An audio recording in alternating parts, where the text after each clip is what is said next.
All right, people. I believe everybody is doing great, nice, and absolutely fine. So, welcome to An Academy NEET English. Please do let me know in the chats if I'm perfectly audible, visible. Okay. And let the people join, let everybody come. We are starting the session accordingly. And my dear NEET aspirants, this session is extremely important. I would say extremely important. Okay.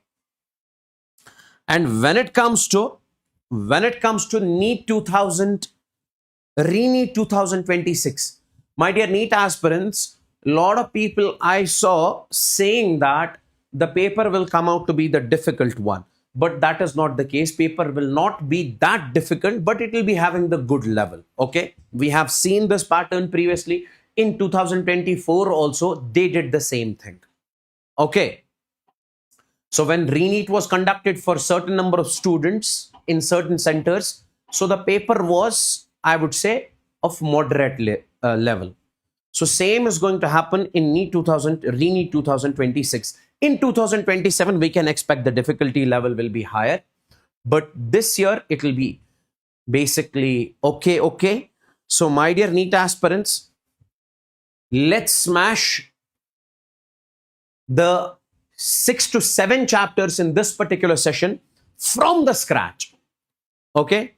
Even if you have not studied these chapters, I will be teaching you each and every single thing. Make sure you smash the like button because liking the session is extremely mandatory at this moment. Smash the like button as soon as possible because liking the session means marking the attendance. Okay. And my dear NEET aspirants, I would want you guys to join this Telegram channel because I share all the updates, all the PDFs, every single thing on this Telegram channel. That is, I would write over here t.me/Yawar YAWAR MANZOOR. This is my Telegram channel where I share all the updates, notes, every single thing. So join this Telegram channel. This is very important. And my dear NEET aspirants, one more important thing. I would want you guys to take out your pens and papers, okay? Make proper notes because I have given you the schedule already previously. Okay, you guys are supposed to follow that schedule. And trust me, my dear NEET aspirants, you are going to score 650 marks plus, I would say, if you follow that particular schedule which I have given you. Okay, so let's dive into this particular session. And when it comes to the number of chapters that I'm going to basically teach in this particular session, this is the part 1. Kinematics 1D, kinematics 2D, laws of motion, friction, work, power and energy, center of mass and collision, and rotational motion. So beyond rotational motion, we are going to see in the part 2. It will be theory plus problem pattern, every single thing from the scratch. Everything I'll be discussing over here. Make sure you smash the like button because liking the session is mandatory. Okay, duration is going to be 8 to 10 hours because I'll have to teach you every single thing. I'll not be leaving anything. Okay, so keep that thing in your mind, my dear NEET aspirants. So let's first start with the chapter that is kinematics 1D. Let's first begin with the chapter that is kinematics 1D. I'll be writing over here kinematics 1D.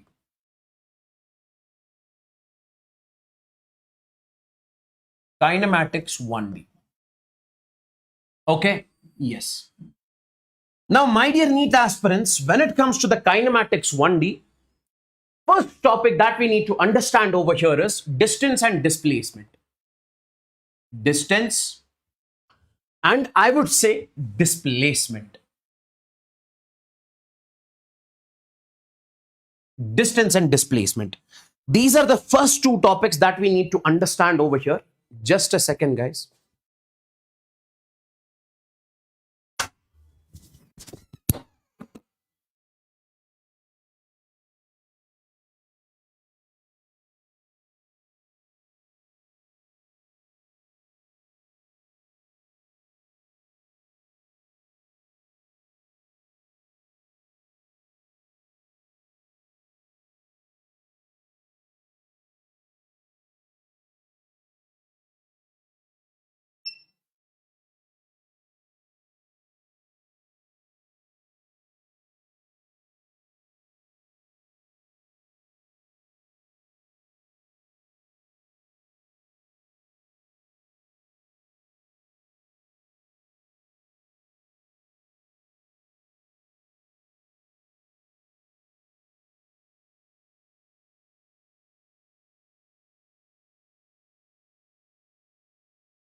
Guys,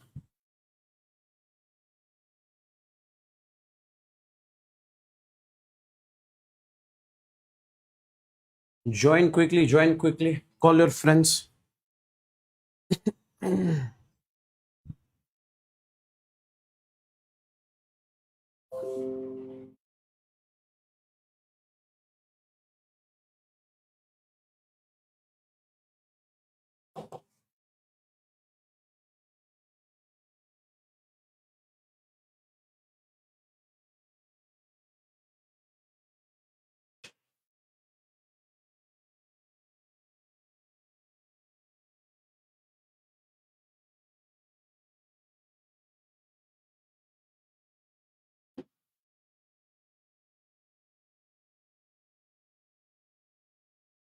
Okay, let's dive into this particular session again, my dear NEET aspirants. Am I perfectly audible and visible? Am I perfectly audible and visible? Yes, yes, yes. Let the people join, and we are starting the session. Let everybody come. We are starting the session. Okay, that's great. That's great. That's great. Let everybody come. Let everybody join.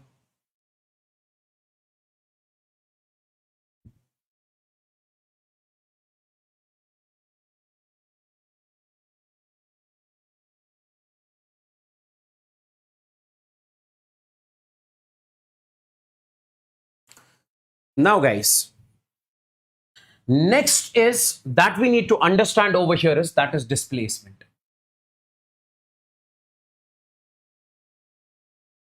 Distance and displacement. Okay, yes. Next is displacement. And this one over here is distance. This one over here is distance. I would want you guys to focus exactly over here. Okay, I would want you guys to exactly focus over here. My dear NEET aspirants, let's suppose you are traveling from point A. You are traveling from point A to basically point B. From point A to point B, let's suppose you are traveling. Now, my dear NEET aspirants, if you are traveling from point A to point B, this is point B, I would say over here. And in this particular case, you have got, let's suppose, two paths. Let's suppose you are traveling through this path. This is the path through which you are traveling. Now, my dear NEET aspirants, when you reach point B, you say, sir, if you are traveling through this path, could you please tell me what is the shortest path between A and B? Sir, this would have been the shortest path between A and B. But the actual path you are traveling through this one, this is the first path. And if I say, is there any shortest shortcut between A and B? That is this one. This is what we call the distance. This is what we call the distance. And this shortest path is what we call the displacement. Okay, everybody knows this because this is a basic terminology, distance and displacement. When it comes to the distance, you simply say it is the actual path. Actual path covered. Okay. And this one is basically the shortest path. Shortest path. As simple as that. When you travel from A to B, it means how much you have covered, how much distance you have covered. This means how much you have displaced. In nutshell, if you're traveling from A to B through this path, so this path is what we call distance. This is called the displacement. Okay, yes. And when you see this distance does not have a proper direction, here it is, this is the direction, this direction, here it is coming down, here it is going up, here it is coming down. But this displacement has a unique direction. It has a unique direction. So we say it has no proper direction, no proper direction, no proper direction. And when it comes to this has a unique direction. Unique direction. This has a unique direction, my dear NEET aspirants. Okay. This has a unique direction, my dear NEET aspirants. Okay. This has a unique direction, my dear NEET aspirants. Okay. Now, boys and girls, listen to me very carefully. When I say you are traveling from A point to B point, if you travel through this path, this is what we call distance, and this is what we call the displacement. Distance means in which it does not have a proper direction. Here it has a proper direction. Unique path. And my dear NEET aspirants, this is a scalar quantity. This is a scalar quantity. And it is always positive. You can never say displacement is negative. Sorry, distance is negative. So when it comes to this is a vector quantity. Why? Because it has a proper direction. It can be positive, it can be zero, and it can be negative, my dear NEET aspirants, when it comes to the distance, displacement.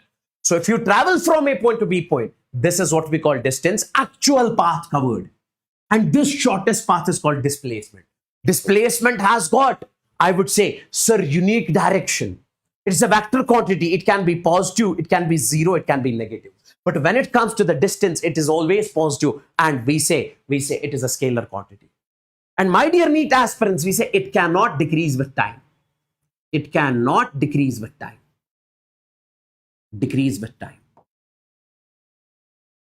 We say this can decrease with time. It can decrease with time. Decrease with time. It can decrease with time.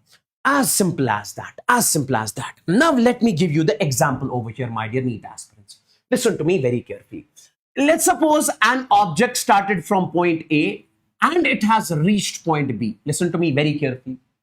It has covered, I would say, 10 meters from A point to B point. It has covered how much? I would say 10 meters. Now, my dear NEET aspirants, if it comes back to the original position, this is again 10 meters.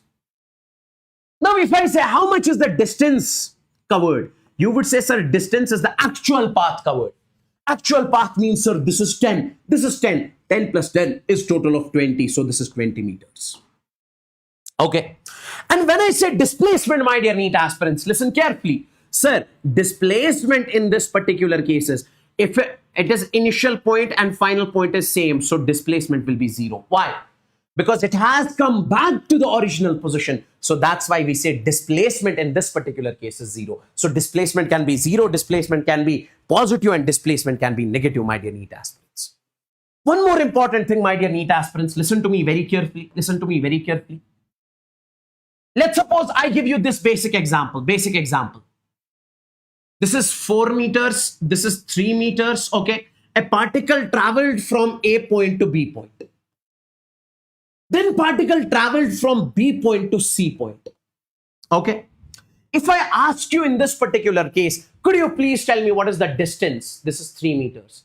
Could you please tell me what is the distance? You'll say, sir, distance is simply actual path covered, 4 plus 3. That is 7 meters. And when it comes to the displacement, join initial point and final point. This is the displacement. And if somebody asks you, sir, how do we calculate this displacement? You will be simply saying, sir, this displacement is going to be under root of.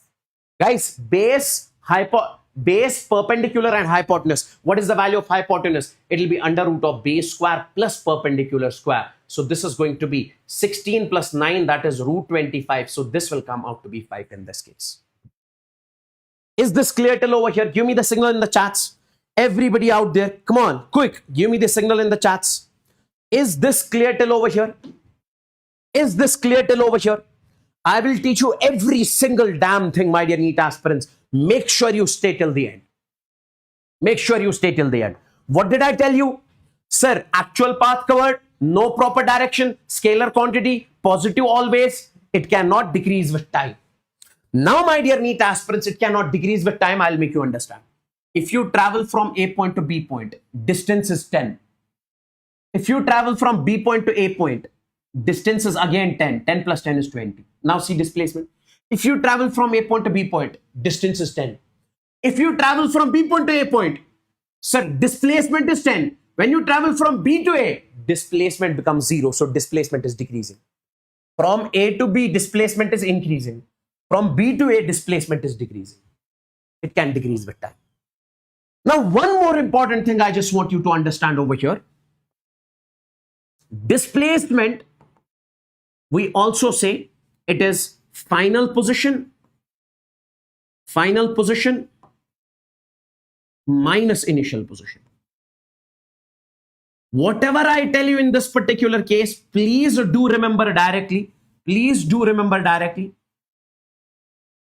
Whatever is the final position and whatever is the initial position, that is going to be the displacement, my dear NEET aspirants. Let me show you the example. Let me show you the example over here. Listen carefully. Listen carefully. Listen carefully. See, let's suppose, my dear NEET aspirants, a particle travels from A point to B point. You are supposed to find displacement in this particular case. You'll be simply saying, sir, when it comes to the displacement, displacement means final position. Final position. Or I'll write it like this, x final minus initial position, x initial. Now, boys and girls, this is the initial point where coordinates are given. This is the final point where coordinates are given. How do you find? Sir, final minus initial. As simple as that. Now see, displacement. You have to find this displacement. So final position minus initial position. Boys and girls, this is 7 meters. Over here, this is 7. 7 is the x coordinate. 2 is the x coordinate of initial position. So you'll be saying 7 minus 2. That is going to be 5. And I'll be writing I cap. Why am I mentioning I cap with it? Because I cap is the unit vector along x-axis. Like, if I say this is a block, on this block, my dear NEET aspirants, if I say force is acting as 2I cap, it means this is a force which is acting along x direction because I cap is mentioned. If I say this is a block, on this block, force is acting F is equal to 2J cap. This J cap is the force. This is the force which is acting along Y direction. So I can say 7 minus 2 is 5I cap plus 5 minus 3 is, I would say, 2J cap plus 9 minus 4 is, I would say, 5K cap. This is going to be the displacement vector in this case. Now, boys and girls, if I say what is the magnitude of this displacement, you say, sir, magnitude of this displacement is, always remember, how do you find the magnitude of a vector? Under root of coefficient of xi its square plus coefficient of y its square plus coefficient of z its square, my dear NEET aspirants. This is going to be root 25 plus root 25 plus 4. This is going to be root 54. Please tell me in the chats if this is crystalline clear. Please tell me in the chats if this is crystalline clear. So simply you'll be directly remembering displacement is final position minus initial position. Final position minus initial position is going to be the displacement. Like if I give you this question, an object is traveling along x direction. Guys, see, this is x is equal to 0. Let's suppose the particle started from this point A, from here to here. Then it moves back. Then it moves forward. Then it again moves back. We have to find the distance and displacement. Listen carefully. On traveling from this point to this, first let's find distance. Let's find distance. Guys, see? Distance. Listen carefully. Boys and girls, from here to here, it is 0 and it is minus 7. So this distance is 7 meters. This distance is 3 meters. So this is 7 plus 3 is total of 10 meters. 10 plus. Then my dear NEET aspirants, when it comes back, so this 10 plus from 3 to 0, this is 3 plus. Then from 0 it moves 7 plus 7, because from here to here it is 7 because it is 7. Then from 7 to 0 becomes 7, and 0 to minus 2, this is 2. So 7 plus 2 is 9, plus I would say 9. Now guys, 10 plus 3 plus 7 plus 9, this is going to be 29 meters. I believe this is crystalline clear. Now if I say in this particular case, what is going to be the displacement, boys and girls? What is going to be the displacement, boys and girls? So you'll say, sir, displacement is going to be final position minus initial position. When you take distance, distance is the actual path covered. From here to here, 10. From here to here, 3. From here to here, 7. From here to here, 9. Final position. Guys, finally this point. And the position of this point, position. What is position? Minus 2. So minus 2. Minus initial position. Initial position is how much? 7. Minus 7. So this is going to be minus 2. Minus into minus is plus. So plus 7. 7 minus 2 is, I would say, 5 meters is the displacement. Please tell me in the chats if this is crystal and clear. Everybody, if this is crystal and clear to each and every single student.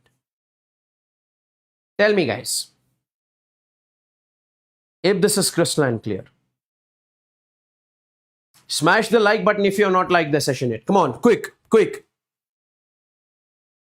Is this clear? Is this clear? Give me the signal in the chats.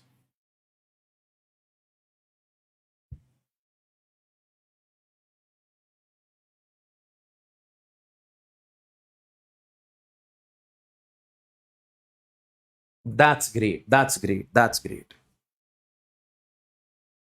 Now, guys, let's take a look at this question. Let's take a look at this question. Let's understand this question. Is this clear? Is this clear? Come on, I need the signal from every single student so that I'll get to understand that everybody is understanding so that we can move forward.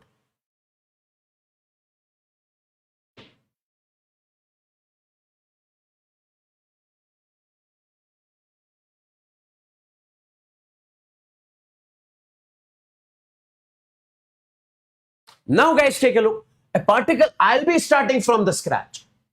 A particle moves 5 meters along east, then 6 meters along north. Okay. Guys, this is east, this is west, this is north, and this is south. It says the particle moves 5 meters along east. 5 meters along east. Okay. Okay. 5 meters along east. And then 6 meters along north. Now, my dear NEET aspirants, 6 meters along north. 5 meters along east, 6 meters along north. And then, my dear NEET aspirants, it says 10 meters in the upward direction. You can understand it like this. Listen carefully. This. So this is basically, guys, it is like this. It is like this. Understand this very carefully. This is east. This is west. This is west. This is north and this is south. First, it moves 5 meters along east. Then 6 meters along north. Then 10 meters upward. 10 meters upward. So this is I cap. This is J cap. And this 10 is K cap. So directly you will be saying in this particular case, displacement is going to be. First, I'll be writing over here 5I cap plus 6J cap plus I would say 10K cap. Oh. Done and dusted. So you can say, sir, displacement magnitude. It is going to be under root of this 5 square plus 6 square plus I would say 10 square in this particular case. 5 square plus 6 square plus 10 square in this particular case. Okay. Yes, sir. Yes, sir. So this is going to be under root of 5 square is 25 plus 36 plus I would say in this particular case, this is going to be 100. So now you can understand it. I believe this is crystalline clear. Next is distance and displacement in case of a circular path. Distance and displacement in case of a circular path. Take a look, guys. Let's suppose, my dear NEET aspirants, an object, this is a circle. An object travels from this point to this point, A point to B point. Now, this is the actual path covered. This is what we call distance. And if you join A point and B point with a straight line, this is what we call the displacement. And guys, join this point, this is what we call radius R.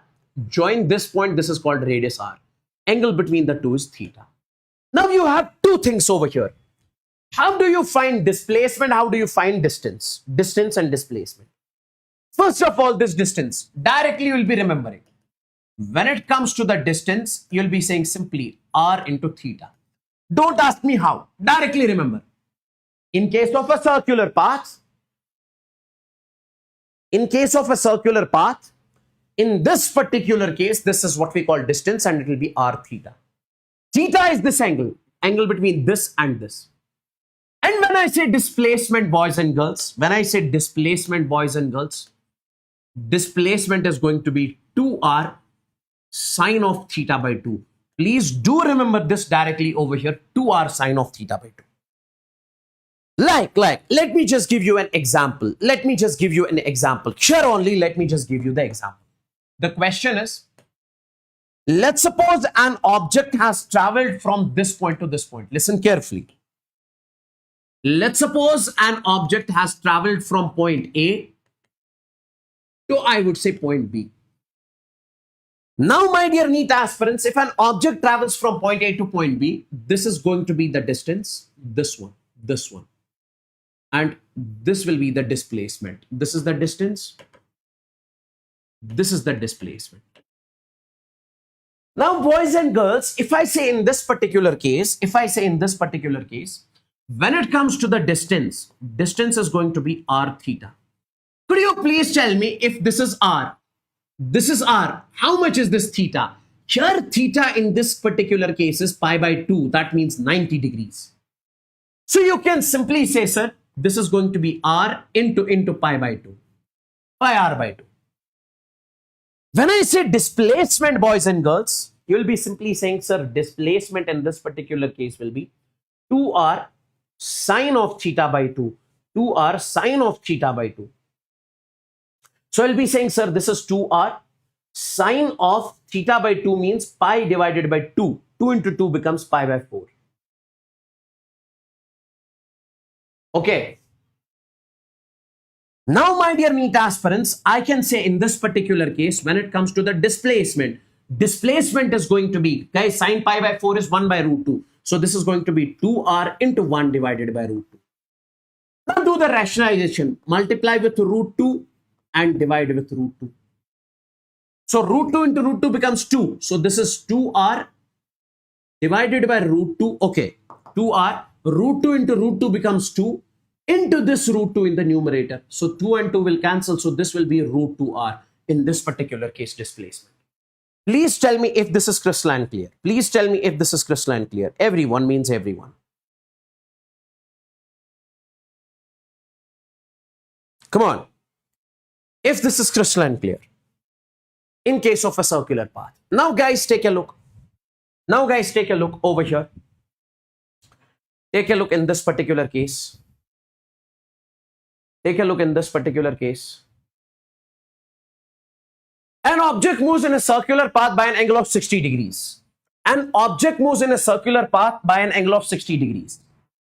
Let's suppose object traveled from point A to, I would say, point B, and this theta over here is 60 degrees. Theta in this particular case is 60. So 60 means pi by 3. Pi by 3 radians. Find the ratio of distance to displacement. We are supposed to find what is the value of distance divided by displacement in this particular case. How can we find the distance in this particular case? Sir, distance in this case will be simply R theta. And when it comes to this R is R, theta is pi by 3. So pi R divided by 3. If I say displacement you would be saying over here, that will be 2R sine of theta by 2, 2r sine of theta by 2. That is going to be 2r sine of theta by 2, my dear NEET aspirants. So we'll be saying, sir, sine of theta by 2. Theta by 2 is pi by 3. Sine pi by 3, sine 60. Sine 60 is root 3 by 2. Okay. Okay. Sine 60. So I can say in this particular case, boys and girls, this will come out to be, that is 2r, and sine 60 is root 3 divided by 2. 2 and 2 will be cancelled. So this will be a root 3 into r. Now you have to find, my dear NEET aspirants, in this particular case, distance to displacement. Distance to displacement. Now tell me, put the value of distance, put the value of displacement in this particular case. Okay. So what you can do in this particular case is distance to displacement. What is the value of distance over here? So distance in this particular case is pi r divided by 3. And this will be a root 3 into r. This and this will be cancelled. So pi divided by root 3. If this comes out to be pi divided by 3 root 3. Okay.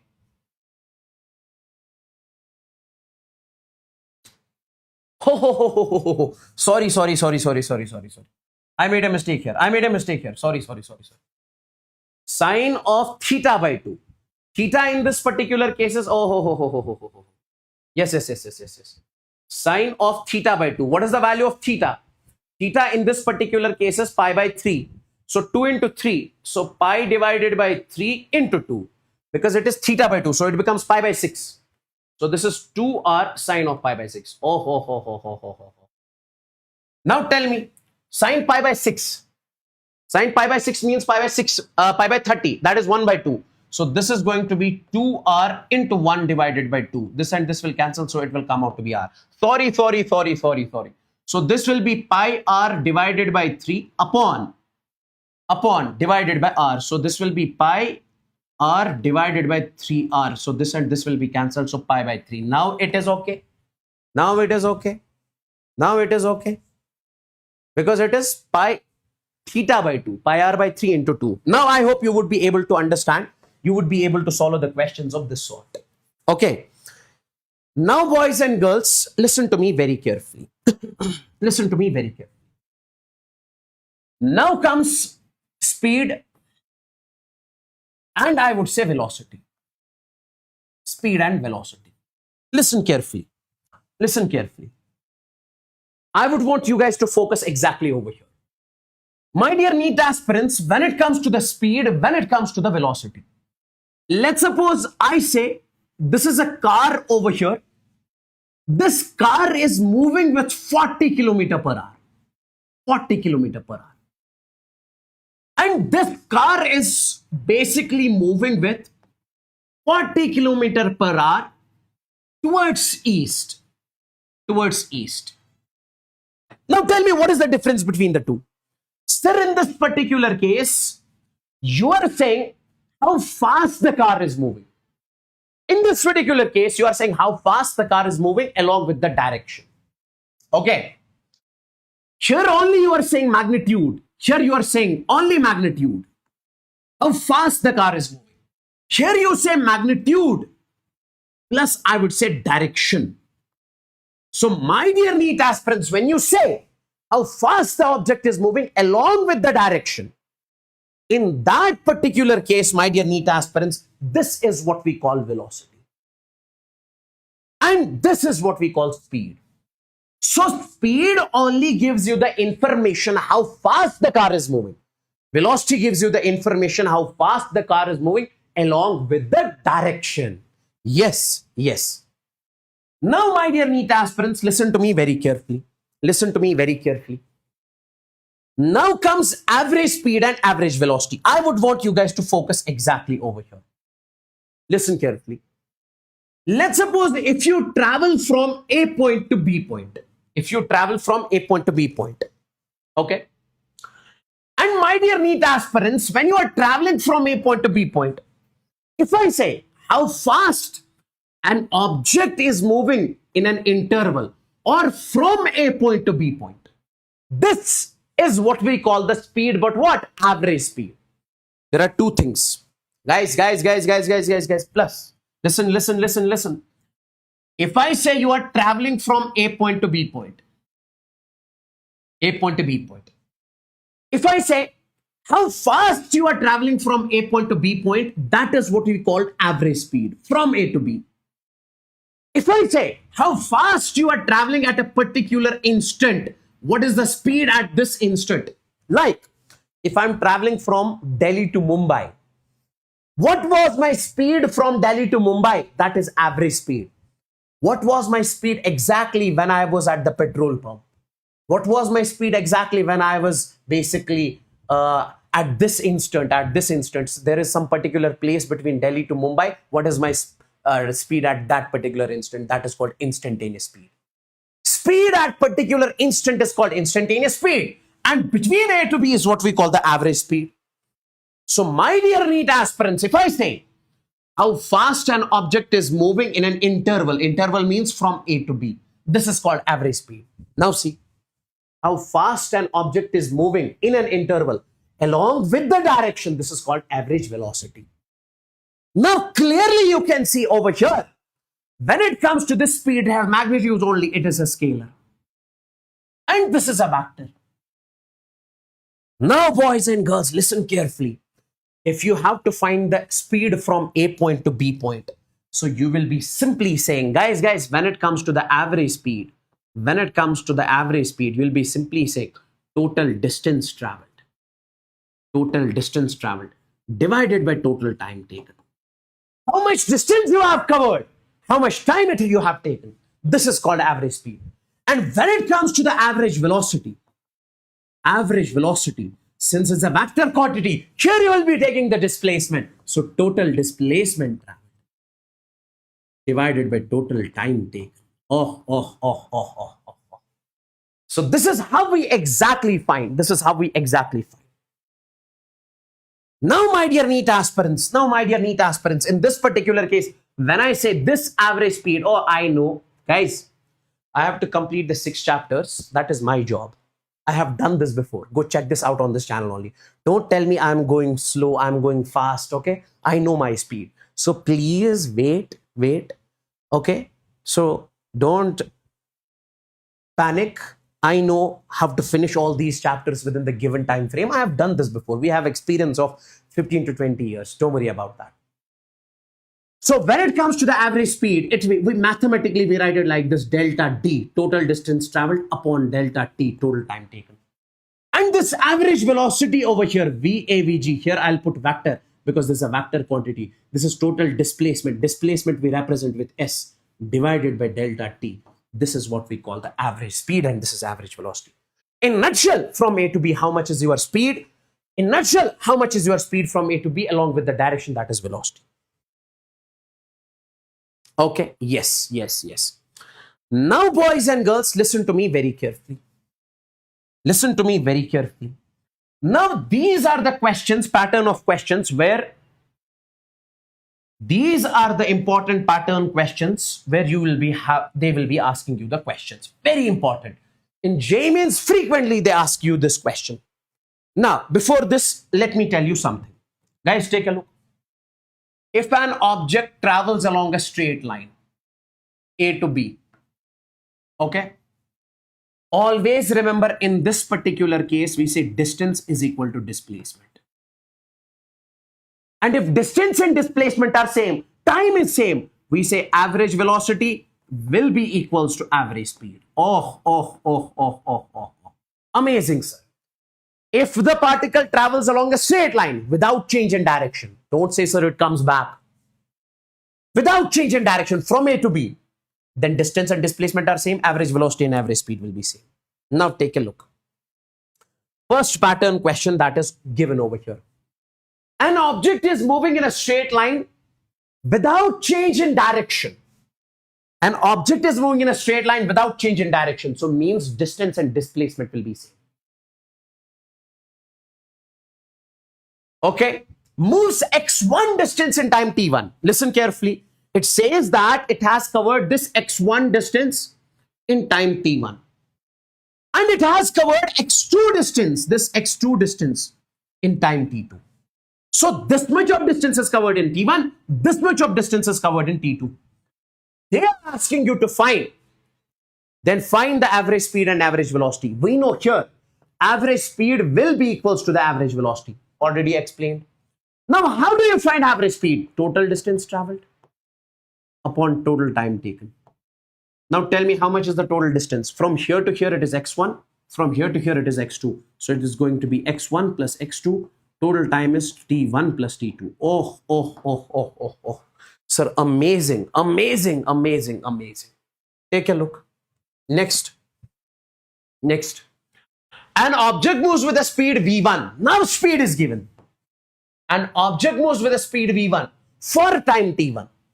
Now an object is moving with speed v1, let's suppose 20 meters per second. For time t1, for first 5 seconds, it has got speed 10 meters per second. You can understand it like this. And then, my dear NEET aspirants, for next 15 seconds, it has got speed v2. Now here, speed and time is given. Here, distance and time is given. And they ask you to find the average speed. Now, my dear NEET aspirants, if they ever ask you the question something like this, directly remember. I'll not derive it, directly remember. When you have a question of this sort, guys, listen carefully. If they ask you to find the average velocity over here, you'll be simply saying it is v1 into t1 plus v2 into t2, v1 into t1 plus v2 into t2 upon t1 plus t2. This is also, this is total distance traveled upon total time taken. How do you find the distance over here? Velocity is equal to distance upon time. So time is equal to velocity into distance. So velocity, we don't have to find that. Distance will be equals to velocity into time. So v1 into t1 is this distance. This is the another distance, v2 into t2. So directly, my dear NEET aspirants, if velocity and time is given, then you will be saying average velocity will be v1 t1 plus v2 t2 upon t1 plus t2. Okay. Now, my dear NEET aspirants, if I say this time is equal to this time for equal time intervals,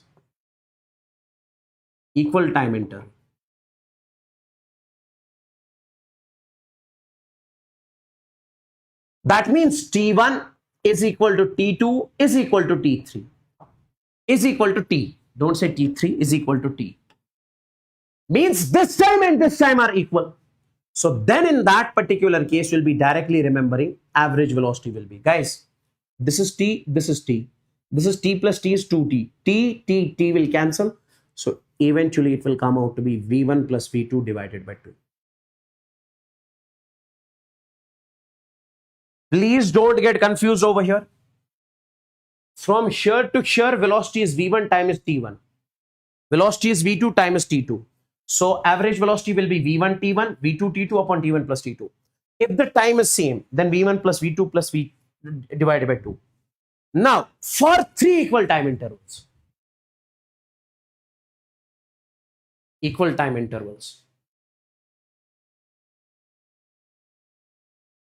For 3 equal time intervals, like, let's suppose an object moves with a velocity v1 for time t, v2 for time t, v3 for time t. Like first 10 seconds velocity is v1, next 10 seconds velocity is v2, next 10 seconds velocity is v3. And in this particular case, my dear NEET aspirants, directly remember average velocity will be v1 plus v2 plus v3 divided by 3. If you have 4 time intervals, v1 plus v2 plus v3 plus v4 divided by 4. So v1 plus v2 plus v3 divided by 3. Next. Now if in a question, distance and velocity is given. An object is moving with velocity v1 for distance x1. Then it moves with velocity v2 for x2. Okay. So in this particular case, average velocity will be, guys, listen carefully. You'll be saying, sir, total distance traveled, that is x1 plus x2 divided by total time taken. How do you find time? Or tell me here, sir, velocity is equal to distance upon time. Take this time over here. Time will be distance upon velocity. So this by this will be t1. So x1 divided by v1 plus this time will be x2 divided by v2. Directly you have to remember this. Directly you have to remember this. Directly. If x1 v1 is given, x2 v2 is given, then x1 plus x2 upon x1 by v1 plus x2 by v2. Now if in this particular case, my dear NEET aspirants, I say if x1 will be equals to x2 will be equals to x. If this distance is equal to this distance, then average velocity, directly remember my dear NEET aspirants, will come out to be x plus x becomes 2x. That x will cancel, so it will remain 2 upon 1 by v1 plus 1 by v2. This one. For 3 equal time intervals, guys, like an object moves with a velocity v1 for distance x1.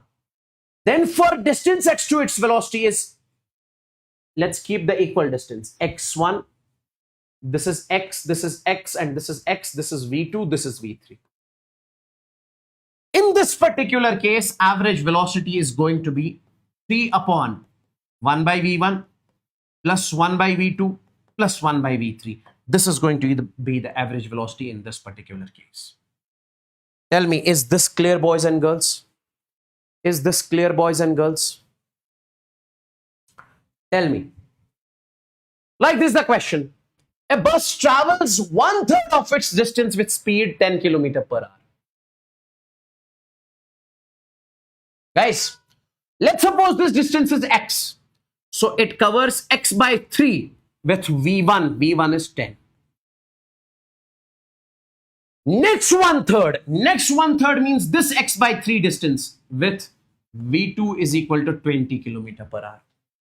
And last 1/3, this last 1/3, it is covering with v3 is equal to how much? 60 km per hour.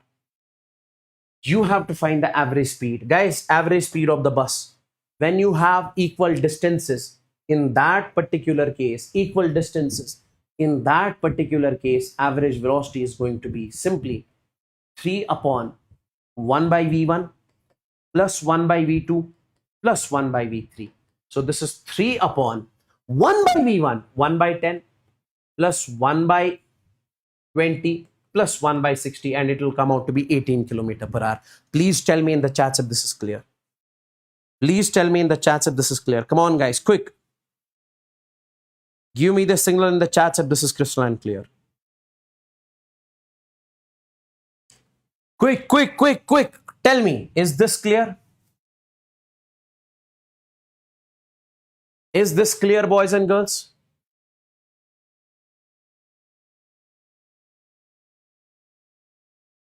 Yes, 18.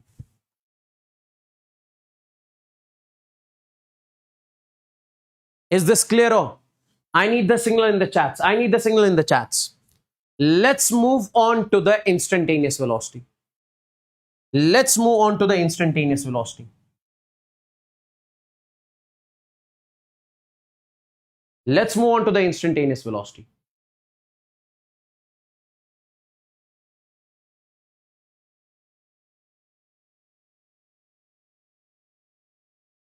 Let's move on to the instantaneous velocity. Now, guys, if an object travels from A point to B point, if I say, what is the speed from A to B? That is average. What is the speed at a particular instant? That is instantaneous speed. Now, guys, how do you find average speed? Total distance upon total time. How do you find instantaneous speed? Sir, small distance ds upon small time dt. So when I say, my dear NEET aspirants, instantaneous speed, how fast an object is moving at a particular instant. Instantaneous velocity. How fast an object is moving at a particular instant along with the direction. So what I can say over here, guys, instantaneous speed. So instantaneous speed will be simply small distance upon small time. That is dd upon small time is dt. And when I say instantaneous velocity, my dear NEET aspirants, you'll be simply saying that is small displacement ds divided by small time dt. I believe this is crystalline clear. This is also what we call the differentiation of distance with respect to time, differentiation of displacement with respect to time. Small displacement upon small time, and this is small distance upon small time. This is called instantaneous speed. Okay. Yes. Now, my dear NEET aspirants, one more important thing. What is that? Listen carefully. We say as, when I say instantaneous speed, it is ds by dt, or instantaneous velocity ds by dt. What does this expression actually mean?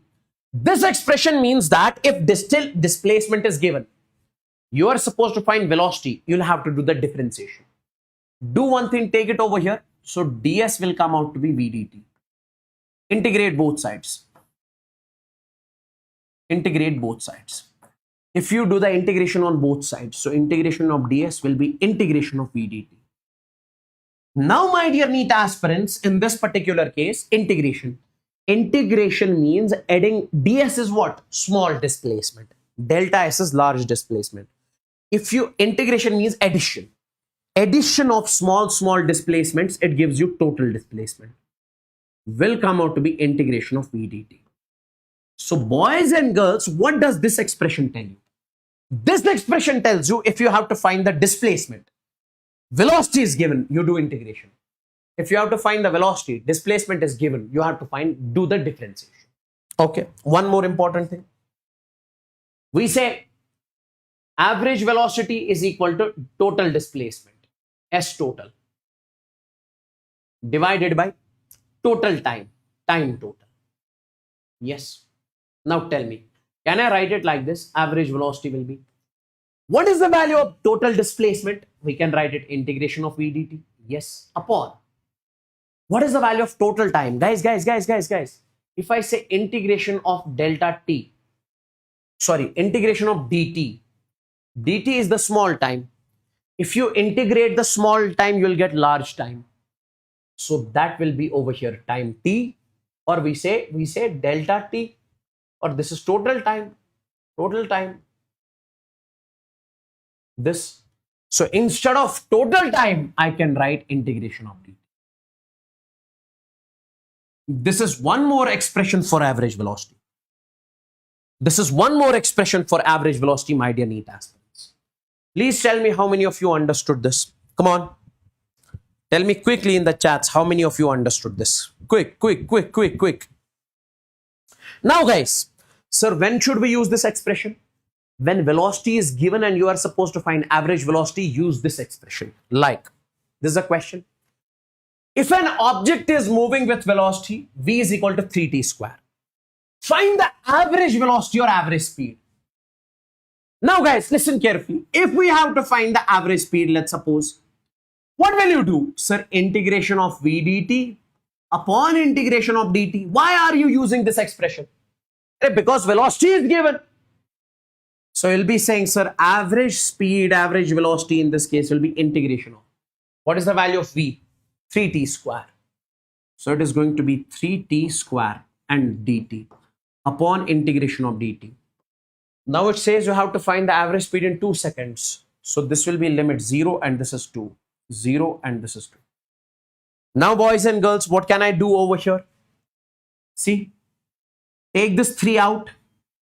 What is the integration of t square? It is going to be t cube divided by 3. Limit is from 0 to 2 upon integration of dt is t. Limit is from 0 to 2. Now 3 and 3 will be cancelled. In this t, you need to put the upper limit first.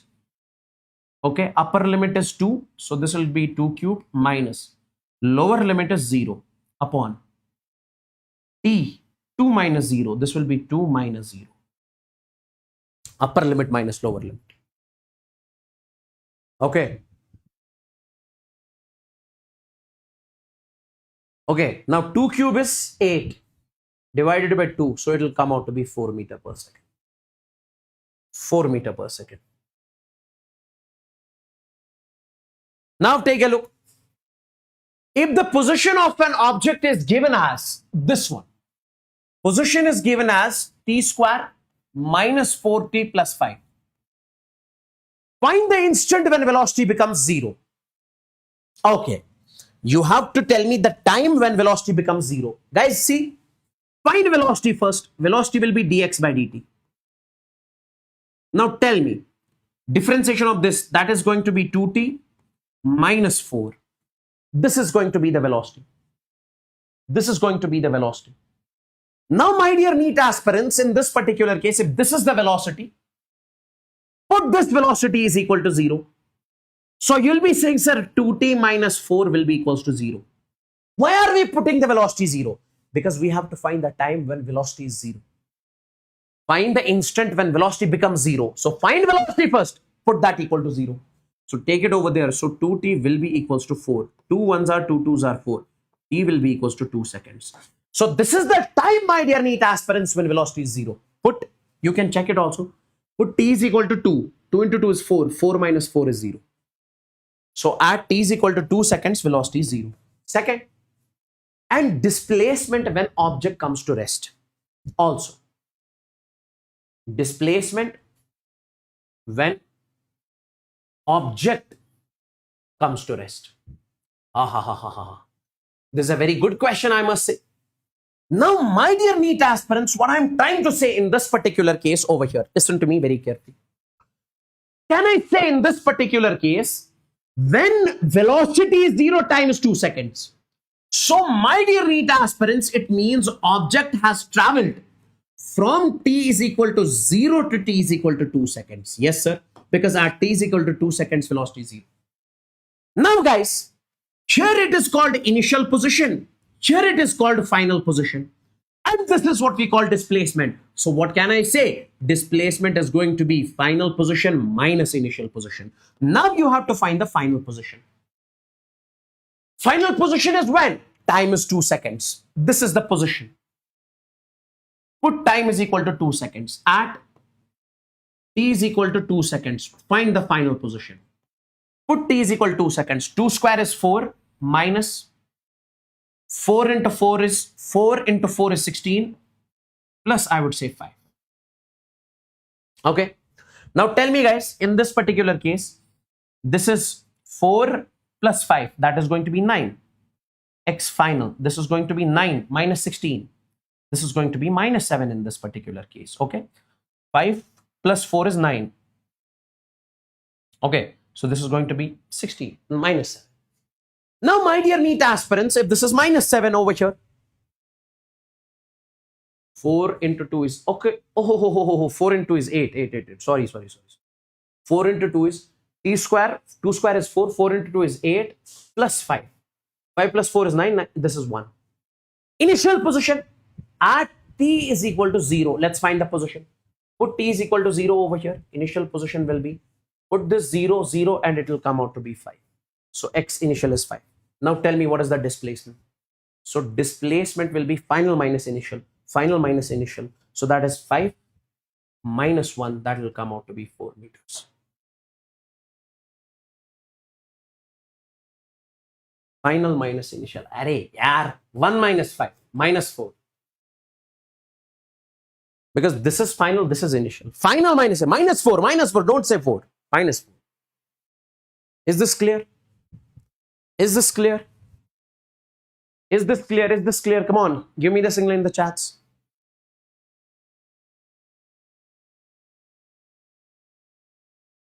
Smash the like button if you're not liked the session yet. And guys, you'll be getting the notes on this Telegram channel. Make sure you have joined this Telegram channel. This one. t.me/YAWARMANZOOR. Make sure you join this Telegram channel. Very important if you need the selection.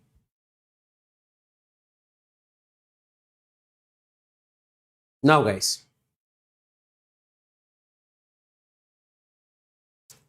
take a look. Let's suppose I ask you this question. Listen carefully. Guys, see. Listen. Guys, take a look. If let's suppose, say in this particular case, an object covers this circular path, which is having the radius r, this circular path, which is having the radius r, in time t. T can be anything. With uniform speed, Yes. Now, boys and girls, listen carefully. I want you to understand over here. Object covers this circular path in time t. Okay? Yes. Absolutely. Now, could you please tell me in one complete cycle, one cycle, what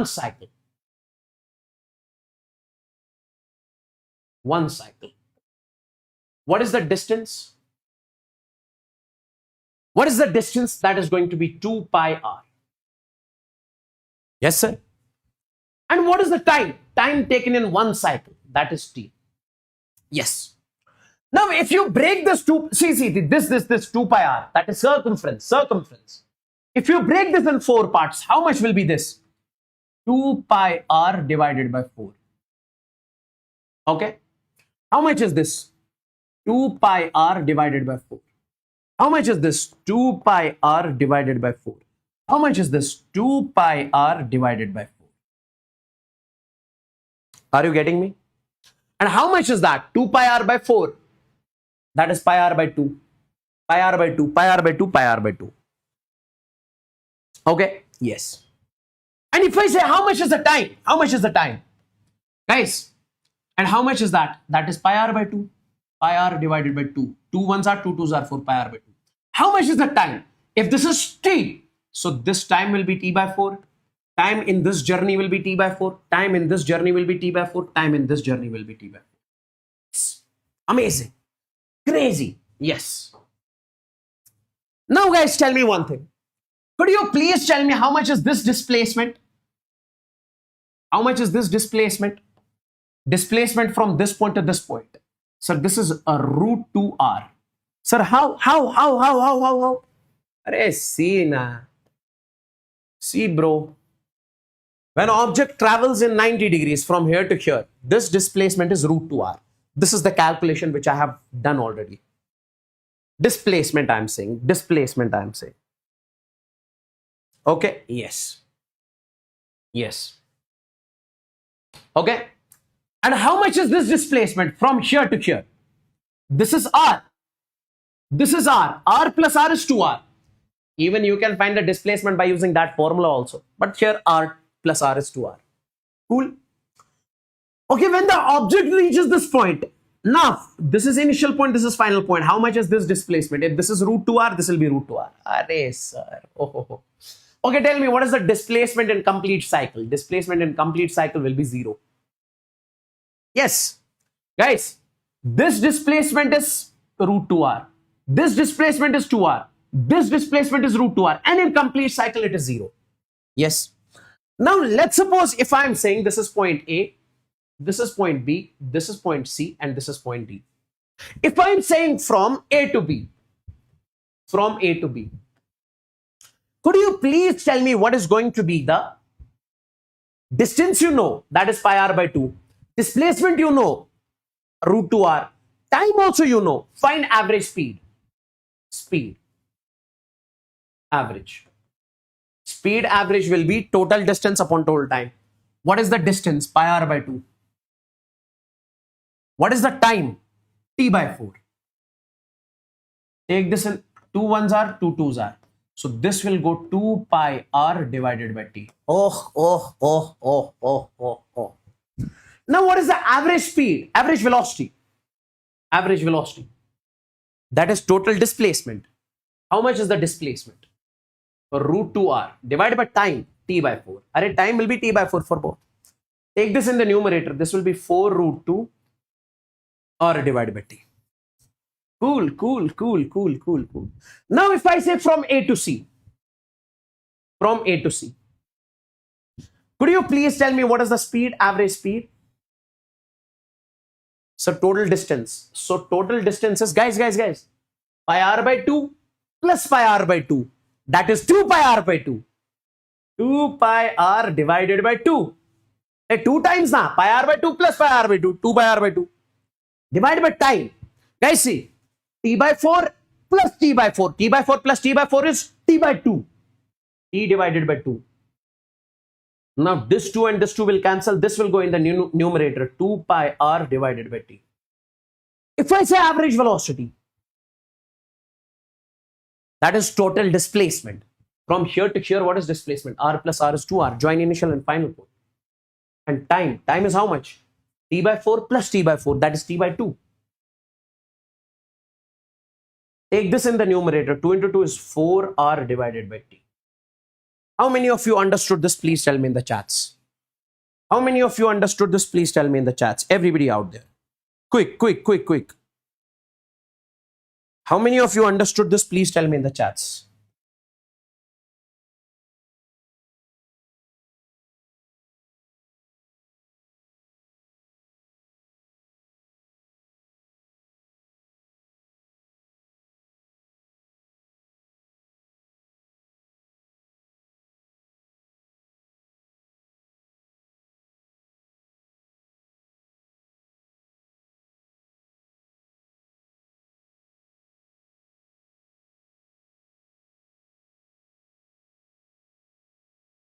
Come on. Now, this is given in this table. From A to B, B to C, C to D. From A to B, average speed, average velocity. From A to B to C, A to B to C. This I have already explained till here. Then from A to B, B to C, C to D. In this case, average speed, average velocity. And in this case, in complete cycle, average speed and average velocity. This and this is your homework. Please do check this out from your end. Please do check this and check this from your end. Take a look here. Take a look here, my dear NEET aspirants. I would want you guys to focus exactly over here. Okay? Take a look. Acceleration. Acceleration means it is defined as the rate of change of velocity with respect to time. With respect to time. Now guys, take a look. Listen carefully. Let's suppose a car is moving 10 meters per second, 20 meters per second, 30 meters per second, 40 meters per second, 50, 60, 70, 80, 90. So its speed is changing, speed is increasing. Means we say car is accelerating. Acceleration means whenever speed changes.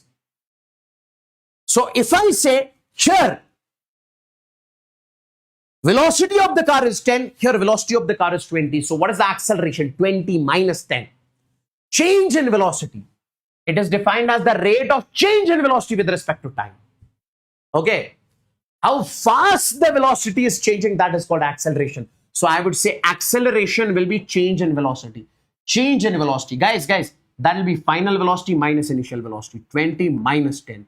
Divided by, from here to here, time is 1 second. So this will come out to be 10 meter per second square. This is the acceleration. Sir, what if velocity remains constant? Then acceleration becomes 0. So velocity is constant, acceleration is 0. Okay. So acceleration simply means whenever the velocity changes, we say acceleration is there. Yes. Now guys, there comes the retardation. What does retardation mean? Retardation does not mean negative acceleration. Keep that thing in your mind. We always say retardation is negative acceleration. Retardation can be positive as well as negative, my dear NEET aspirants. What does retardation mean? Retardation means slowing down, slowing down. See, if this is a car, it is moving with 20 meters per second. Now it applies the brakes. After applying the brakes, its speed becomes 10. So its speed is decreasing. This is what we call the retardation. This is what we call what? Retardation. Retardation simply means slowing down. Now if I say, let's calculate the retardation over here. So this will be final velocity minus initial. 10 minus 20 divided by time. Time is 1. 10 minus 20 is minus 10 meter per second square. So this acceleration is over here retardation. Because I told you retardation can be positive as well as negative. But it generally means slowing down. Now here, if the car is moving towards left, Always remember, if car moves towards right, we take velocity as positive. If car moves towards left, we take velocity as negative. Now let's find acceleration over here. Initially, it is moving with minus 20. Then it applies brakes. Its velocity becomes minus 10. Tell me acceleration. Final minus initial. Minus 10 minus initial is minus 20. Divided by time is 1. So minus into minus is plus. Plus 20 minus 10. It will be 10 meter per second square. This is also called retardation. Why? Because here car is slowing down. Velocity of the car is decreasing, slowing down. So, and this is positive. This is positive. Here it is negative. I believe this is crystalline clear. Average acceleration. Now guys, see. If I say an object moves from A point to B point, it is continuously changing its velocity from A to B. So the acceleration created from A to B is what we call average acceleration. It is the acceleration, or it is the change in velocity with respect to time from A to B. What is instantaneous? Array, instantaneous acceleration means acceleration at a particular instant. So it is the change in velocity at a particular instant. It is the change in velocity at a particular instant. Now, boys and girls, if I say average acceleration, simply, array, total change in velocity from A to B, that is delta V. Total change in time is delta T. If I say instantaneous acceleration from A to B, sir, instantaneous acceleration from A to B is dV divided by dt. dV divided by dt. Is this clear? Small change in velocity upon small change in time. Now guys, take a look. One more important expression I just want to explain over here. Since I told you acceleration is dV by dt, what does it mean? Instantaneous. It means if velocity is given, you are supposed to find acceleration, you will be doing the differentiation of velocity. Okay? Differentiation of velocity. Now take it over here. So it will be dV will come out to be a dt.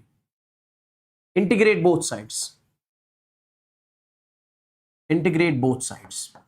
When you do the integration on both sides, so it is going to be integration of dV is equal to integration of a dt.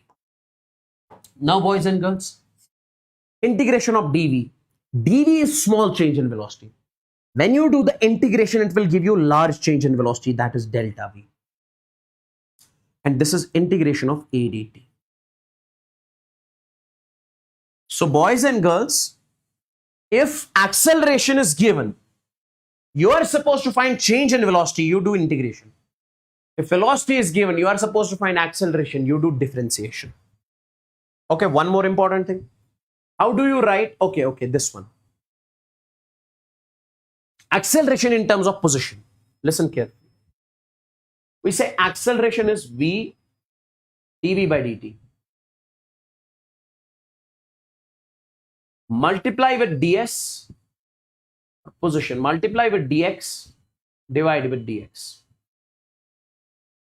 Okay. Now interchange. Take this here, take this here. So it will come out to be dx divided by dt. When you take it over here, when you take it over there, into dv divided by dx. So acceleration will be dx by dt is velocity. And then we say dv divided by dx. This is what we call the acceleration in terms of position. Acceleration in terms of position. This expression is acceleration in terms of time. One more important expression I just want to explain. When it comes to the average acceleration, you say it is delta V by delta T.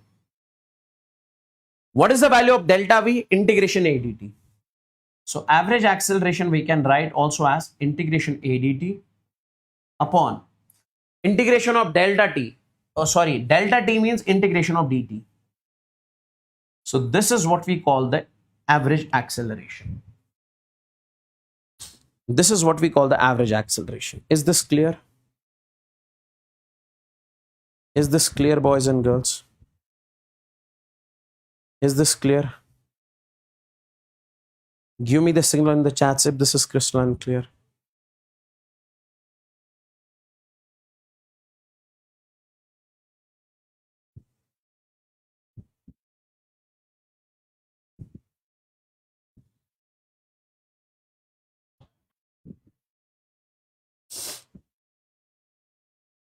So basically this expression tells us when acceleration is given, you are supposed to find average acceleration, do the integration.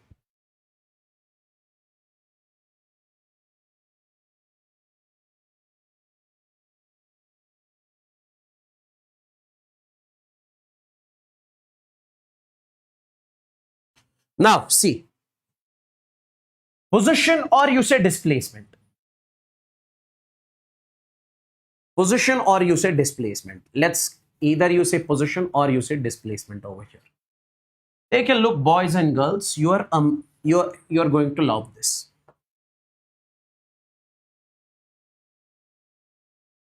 Displacement.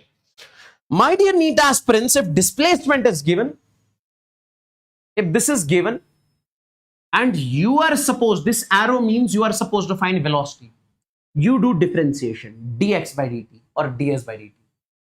Or reverse, if this is given velocity and you have to find displacement, you do integration of v dt. Then my dear NEET aspirants, if velocity is given, you have to find acceleration. This is the arrow. So it is acceleration is equal to dv by dt, differentiation of velocity. Now if acceleration is given and you are supposed to find what? Change in velocity. It will be integration. Just the reverse. This slide is very important. This slide is very important, I must say. This slide is very important.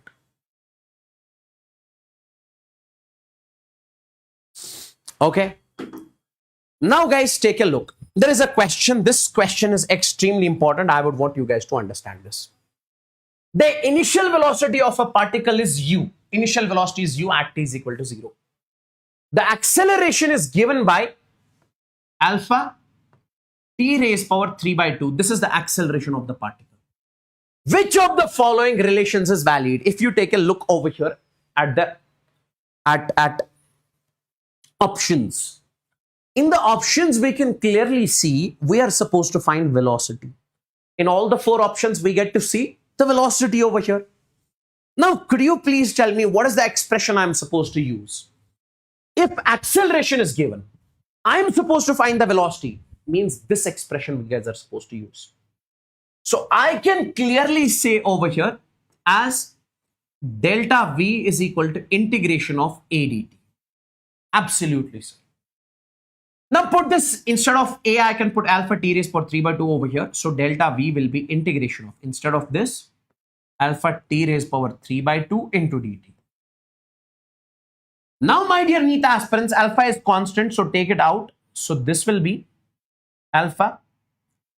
What is the integration of t raised power 3 by 2? T raised power 3 by 2 plus 1. Array, power plus 1 upon power plus 1. Power plus 1 upon power plus 1. Power plus 1 upon, is there any problem with the sound?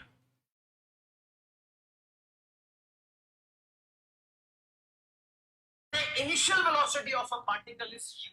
Initial is power by plus 1.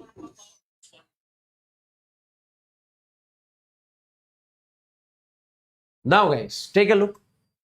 So this will be t raised power 5 by 2 upon 5 by 2.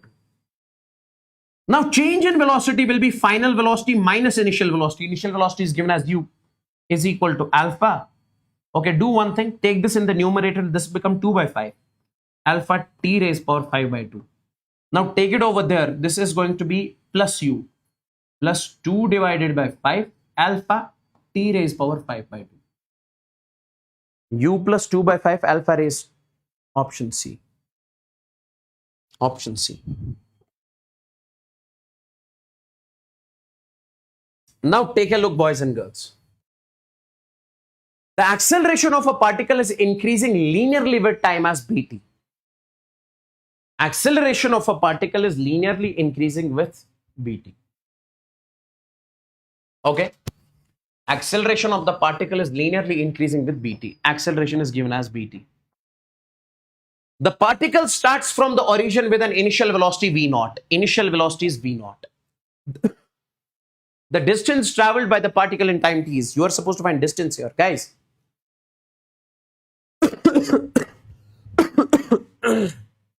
See, acceleration is given. You have to find distance. So from acceleration, first find velocity. From velocity, you'll have to find the displacement. Means you'll have to do the integration twice. Okay. So I'll write over here. Let's find velocity first. Let's find velocity. Tell me. Delta V is equal to integration of V dt.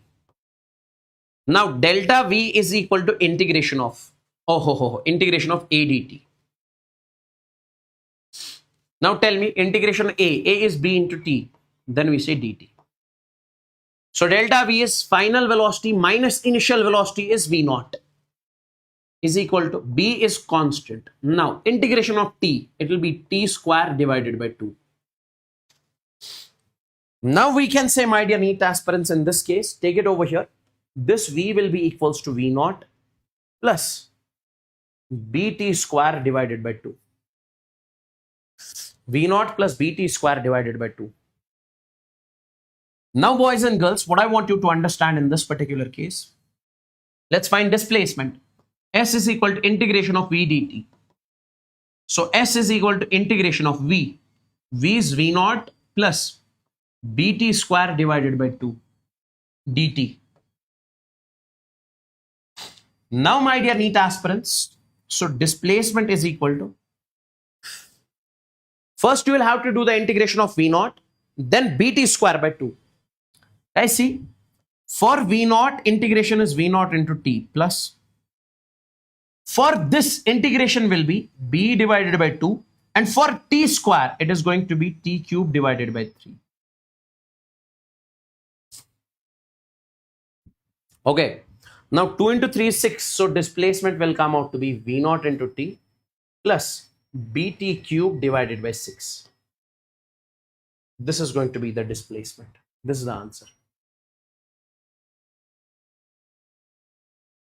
One more important question over here is, if the velocity of a particle is given as this, velocity is given as this, where A and B are constants, the distance traveled by the particle between 1 second and 2 seconds. Guys, velocity is given. You have to find distance. So S is equal to integration of V dt.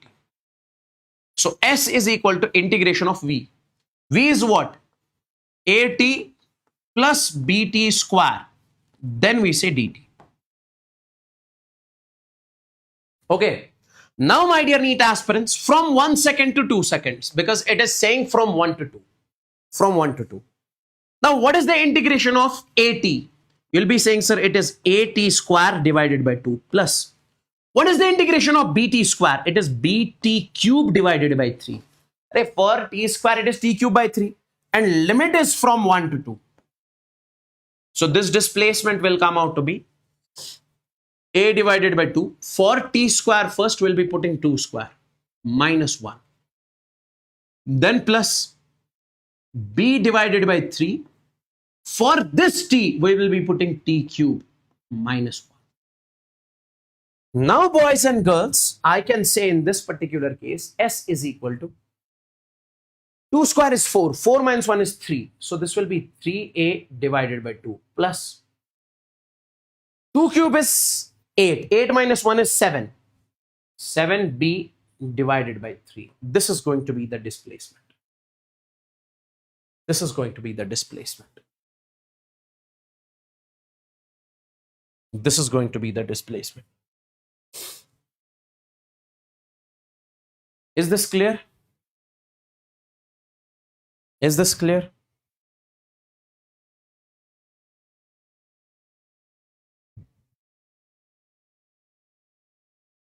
Tell me, quick.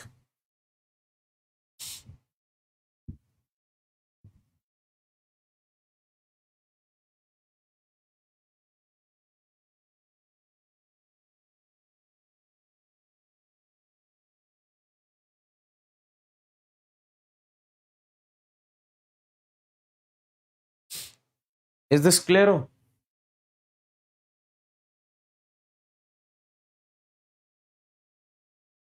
Plus 1 upon power.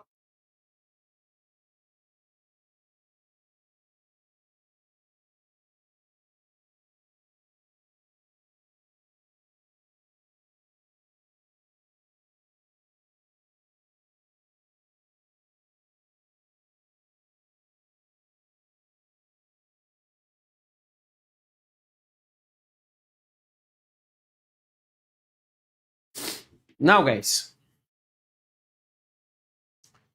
equations of motion. Boys and girls, equations of motion when acceleration is constant.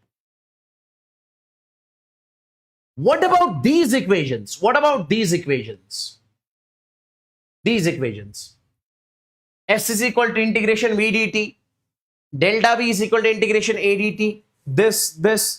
These are the equations which are valid anytime, even if the acceleration is constant, even if the acceleration is not constant. Okay? Yes. Now see. When acceleration is constant, boys and girls, listen to me very carefully. First is this first equation. Let's suppose that car is moving with initial velocity u at time t is equal to 0. But acceleration of the object is constant.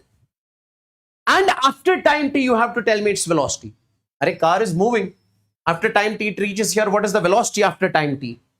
Sir, velocity after time t will be v is equal to u plus at.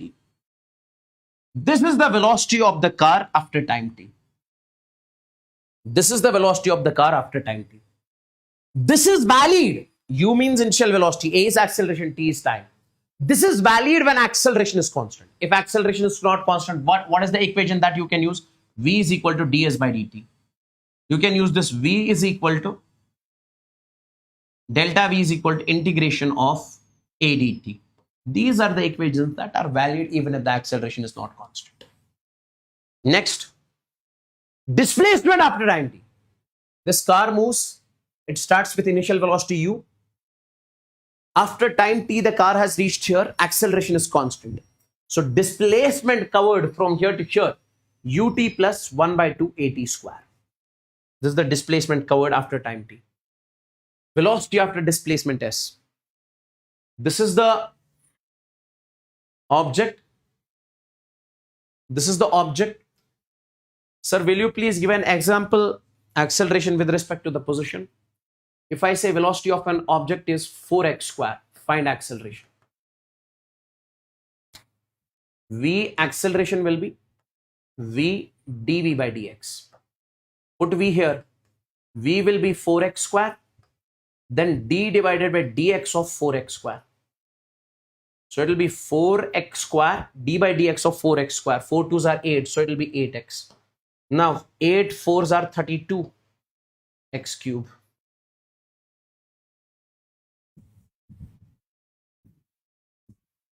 Now take a look. So initial velocity u, displacement it is covering s, acceleration is constant. What is the velocity of this object after displacement s? After displacement s. Okay. Okay. Now, my dear NEET aspirants, so this will be v square minus u square is equal to 2as. This is the expression that will give you the final velocity after displacement s. Okay. Then displacement in nth second. See, guys. If I say an object started from this point, after 1 second it is here, after 2 seconds it is here, after 3 seconds it is here, after 4 seconds it's here, 5 seconds here, 6 seconds here. What is the displacement in first second? This one. This is the displacement in second second. Displacement in third second. displacement in fourth, displacement in fifth, and this is the displacement in nth second. And when I say displacement in nth second, my dear NEET aspirants, we say this displacement in nth second means this displacement. This is the displacement in nth second. This is going to be u plus a divided by 2. Then we say 2n minus 1. And this is also valid when acceleration is constant. Now, if you have to find the displacement in third second, you'll be putting n is equal to 3. For displacement in fourth second, n is equal to 4. This is what you guys are supposed to do. Okay. Average velocity when acceleration is constant. My dear NEET aspirants, let's suppose an object started from this point with velocity u and it reached this point with velocity v. If I say what is the average velocity and acceleration is constant, average velocity you'll be directly writing over here, that is v plus u divided by 2. This is the average velocity when acceleration is constant. This is the average velocity when acceleration is constant. Now, if somebody says how much is the displacement covered during this time, so displacement covered with this velocity, displacement will be average velocity into time. So this displacement will be average velocity, that is v plus u divided by 2 into, I would say, time t. This is what we are going to see, the displacement. Sir, what if the acceleration is not constant? How do we find the average velocity? I have shown you all the cases, right? Delta x by delta t, okay? Or all the cases which we have discussed previously, when velocity time is given, distance time is given, distance velocity is given. Everything I have told you previously. Midpoint velocity. When acceleration is constant, how do we find the midpoint velocity? An object is moving with velocity u. Finally, its velocity is v. What is the velocity at the midpoint? We say v mid is under root of initial velocity square, final velocity square divided by 2. Please tell me in the chats if this is clear. Please tell me in the chats if this is clear, boys and girls. Come on, quick. Quick. Quick.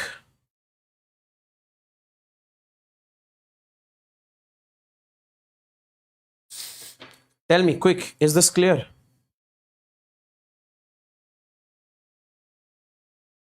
Smash the like button if you are not liked the session yet.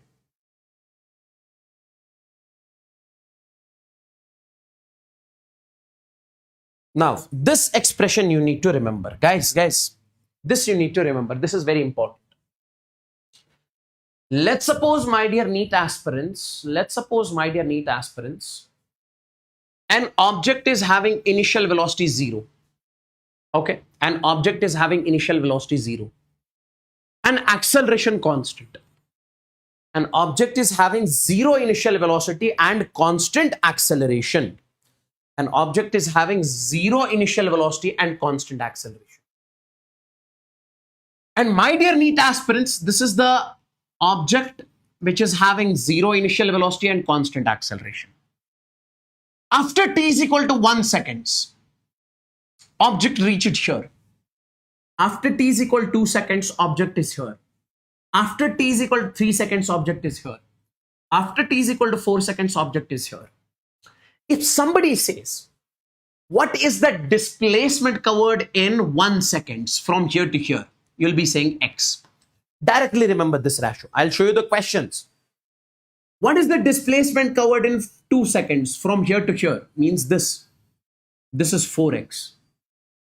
What is the displacement covered in 3 seconds? This is going to be 9x. What is the displacement covered in 4 seconds? This is 16x. Sir, how can we remember this? I'll tell you. This is time 2. Do the square. 2 square is 4, so 4x. This 3. 3 square is 9x. 4 square is 16x. 5 square is 25x. 6 square is 36x. Now, this is the total displacement in 1 second, total displacement in 2 seconds, total displacement in 3 seconds, total displacement in 4 seconds. If I say ratio, displacement in 1 seconds, displacement in 2 seconds, displacement in 3 seconds, displacement in 4 seconds, x is to 4x is to 9x is to 16x is to 25x. Now, if this is x, this is 4x, can you tell me how much will be this? 4 minus 1, this will be 3x. 3x. This will be x, this will be 3x. Now see, if this is 9x, this is 4x, this will be how much? 9 minus 4, this will be 5x. Similarly, this will be 7x. This will be 9x. Are you getting me? So this is what we call displacement in first second. Displacement in second second. Displacement in third second. Guys, what is the difference between this and this? This is the total displacement in 3 seconds from here to here. But this is the displacement in third second. So this ratio is going to be displacement in first second, second second, third second, fourth second, fifth second. X is to 3x is to 5x is to 7x is to 9x. I believe this is crystalline clear. I believe this is crystalline clear. Let's move on to the next one. Even if, guys, one more important thing I just want to mention. Even if this gap is of, let's suppose 10 seconds, let's suppose 20 seconds, let's suppose 30 seconds, let's suppose 40 seconds, still the ratio would remain the same. Displacement in 10 seconds, first 10 seconds. Guys, please listen to my language, what I'm saying. Displacement in first 10 seconds, that is x. Displacement in first 20 seconds, 4x. Displacement in first 30 seconds, 9x. Displacement in first 40 seconds, 16x. First 10, first 20, first 30, first 40. Now see, displacement in first 10 seconds, x. Displacement in next 10 seconds, next 10, 3x. Displacement in next 10 seconds, 5x. Displacement in next 10 seconds, 7x. Are you able to understand? Tell me in the chats, is this clear? Displacement in first 10 seconds, first 20 seconds, first 30 seconds, first 40 seconds. X is to 4x is to 9x is to 7x. Sorry, 9x, 16x. Now displacement in first 10 seconds, next 10 seconds, next 10 seconds, next 10 seconds. X is to 3x is to 7x is to 9x and so on. Tell me in the chats, is this clear? Is this clear?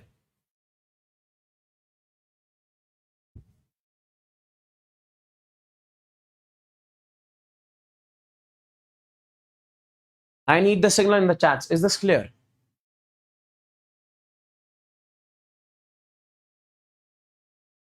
I'll solve. Wait. See, an object started with initial velocity 0, acceleration constant.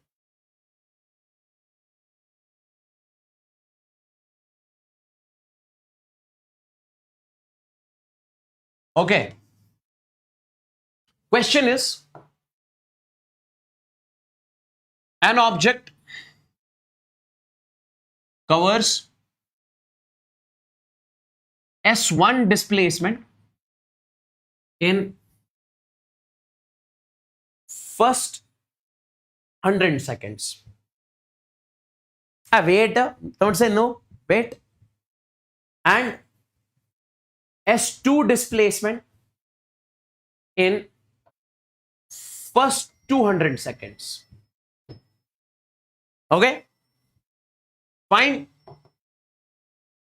S1 by S2. An object covers, it says, S1 displacement. Let's suppose here it is 0 seconds. Here it is 100 seconds. Here it is 200 seconds and so on.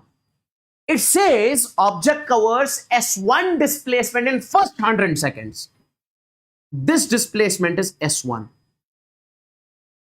And S2 displacement in first 200 seconds. This is called first 200 seconds. This is S2. Now tell me, which ratio will you apply? Guys, first second, first 2 seconds. Hey, if I say 100 here, 200 here, First 100 seconds, first 200 seconds. X is to 4x. Don't say 1 is to 3. So S1, this, it is total displacement, bro. Total means 1 is to 4. So S1 is to S2 will come out to be, that is x divided by 4x. So it is 1 is to 4. Now see the same question. See the same question. An object covers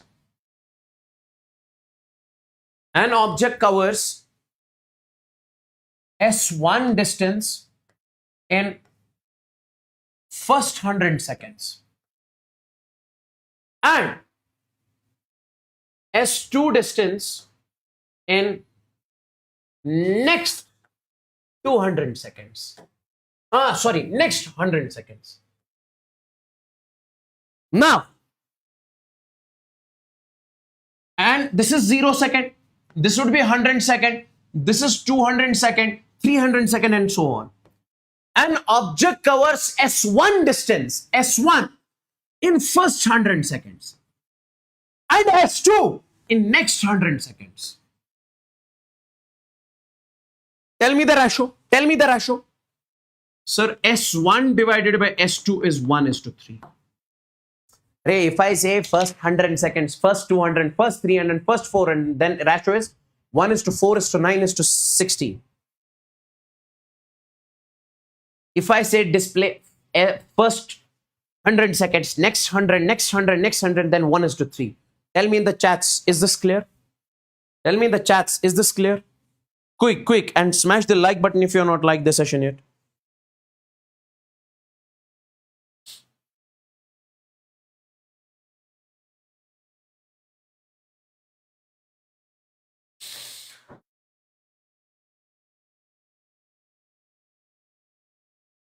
Motion under gravity. Now see.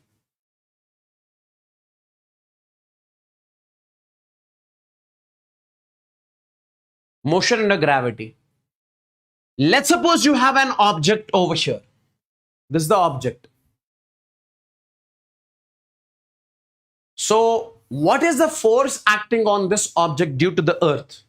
mg. Yes. So, I can say mg is the force acting on this object due to this earth. Okay. Now, if I say, sir, force is equal to mass into acceleration. So, acceleration will be force divided by mass. So, force acting on this object is mg divided by m. M and m will cancel. So, acceleration will come out to be equal to g. So, this is the acceleration of the object. Listen carefully. This is the acceleration of the object which falls under gravity. Motion under gravity means if you release this object, it falls down due to the gravity. So this is what we call motion under gravity or motion due to the gravity. So I can say over here acceleration will be g. G and value of this g is 9.8 meter per second square. So from now onwards, if you release an object, it falls down with what acceleration? 9.8 meter per second square. This is going to be the acceleration of this object. 9.8 meter per second square. Yes. Now guys, take a look. Now guys, take a look. Now guys, take a look. Time of flight. If you release an object from height h, how much time it is going to take in falling down? This t will be under root of 2h divided by g. H is the height, g is the acceleration due to gravity. Now if you release this object from this height, with what velocity it is going to strike the ground? That is called the velocity of hit. The velocity with which it strikes the ground is called velocity of hit. This velocity will be under root of 2g into h. You will have to remember these expressions directly. Velocity with which it strikes the ground. Now guys, see, very important. Take a look guys. Let's suppose, my dear NEET aspirants, you have an object over here. You are releasing this object. When you release an object, its initial velocity is considered as 0. Yes, we usually take g is equal to 10 meter per second square. Now see, if you release this object, its initial velocity is 0. If you throw this object, its initial velocity is not 0. So if object is released, we consider its initial velocity as 0. And if it falls down, it falls due to the acceleration, which is equal to g. That acceleration is equal to g, and this g is 10 meter per second square.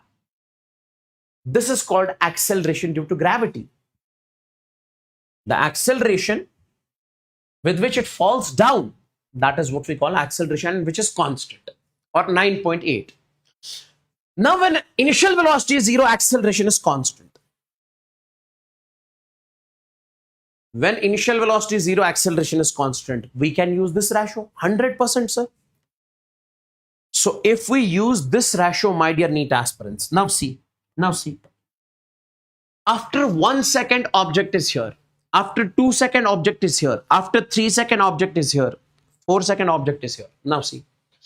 We said displacement covered in 1 second, it is x, or height covered in 1 second is x. Height covered in 2 seconds is 4x. Height covered in 3 seconds is 9x. Height covered in 4 seconds is 16x. Or height covered in first second is x. Height covered in second is 3x. In third second, 4x. In fourth second, 7x. The same ratio, bro. Exactly similar. Over there, car was moving horizontally. Here, car is moving vertically. Okay. So this is the ratio which you guys are supposed to remember. Height covered in 1 second, height covered in 2 seconds, 3 seconds, 4 seconds, 5 seconds, x is to 4 is to 9 is to 16 is to 25.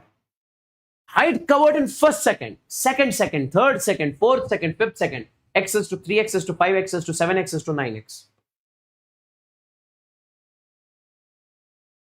Okay, yes. Now guys, take a look. A stone falls freely under gravity. I want you to focus exactly over here.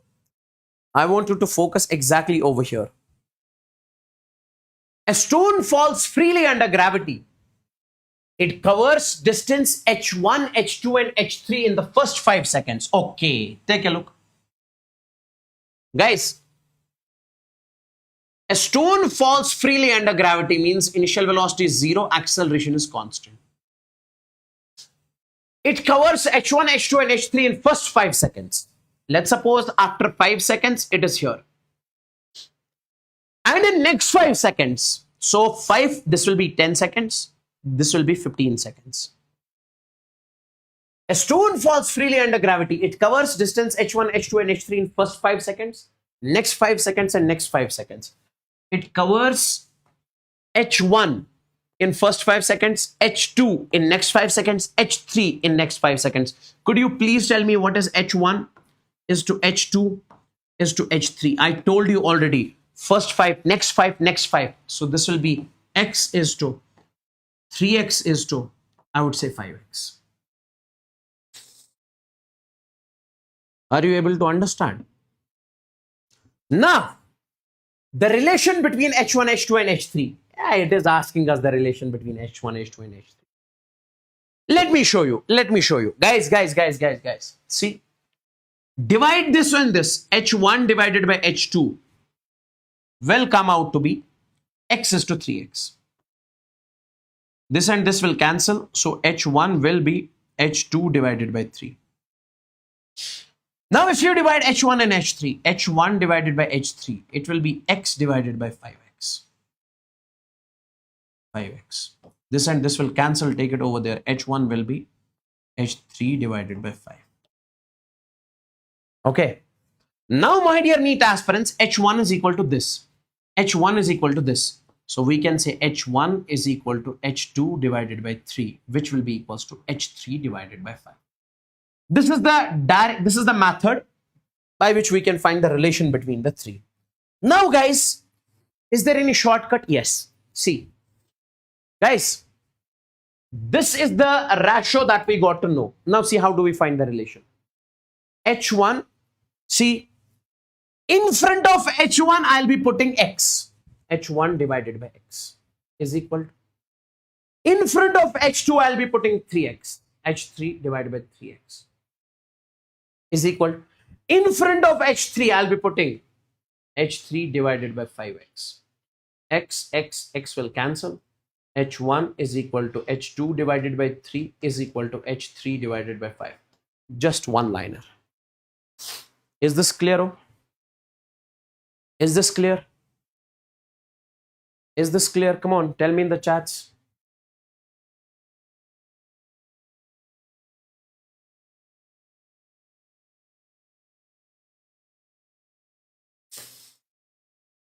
Is this clear? Come on.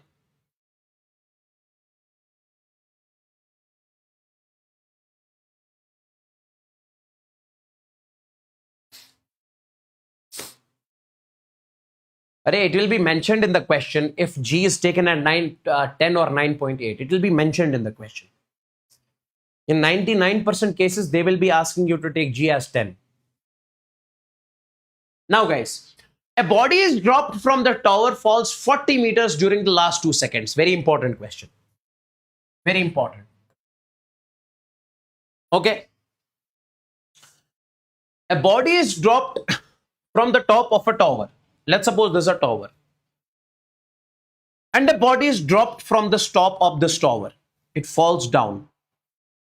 And it says it falls 40 meters in the last 2 seconds.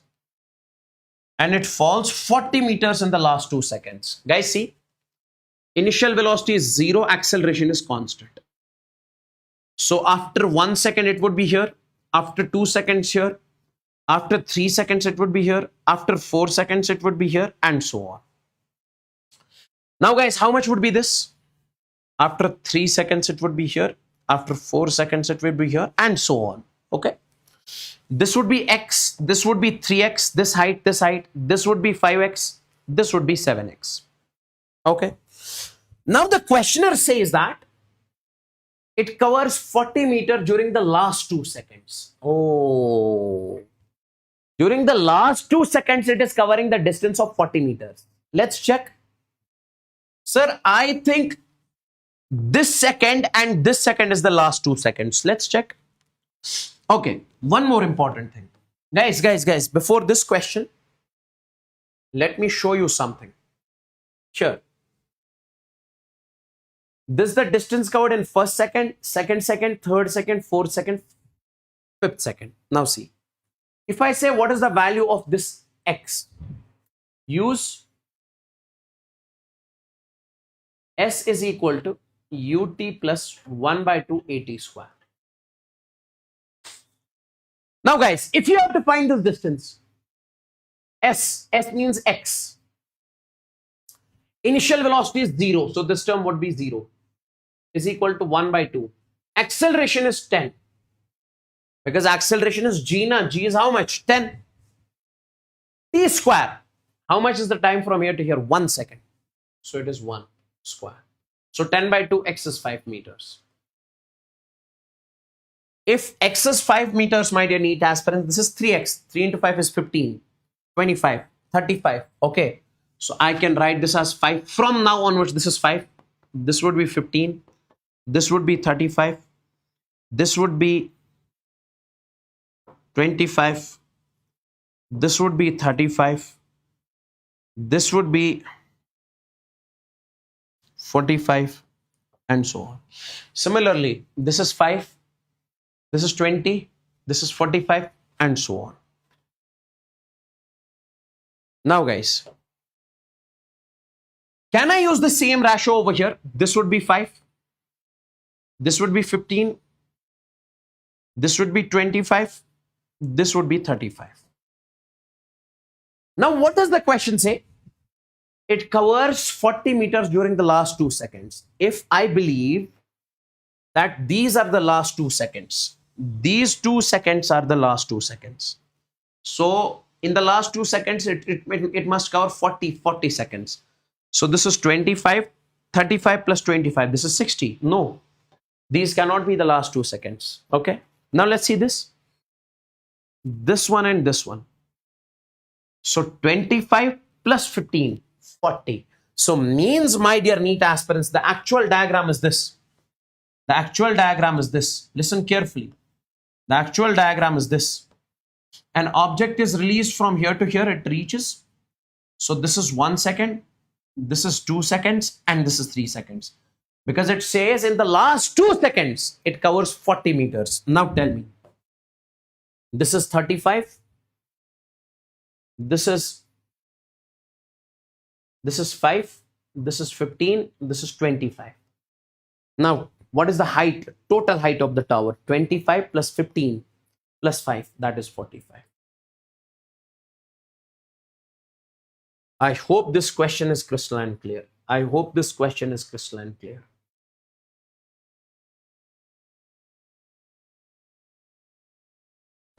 This is a water droplet problem. This is also important.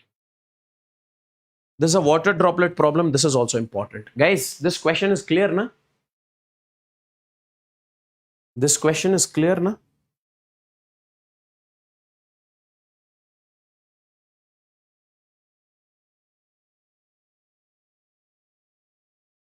Now take a look.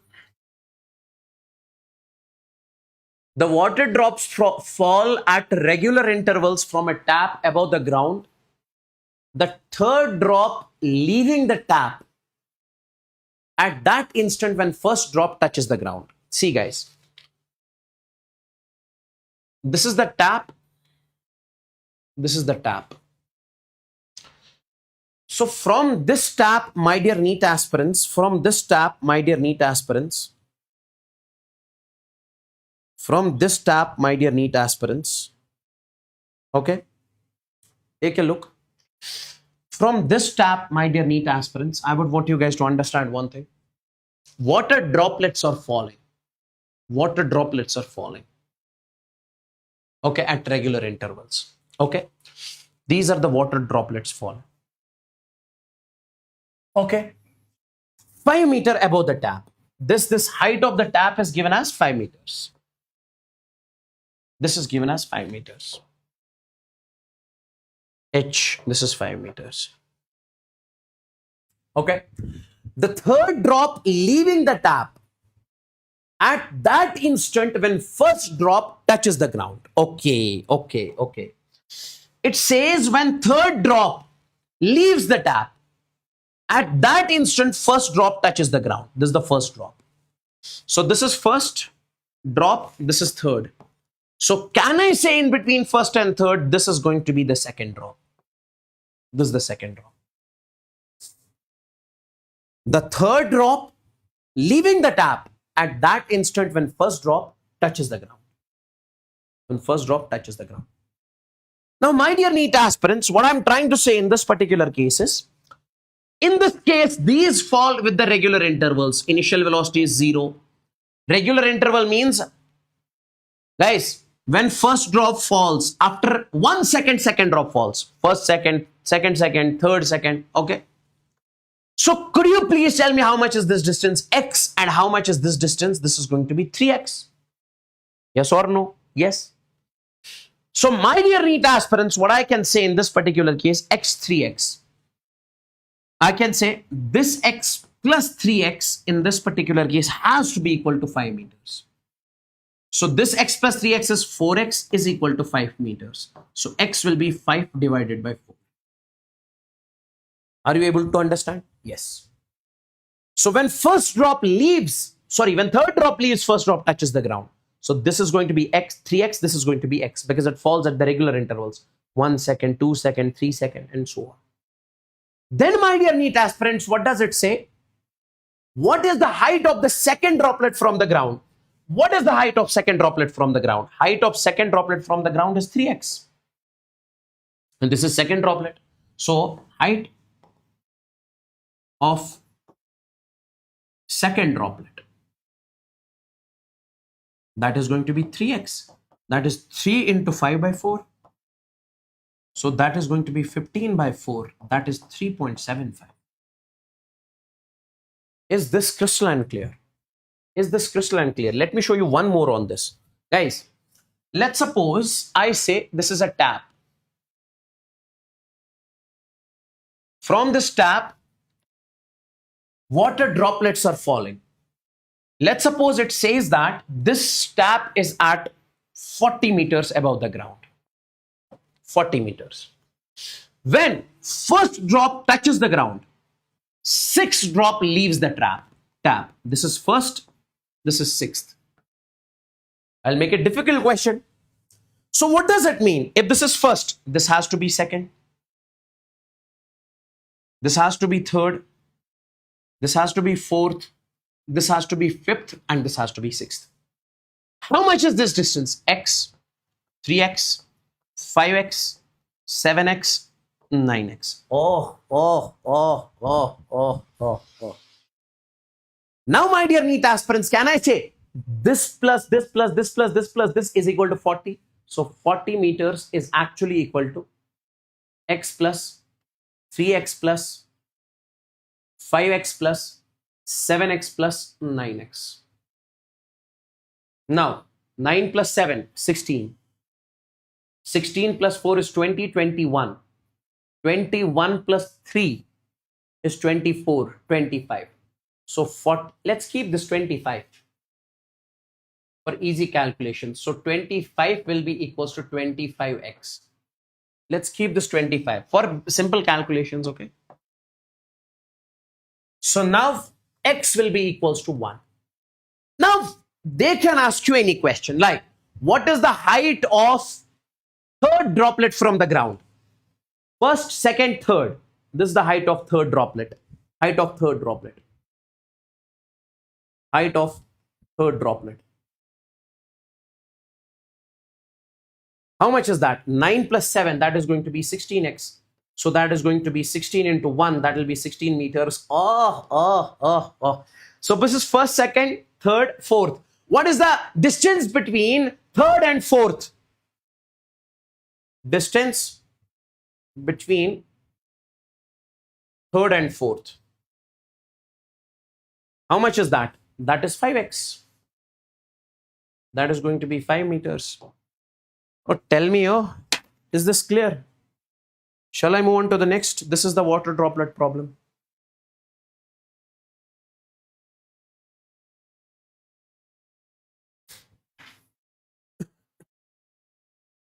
Now, motion under gravity from ground to ground. Ground to ground case means if you throw an object in air, it goes up and it falls back.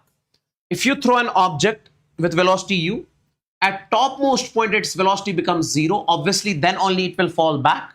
This is called ground to ground case. First of all, what is the maximum height covered? How much high it can go?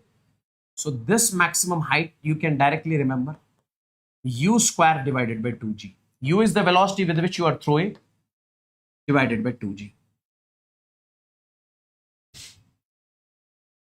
Okay, divided by 2g. Divided by 2g. Is that clear?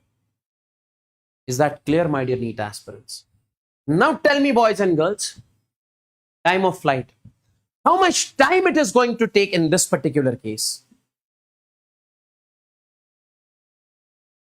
How much time it is going to take in this particular case from bottom to top, top to bottom? T is equal to 2u divided by g. This is the time taken by the object from bottom to top, top to bottom. Okay, upward time in this particular case, we say u by g. Time taken to go up and time taken to fall down. Downward time in this particular case is also u by g. Total time is u by g plus u by g is 2u by g. Is this clear? Tell me, guys. Is this clear?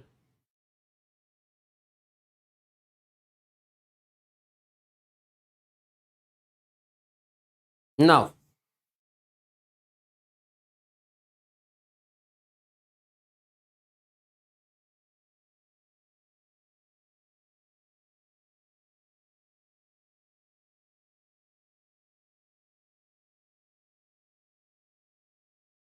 is this clear? Tell me, guys, in the chats, everybody out there.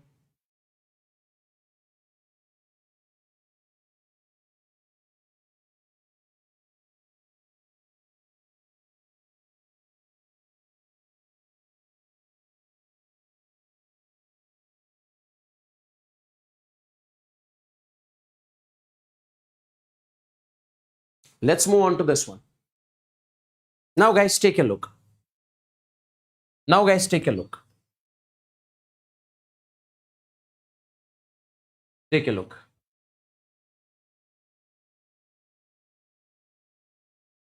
Listen carefully. Let me show you a master concept.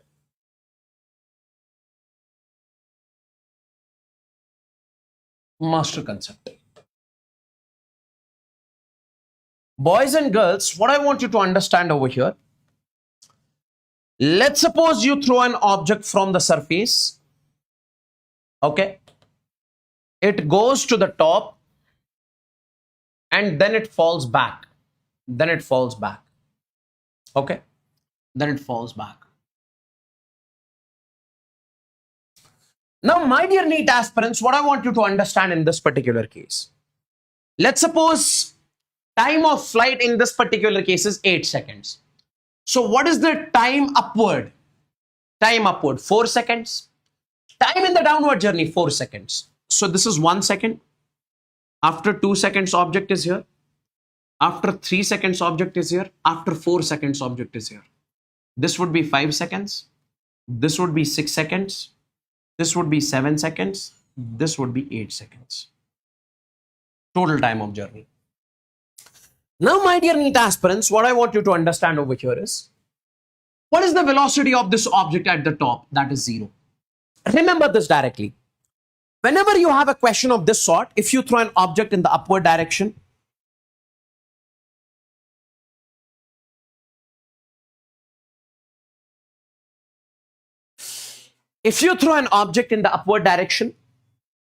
my dear NEET aspirants, you consider the downward journey. Imagine there was no upward journey in this question. There was no upward journey. Ball is only falling down. When the ball falls down, initial velocity, so means you consider the motion from top to bottom. Now, when you consider the motion from top to bottom, how much will be? Guys. So this is 0 seconds, because leave this part. Consider this part only. Initial velocity is 0. After 1 second here, after 2 seconds, after 3 seconds, after 4 seconds. So this distance is going to be x, and that is 5. This distance is going to be 3x, that is 15. This distance is going to be 5x, that is going to be 25. This distance is going to be 7x, that is 35. Now guys, copy and paste. So if I say this object has traveled 35 or 7x in the last second, so it would have traveled, I would say, same distance in the first second. So this would be also 35. If this is 25, this has to be 25. If this is 15, this would be 15. This is 5, this is 5. This is what you guys are supposed to do. Now guys, listen to me very carefully. If I say what is the velocity at this point? 0. Could you please tell me what is the velocity of the object at this point? You'll be saying, sir, velocity at this point will be, guys, v is equal to u plus at. I told you to consider the downward journey. In the downward journey, initial velocity you'll be taking as 0, because downward journey is top to bottom. So initial velocity is 0. So acceleration, this is 0. Acceleration is 10, because g, it falls due to g na. Time from here to here, time is 1 second. Don't write 5 seconds. It is 1 second, because in the downward journey, in the total journey, it is 5 seconds. In the downward journey, it is 1 second. So 10 into 1 is 10. So 10 meter per second. Now, if it is here 10 meter per second downward, here it will be 10 meter per second upward. What is the velocity here? V is equal to u plus at. U is 0, a into t. A is 10 and t. From here to here, this is 1 second, 1 second, 2 seconds. This will be 20.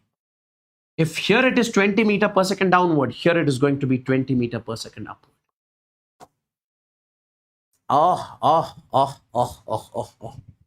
Sir, crystal and clear. Amazing, sir. Amazing, sir. Now take a look at the question. Very important. Very important. A ball is projected with a speed 40 meter per second, then fine. You are throwing a ball with 40 meter per second. Fine. Time of flight. Time of flight is 2u by g. 2u is 40.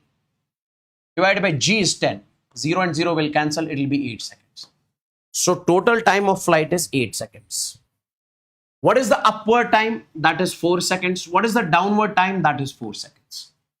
Maximum height. Guys, draw the diagram. 4 second, 0, and this will be 4. And this will be 8. Now in the downward journey, this is 5, 15, 25, 35. So don't you think that this will be also 35? This will be also 25. This will be also 15. This will be also 5. Now find the height, maximum height. 35 plus 25, 60. 60 plus 15, 75. 75 plus 5, 80. 80 is the maximum height. So maximum height is 80 meters. Sir, can you find this with the help of the formula? H is equal to U square by 2G. U is 40 square. So 40 into 40 divided by 2 into 10. 0 and 0 will cancel. So 4 into 4 is 16. 160 divided by 2, that is 80. 80 meter per second. Speed after t is equal to 5 seconds. Now see. Amazing question. Speed after t is equal to 5 seconds. Okay. Means speed here. Speed here. Speed after t is equal to 5 seconds. How do you find the speed after t is equal to 5 seconds? Guys, whatever is the speed at 5 seconds, same is the speed at 3 seconds. So I can say, sir, speed at 3 seconds will be equals to speed at 5 seconds. That is u plus 80. But we'll use this in the downward journey. In the downward journey, so initial velocity is 0. Initial velocity is 0 plus acceleration is 10. And time, from here to here, time is 1 second. So this is going to be 10 meter per second. 10 meter per second. Speed after 3 seconds, speed after 5 seconds. I believe this is clear, my dear NEET aspirants. I believe this is crystalline clear. Okay. What is the speed of the object at 6 seconds? 6 seconds means this. So same will be the speed at what? 2 seconds. That is a into t. A is 10 and time is 2. Because this is 1 second plus 1 second is 2 seconds. So this is going to be 20 meter per second. Amazing. Distance covered in 6 seconds. Now see. Distance means the actual path covered. Take a look, guys. This is distance covered in 4 seconds and this is 80 meters. This is distance covered in 5 seconds. That is 80 plus 5 is 85 meters. This is distance covered in 6 seconds. Total. 85 plus 15, 100. So distance covered in 6 seconds is 100 meters. Distance covered in 6 seconds is 100 meters. Displacement in 6 seconds. Now see. Object reached finally at 6 second. Object is here.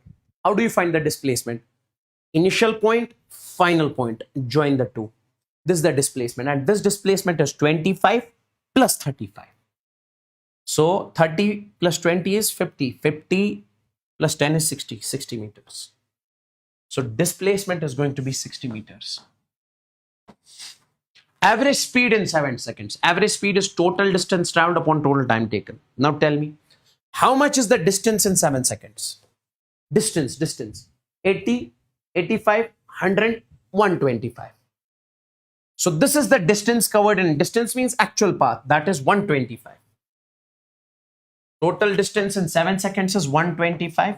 Divided by time is 7 seconds. Average velocity in 5 seconds. Average velocity is total displacement upon total time. Total displacement upon total time.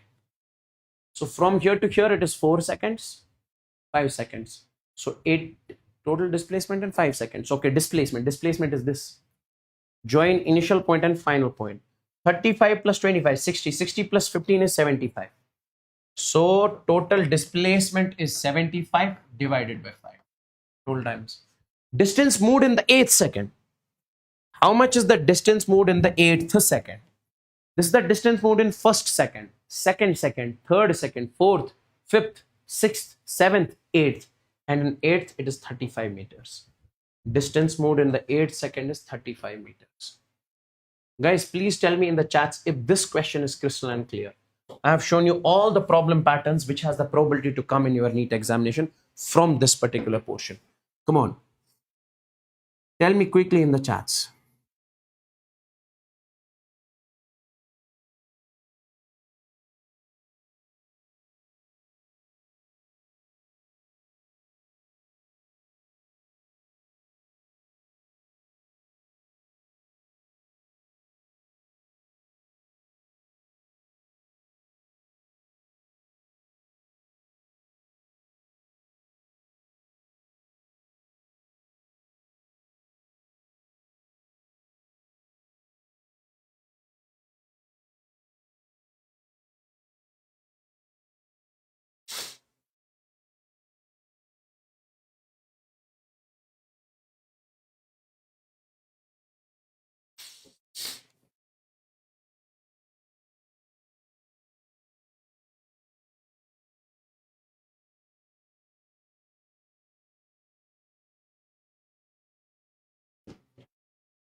Now, position time graph.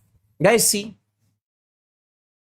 position time graph is simply, let's suppose this is an object.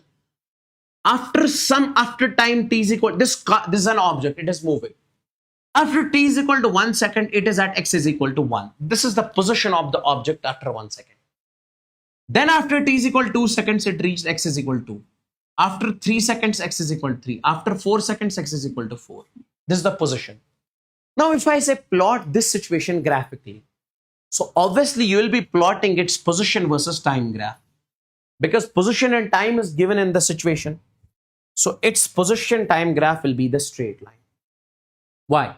Because when time is 1, position is 1. When time is 1, position is 1. If you join these 2 points, time is 2, position is 2. Time is 3, position is 3. So it will be the straight line. Okay. Now, boys and girls, what I'm trying to say in this particular case is, let's find the slope of this graph. Always remember, slope is tan theta. Tan theta means perpendicular by base. If this is theta, this axis will be considered as base, this will be considered as perpendicular. So it is going to be dx by dt, or x by t, or delta x by delta t. So my dear NEET aspirants, what is the dx by dt? Dx by dt is velocity. So what I can say in this particular case, slope of position time graph, slope of xt graph gives the velocity. From now onwards, if I ask you to find velocity from position time graph, you'll be finding the slope. Like, find the ratio of velocity of A and B. There are 2 cars. This is a car A. This is a car B. Its position time graph is this. Its position time graph is this. You have to find the velocity of A divided by velocity of B. Velocity of A divided by velocity of B. Now, velocity in case of position time graph means slope. You'll be saying slope of A divided by slope of B. Slope means tan theta. Now, theta is the angle that the graph is making with the x-axis. How much angle this is making with x-axis? 30. Because if this is 45, this is 15. 45 minus 15, this has to be 30. Okay, how much this is making? How much this? B. 15 plus 15 is 30. 30 plus 30 is 60. Or 45 plus 15 is 60. So I can say A is making tan of 30. B is making tan of 60. Are you able to understand? Please tell me in the chats, everybody out there. Now tell me, what is the value of tan 30? 1 by root 3. What is the value of tan 60? Root 3. Root 3 into root 3 is 3. So 1 is to 3 is the ratio. 1 is to 3. Now, this is a position versus time graph or displacement time graph. At which point velocity of the particle is maximum? Guys, see, from the position time graph, if you have to find the velocity, you find slope. Okay. Now see, So wherever the slope is maximum, I would say velocity is going to be maximum. See guys, if you have to find the slope at this point, whenever you have to find the slope at a point, you draw a tangent. I'm drawing a tangent. Then check the angle with x-axis. This is theta1. This is how we find the slope. Now, here draw a tangent. This is making the angle theta2. Here draw a tangent. This is making the angle theta3. Theta3 is 0 because this is parallel to x-axis. Now, clearly I can say in this particular case, theta2 is greater than theta1. So here slope is large. Array, this is inclined, more inclined. Slope is large. So I can say velocity at point B is maximum. So the point where slope is maximum, velocity is going to be maximum. Find the average speed and average velocity in 8 seconds. Now see, this is position time graph. How do you find, guys? Velocity in case of position time graph means slope. Is the angle given in the question? No, angle is not given. Let me show you. When it comes to the, okay, in 8 seconds, when it comes to the average speed, average speed, average speed, average speed. Listen carefully. What does the graph show? Graph says that in the first 2 seconds, particle has covered 10 meters. In the first 2 seconds, see, this is the graph. In the first 2 seconds, particle has covered 10 meters. Then it remains at rest. In 4 seconds, same 10 meters. Then again, the graph says that in the 6 seconds, object has covered 20 meters. In the first 6 seconds, object has covered 20 meters. It is like this. An object has covered, this is t is equal to 0, t is equal to 6. It is 20 meters. Then, in the next 2 seconds, from here to here, graph comes down. Again, final position is 0. So then in the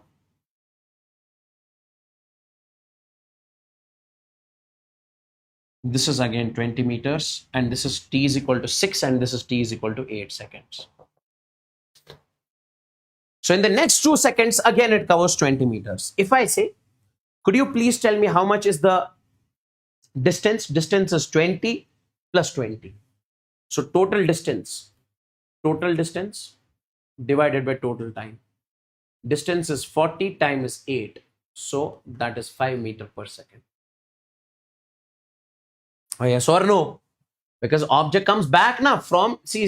This is the final position. Final position is again 0. Initial position is also 0. And when I say average velocity, that is total displacement upon total time. Total displacement is 0. Total time is how much? 8. 0 divided by 8 is 0 meter per second.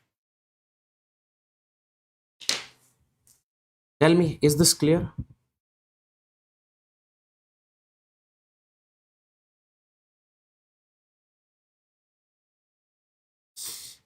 Is this clear, boys and girls?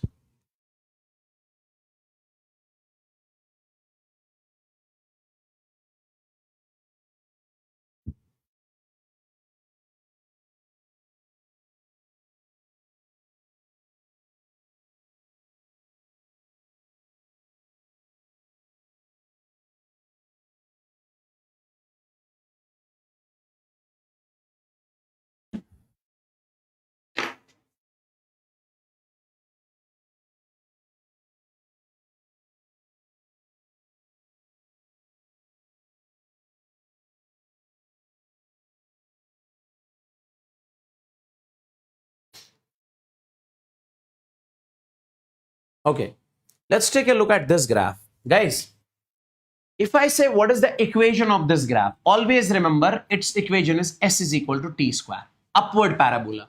If I say this is y, this is x, then it would have been y is equal to x square. Upward parabola, I'll give you the break at 1 o'clock. Upward parabola, this.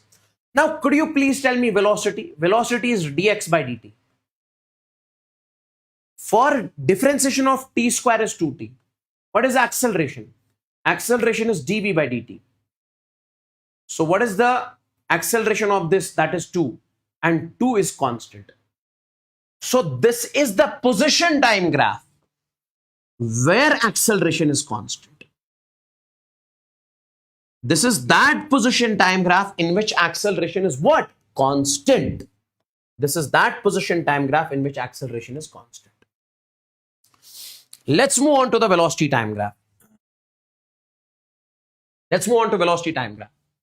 Let's suppose, my dear NEET aspirants, you have an object, you have a car over here.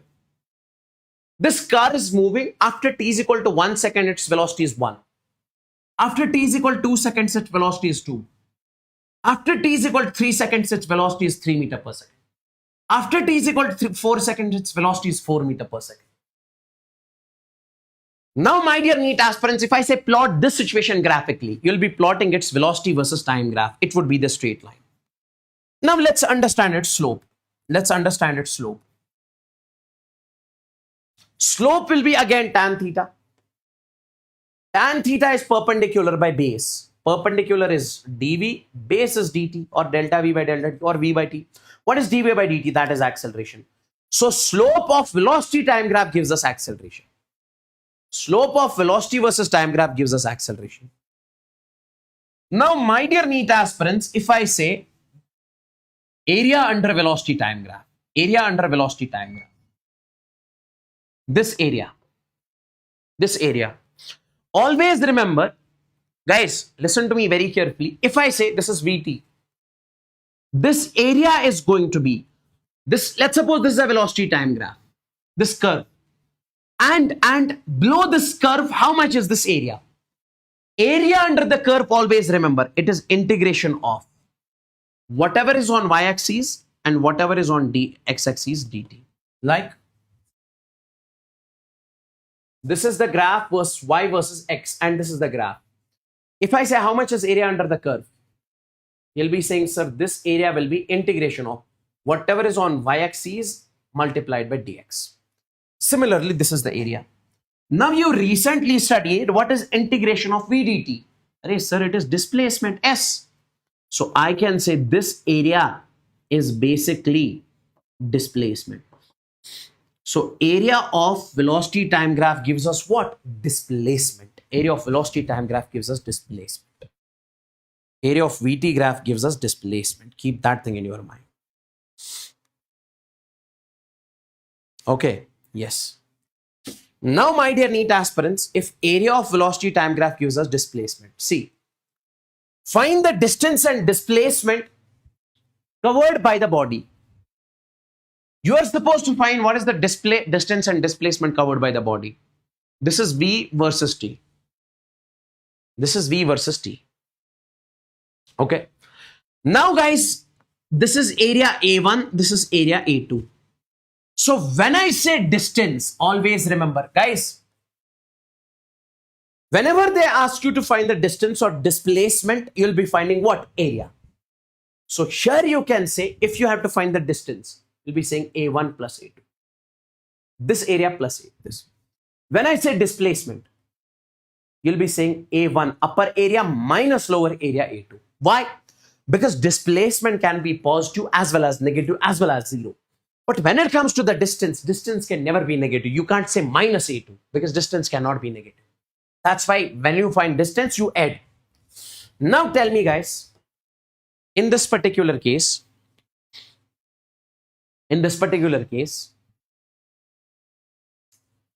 we say, let's find this distance. Okay, let's find A1 and A2. Let's find A1 and A2.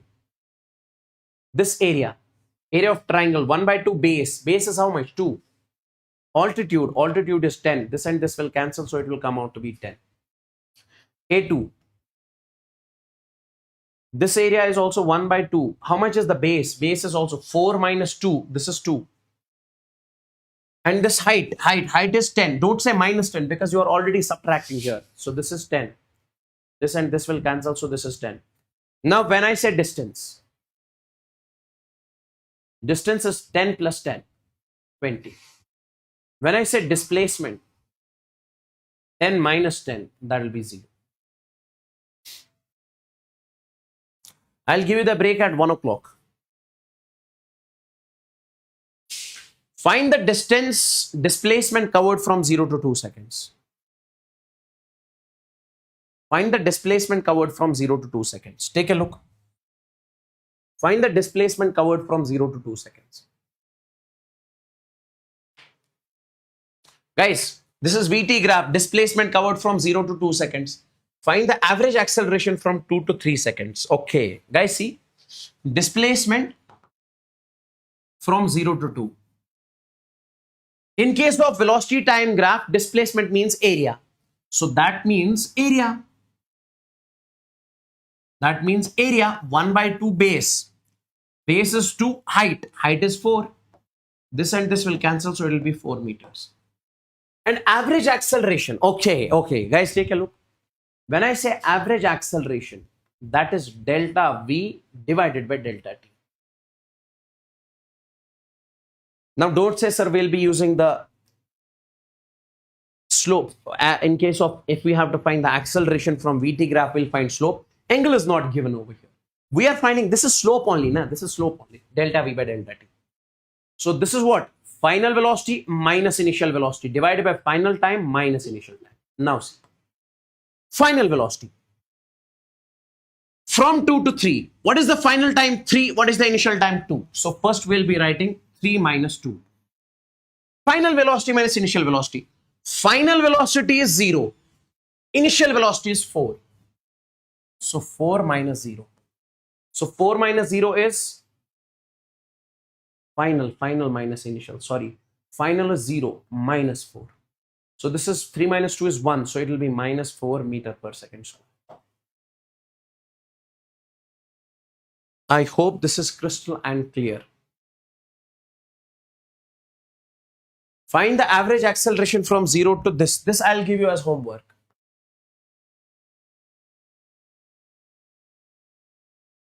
This is your homework. This is your homework.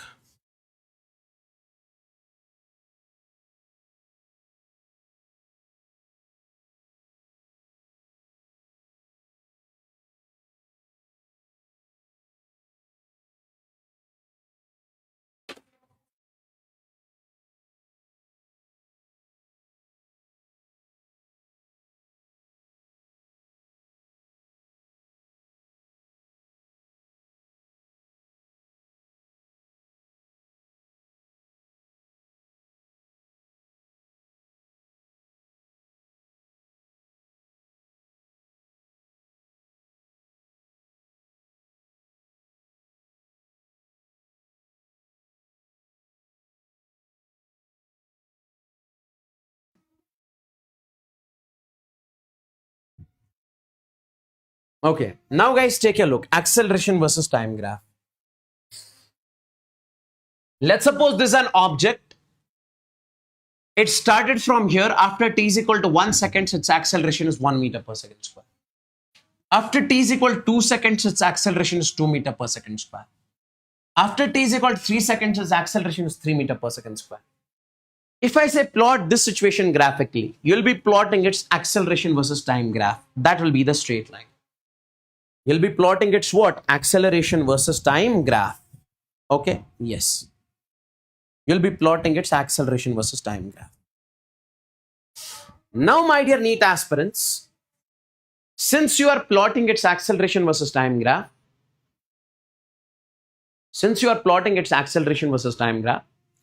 if you ask me, sir, what is the slope? We don't define the slope of acceleration time graph. It is nothing but dA by dt. That means jerk. But that is not in our syllabus. Not in 11-12 syllabus. Even not in this we study in MSc level.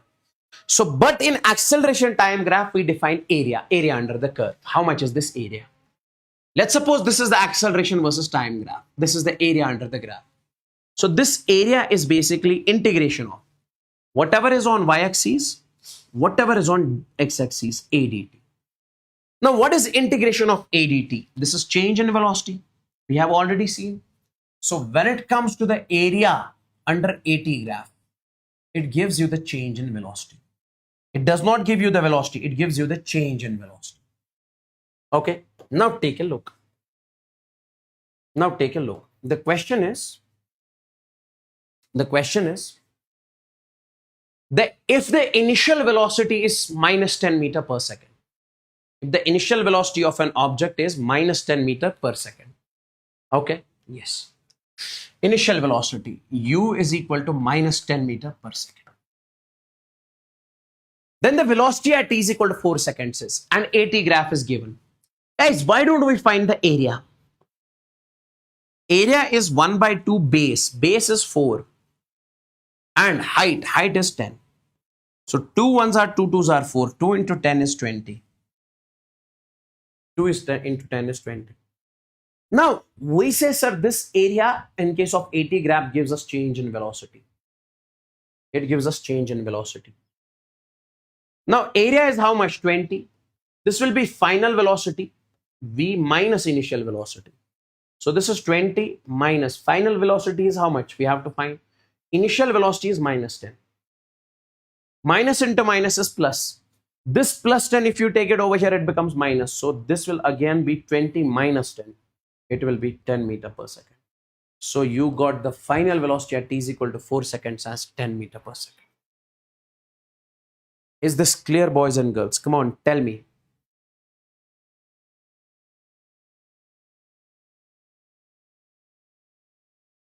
Is this clear?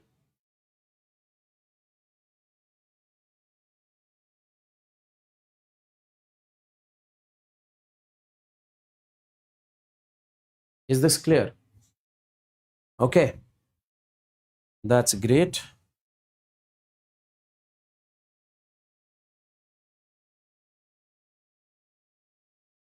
That's great. Guys, let's take a break, huh?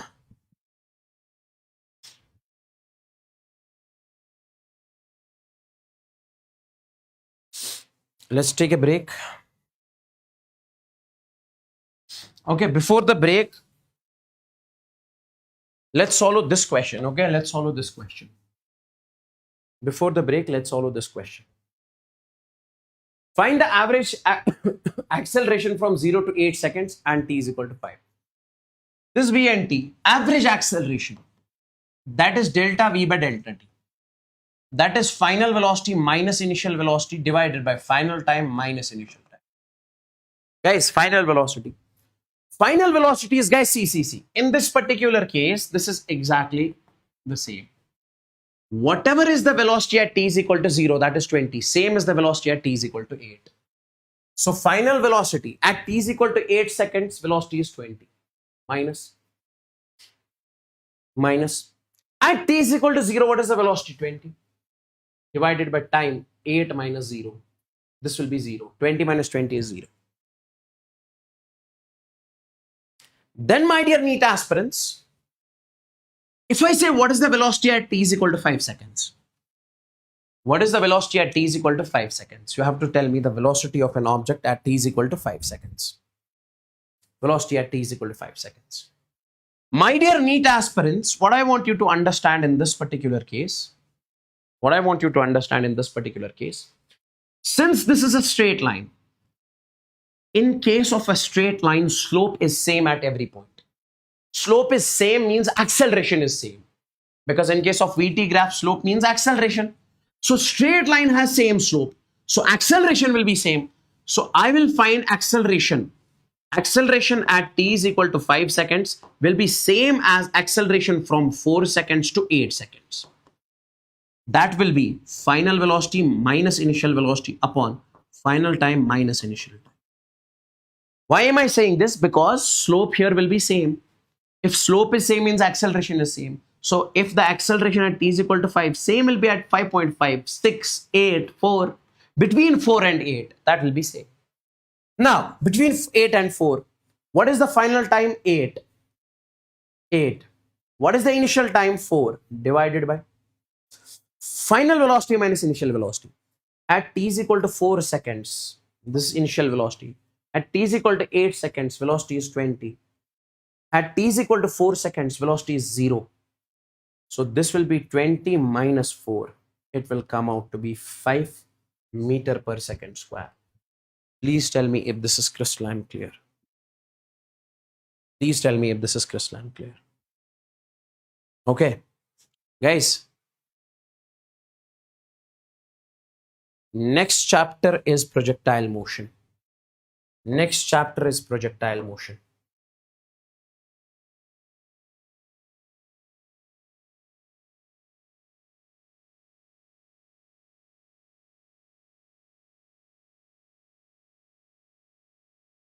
Projectile motion plus relative motion.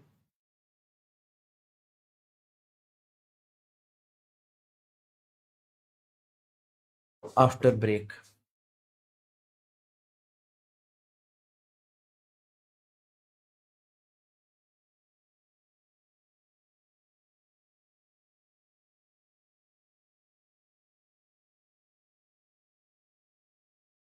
Break till 150.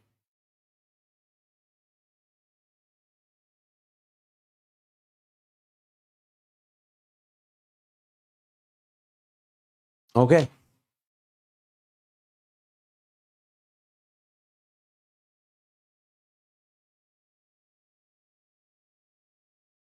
Let's see you after the break, guys.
Okay, guys, let's dive into the session.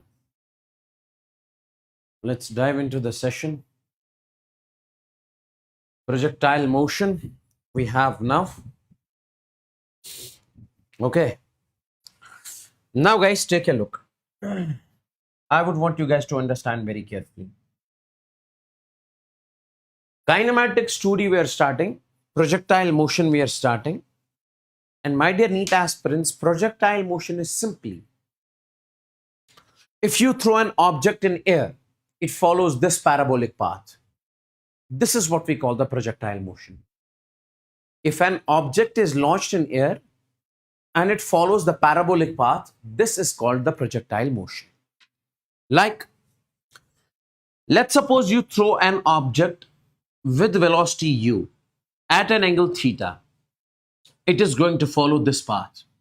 This is called projectile motion. Now, my dear NEET aspirants, this is the case ground to ground. When you throw an object from the ground, it falls onto the ground. This is called a ground to ground case. And it is a two-dimensional motion.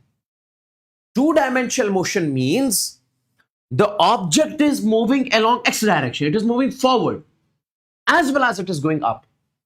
Like when the object is here, if I say how high it has gone, this is the displacement in y direction. This is the displacement in x direction. Okay? Means it is moving horizontally as well as vertically. So whenever we have two-dimensional motion, we break it into horizontal and vertical motion. 1D plus 1D. Okay? Yes. Now guys, listen carefully. If you throw this projectile with velocity u at an angle theta, this initial velocity will have two components. This component will be u cos of theta. This component is going to be u cos of theta. This will be initial velocity in x direction, that is ux. This component will be uy and this will be u sine of theta. Initial velocity in y direction. Initial velocity in y direction.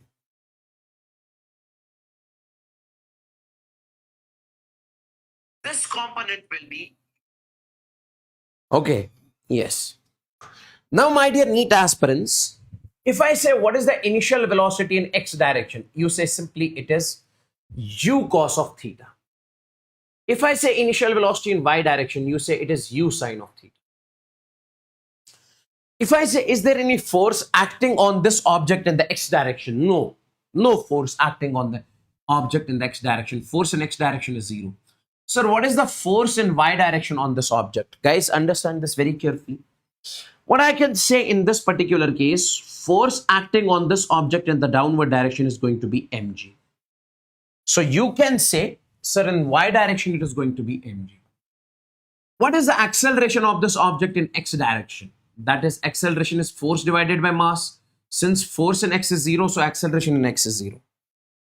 So if we say acceleration in y, it is going to be force in y divided by mass. So that is going to be mg divided by m. M and m will be cancelled. So acceleration in y direction will be equals to g.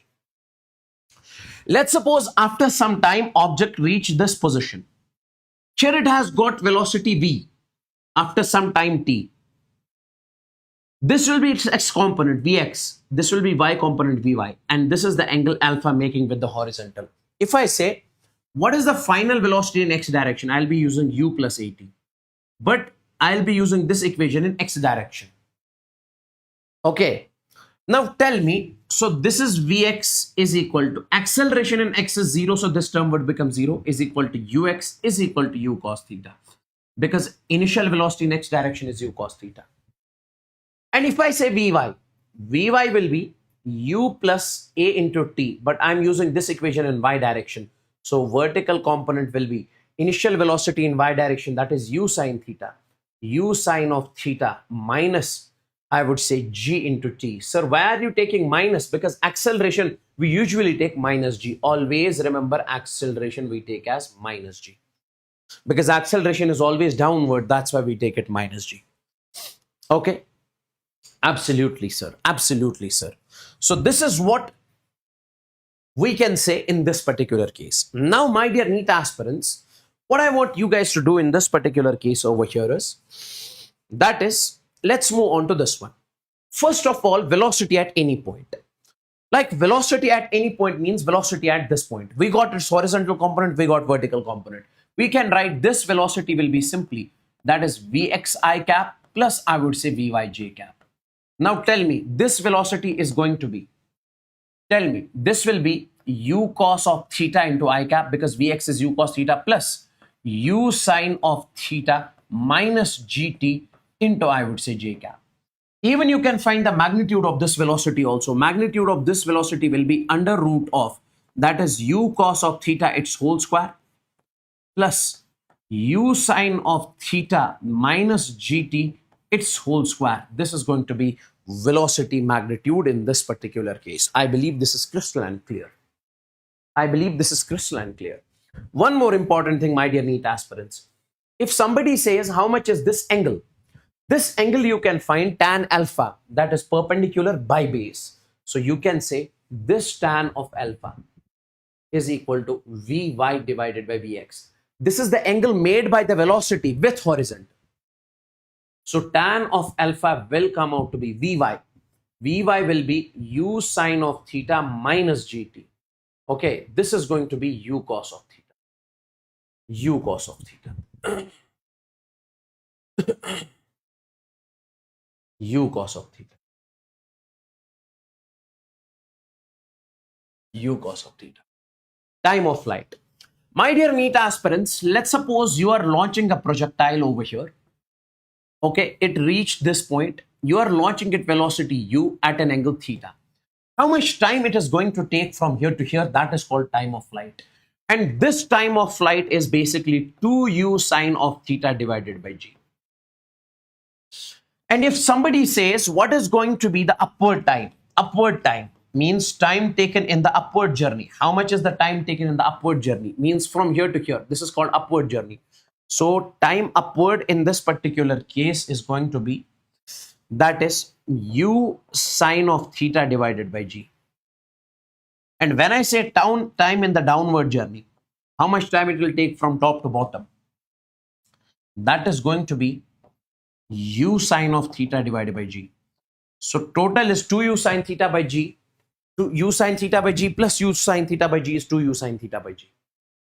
Okay, I believe this is crystalline clear. Now, my dear NEET aspirants, if I say what is the speed of this projectile at maximum height? What is the speed at maximum height? This is the maximum height. At this particular point, my dear NEET aspirants, always remember vertical component of the velocity will be 0. Because then only it will start falling down. And horizontal component Vx, it will be equals to ux, and that will be u cos of theta. U cos of theta. Always remember speed at maximum height. I would say Vy, vertical component is 0, and a horizontal component will be u cos theta. That's it. That's it. That's it. I believe this is clear. Maximum height. Now, my dear NEET aspirants, if you are, let's suppose, throwing an object, okay, you are throwing this object, this is what we call maximum height. How high it can go. If you are throwing this object with velocity u at an angle theta, how high it can go, what can be the maximum height in this particular case? That is going to be the maximum height. That is going to be the maximum height in this particular case. Now, my dear NEET aspirants, when it comes to the maximum height, it is going to be u square sine square of theta divided by 2g. This is the maximum height attained by the object. This is the maximum height attained by the object. One more important thing. Since I told you u sine theta is basically uy. U cos theta is ux. So you can write in this particular case over here, this will be 2uy divided by g. This will be uy by g, this will be uy by g. And my dear NEET aspirants, you can say u sine theta is uy. So this you can also write as uy square divided by 2g. Horizontal range. What does horizontal range actually mean? Let's suppose, my dear NEET aspirants, you are launching a projectile, it reached this particular point. You are launching it velocity u at an angle theta. How far it can go, that is going to be the range. How far the object can go, that is going to be the range in this particular case, my dear NEET aspirants. Okay? How far it can go, that is going to be the range.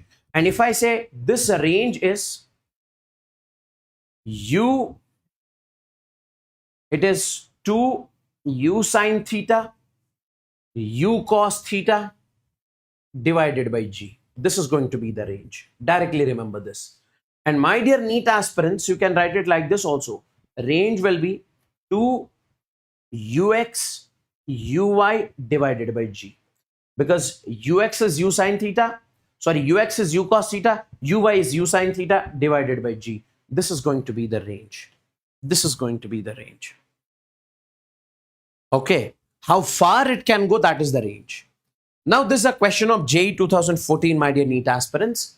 And if an object is projected with a velocity, now guys see, the questioner says that you are launching an object with a velocity. You are launching an object with a velocity that is given over here, this u. And what is the value of u? U is given as alpha I cap plus, I would say, beta j cap.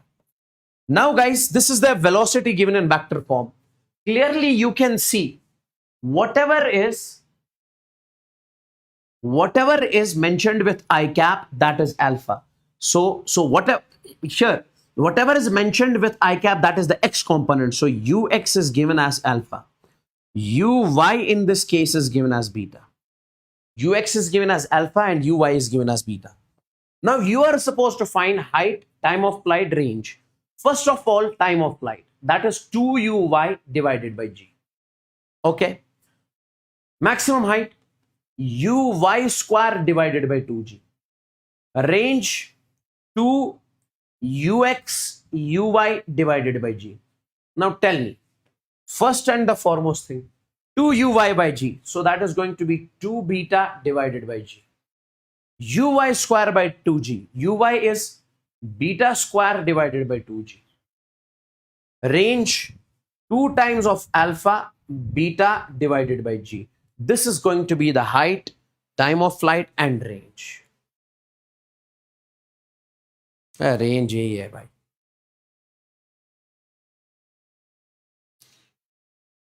This is the one formula of range. There is one more formula for the range. What is that? What is that? 2 sin theta cos theta. इसको हम ऐसे भी लिख सकते हैं. 2 sin theta cos theta. It is going to be R is equal to U into U becomes U square. 2 sin theta cos theta becomes sin of 2 theta divided by G. अब खुश हो गया भाई मेरे? बस. Actual formula is this. Okay. Is that clear? Oh, let me know in the chats. Let me know in the chats.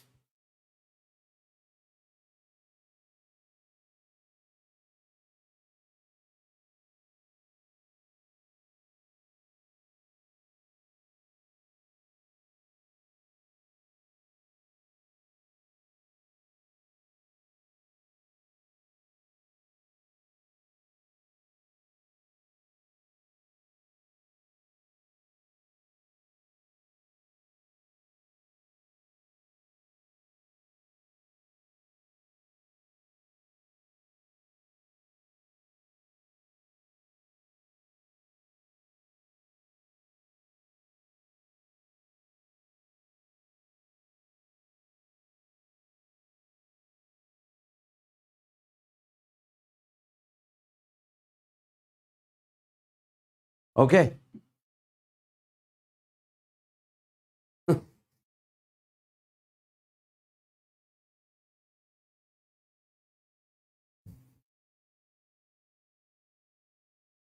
So 2ux uy divided by g. Now boys and girls, you can say 2ux uy divided by g, 2 alpha beta divided by g. Okay, let's talk about this question. This was the question asked in NEET 2023. A ball is projected from a point with a velocity 20 meter per second at an angle of 60 degree. Okay. With respect to the horizontal. With the horizontal. At the highest point B, the velocity is. Now guys, see. It says that you have launched a projectile, okay, with a velocity u is equal to 20 meter per second at an angle of 60 degrees. 20 meter per second at an angle of 60 degrees. Could you please tell me what is the x component of the velocity? Ux in this particular case is u cos of 60. U is how much? That is 20. Cos 60 is how much? 1 by 2. So this and this will cancel, so it will come out to be 10 meter per second. Can I say this is the initial velocity in x direction in this particular case, my dear NEET aspirants? If this is the initial velocity in x direction, now it says, what is the velocity of this projectile at highest point? At highest point, we know only it is horizontal component. Vertical component is 0, and that is u cos theta. And u cos theta itself is, I would say, 10 meter per second. So this is going to be the velocity at the topmost point. Let's talk about this one. Take a look. A bullet is fired from a gun at a speed of 280 meter per second. Okay. So initial velocity is given as 280 meter per second at an angle of 30 degrees. So 30 degree at angle 30 degrees. The maximum height in this particular case is going to be, guys, simple. U square sine square of theta divided by 2g. Simple. So I can say 280 square sine square of I would say 30 divided by 2g. G is, I would say, 10. Put the values and get the answer. This is a formula based question. Very simple. Okay, let's talk about this one. See, a projectile is projected at 30 degree from the horizontal with initial velocity 40 meter per second. Okay. Yes, the velocity of the projectile after t is equal to 2 seconds is, guys, listen to me very carefully. It says velocity of the projectile after 2 seconds. Velocity of a projectile at any point. This is the formula. That is u cos theta I cap plus u sin theta minus gt j cap. This one. So my dear NEET aspirants, I can say velocity after time t. It says you have launched a projectile, my dear NEET aspirants. Listen carefully. You have launched a projectile with a velocity 40 meter per second at an angle of 30 degrees. It says velocity after 2 seconds. Guys, velocity after 2 seconds will be u cos of theta into I cap plus u sin of theta minus gt into j cap. This is going to be the velocity. Now you guys tell me one thing. Can I write it like this? U is 40 cos of 30 I cap plus u is 30 cos of 30, 40 cos 30. U is 40 sin of 30 minus g is 10 into t is 20, and I would say j cap. Now guys, we will come out to be 40 cos 30 is root 3 by 2 I cap plus this is 40 sin 30 is 1 by 2 minus 2 into 10 is 20 j cap. Now guys, 2 ones are 2 20s are 20 minus 20, this entire term would become 0. 2 ones are 2 20s are, so velocity will come out to be 20 root 3 I cap. And my dear NEET aspirants, velocity is only in x direction, so means it is the highest point. 20 root 3 and it is the highest point. Why? Because why? Vertical component of the velocity becomes 0. That becomes 0 only at topmost point.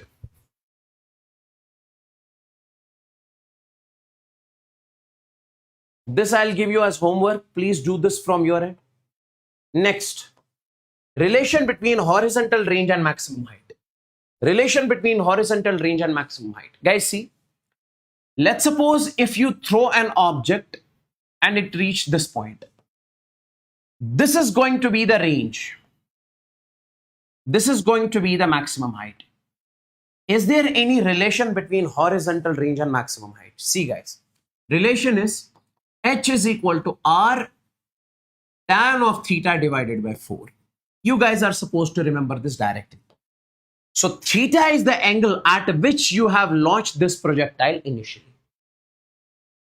Okay, so this is the relation between horizontal range and maximum height. Now see the question on the same concept. JEE 2024.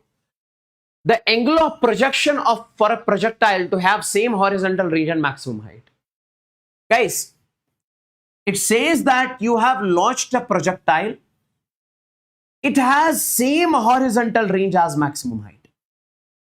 You are supposed to find the value of theta at what angle you have launched this projectile. You are supposed to find the value of theta. Now, boys and girls, what I want you to understand in this particular case,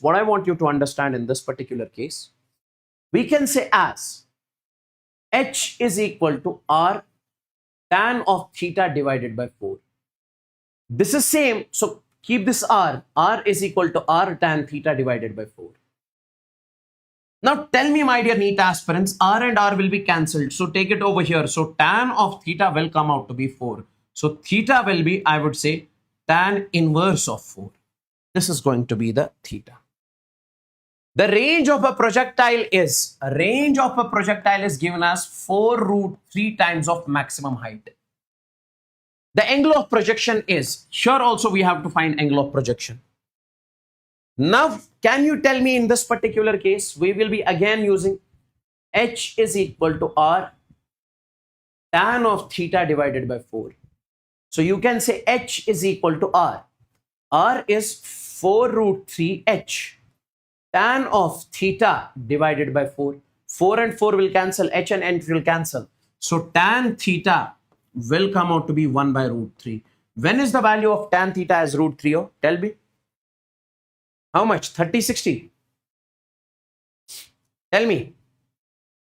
30, yeah? So I would say theta is equal to 30 degrees. Is this clear? Great.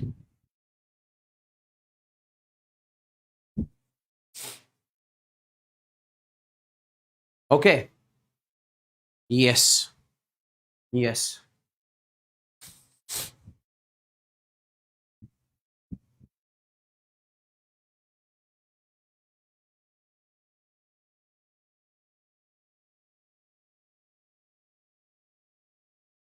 Now guys, one more important concept I just want to tell you over here. What is that? That is angle of elevation.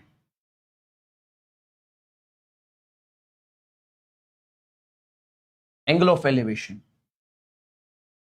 See guys, let's suppose you have launched a projectile.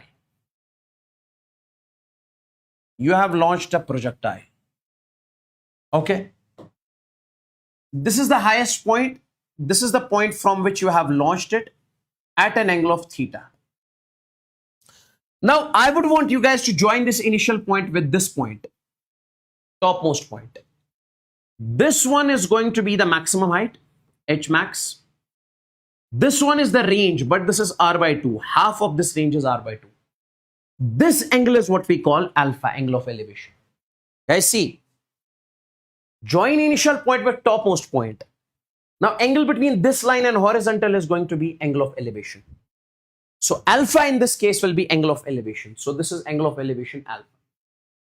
Now, if somebody says, what is the value of this angle of elevation? Look at this triangle. From this triangle, tan alpha will be perpendicular by base. You can simply say tan of alpha is perpendicular by base, H divided by R by 2. Take it in the numerator. So, you can say tan of alpha will be 2H divided by R. Now, we recently studied that H is equal to R tan of theta divided by 4. You can put it over here. So, this tan of alpha will come out to be 2 divided by R.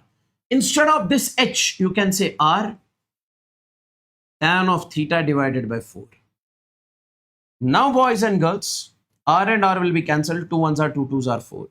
So, you can say tan of alpha will be tan of theta divided by 2. So, theta is the angle of projection. Alpha is the angle of elevation. Let's suppose if I say theta is 45 degrees. If I say I have launched the projectile at an angle of 45 degrees. What will be the angle of elevation? Not 45, let's keep it 60 degrees. Okay. or let's keep it 45. What will be the angle of elevation? So you will say, sir, tan of alpha is tan of 45 divided by 2. Tan 45 is 1. So you can say tan of alpha will come out to be 1 by 2.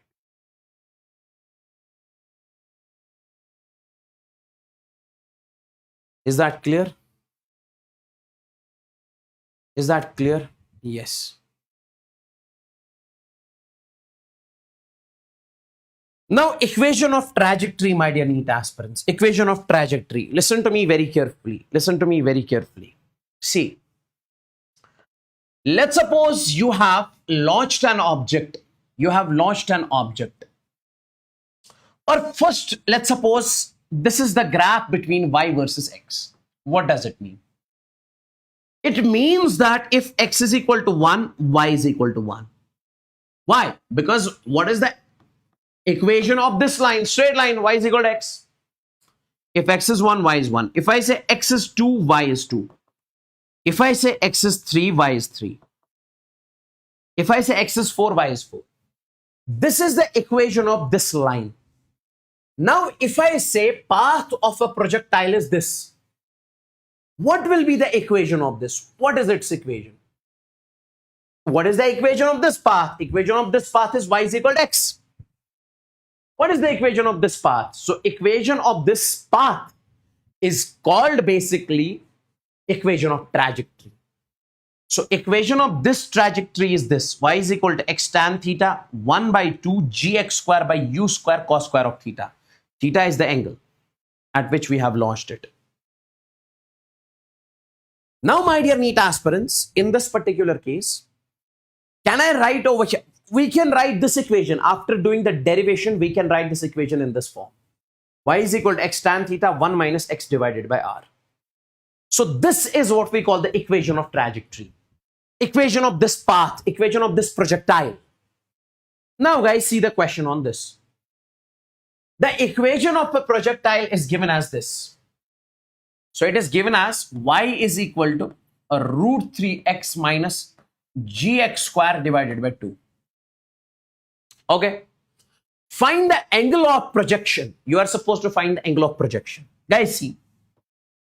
Sir, this is the equation. And what is the general equation? General equation is this. Let's try to make this equation of this type. See, guys. What is over here? A root 3. Let me tell you what you guys are supposed to do. If this is root 3 mentioned over here, I would want you guys to multiply with root 3 and divide with root 3. If it was a root 9 over here, multiply with root 9, divide with root 9. Okay. Now, guys, do one thing. Y is equal to, take this root 3 common. Even root 3x you can take common. When you take root 3x common, here will be 1 minus. Here it is gx square, so it will be g into x upon. Then you can say 2 root 3. Okay. This g you can take also in the denominator of this one. Now you can compare it with, compare with y is equal to x tan theta 1 minus x divided by r. Tell me, guys, what is the value of, if you compare x root 3 tan theta? So I can clearly say, sir, tan theta is equal to root 3. 1 x. Here it is r. Here it is 2 root 3 divided by g. So r will come out to be 2 root 3 divided by g is 10. You can take this in the numerator, denominator. So you can say 2 1s are 2, 5s are 10. So it is going to be root 3 divided by 5. So tan theta is root 3. So we can say tan of theta is equal to tan theta. This is root 3. So we can say tan of 60 because tan 60 is root 3. So tan will cancel. So theta will come out to be 60 degrees. So angle of projection is 60 degree. Even range also we calculated.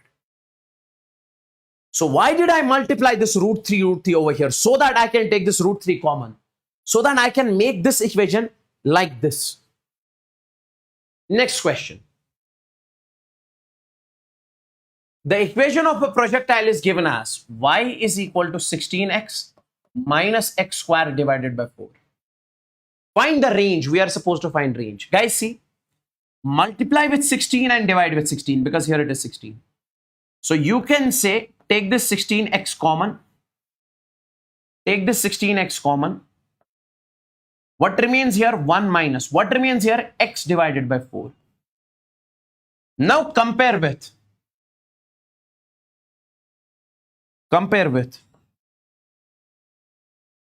y is equal to x tan theta 1 minus x divided by r. X tan theta 1 minus x divided by r. Now boys and girls, here it is x, here it is x. Tan theta, here it is 16. Here 1, 1, x, x. What is the value of r? Wait. Here it is 16 into 4, it is 64. Now in this particular case, r will come out to be 16 into 4 is how much? 64. R will come out to be 64. Clear. 64.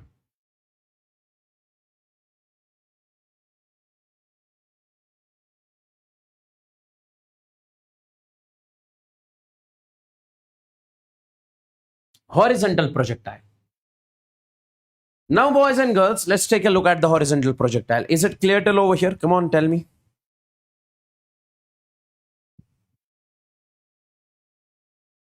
Smash the like button if you're not liked the session yet. Horizontal projectile. See, guys.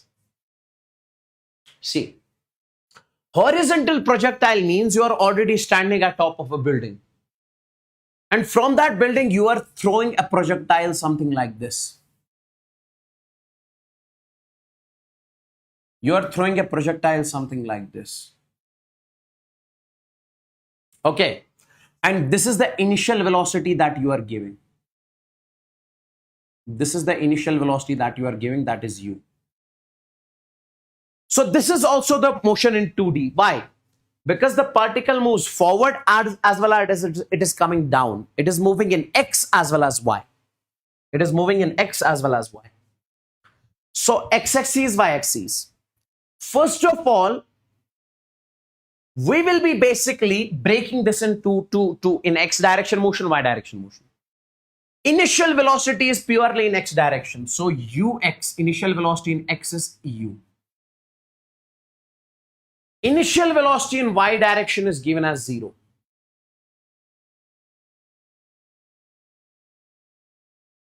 Initial velocity in y direction is 0. Initial velocity in x direction is u. Initial velocity in y direction is 0. Initial velocity in y direction is 0. Initial velocity in x direction is u. Now tell me, force in x direction is given as, is there any force acting in the x direction? No, 0. What is the force in y direction? That is m into g. What is the acceleration in x direction? 0. What is acceleration in y direction? That is force upon mass. mg divided by m. This and this will cancel, so it will come out to be g. It will come out to be g.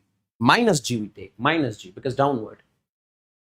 Now, if it reaches this point, here it will be having velocity, let's suppose v, and it is making angle alpha. This will be the horizontal component. This is vertical component. So if I say horizontal component vx, it will be ux plus ax into t. V is equal to u plus at. This will be vy is equal to uy plus ay into t. Okay? Yes. Now, my dear NEET aspirants, if I say vx, horizontal velocity in x direction. So you can say, sir, vx will be equals to ux will be equals to u, because acceleration in x direction is 0. This term would become 0. If I say vy will be equals to uy, initial velocity in y direction. That is how much? 0. This term is 0. Acceleration in y direction minus g into t, because this is minus g. So you got this velocity, you got this velocity. Now, my dear NEET aspirants, what I want you guys to understand in this particular case, if let's suppose I say,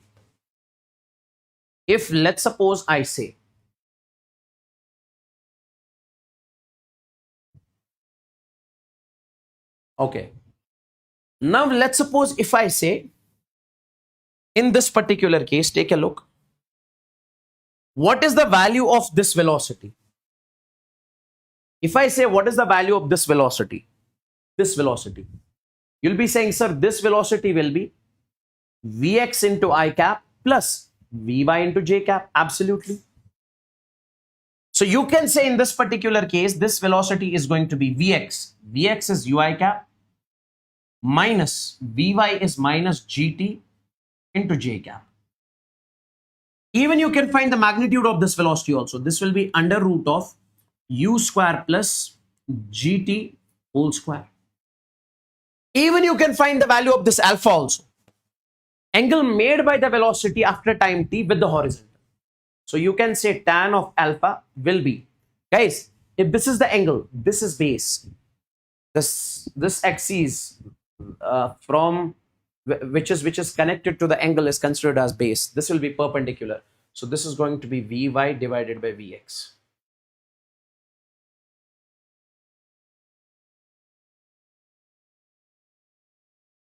Time of flight. My dear NEET aspirants, if you have this projectile, okay, you are throwing this projectile with velocity u and it falls down. How much time it is going to take? So time will be, in this particular case, under root of 2h by g. 2h divided by g. This is going to be the time taken by the projectile. Now, range of a horizontal projectile. Let's suppose this is a building. From this building, you are throwing this projectile. Now it falls down. How far it can go? How far it can go, this is going to be the range. Range from the foot, how far it can go. This will be u under root of 2h divided by g, where h is the height of this projectile. Under root of 2h by g.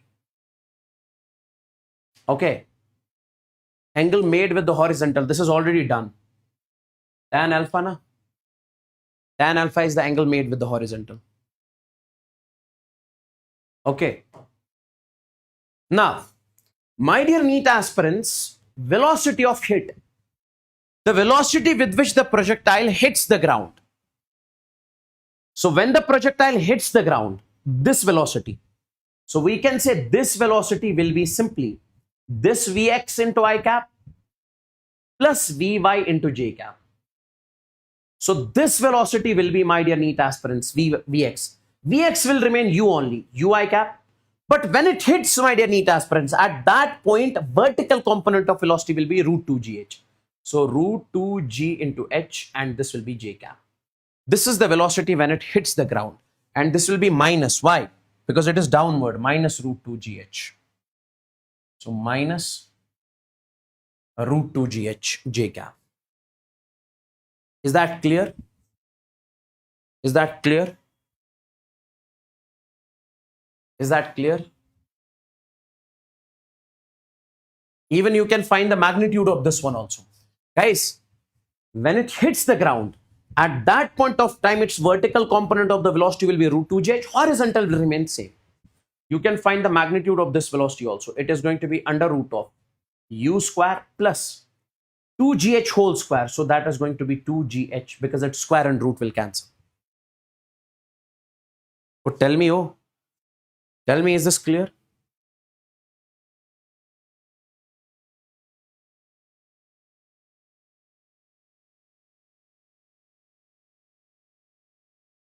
Smash the like button if you're not like the session.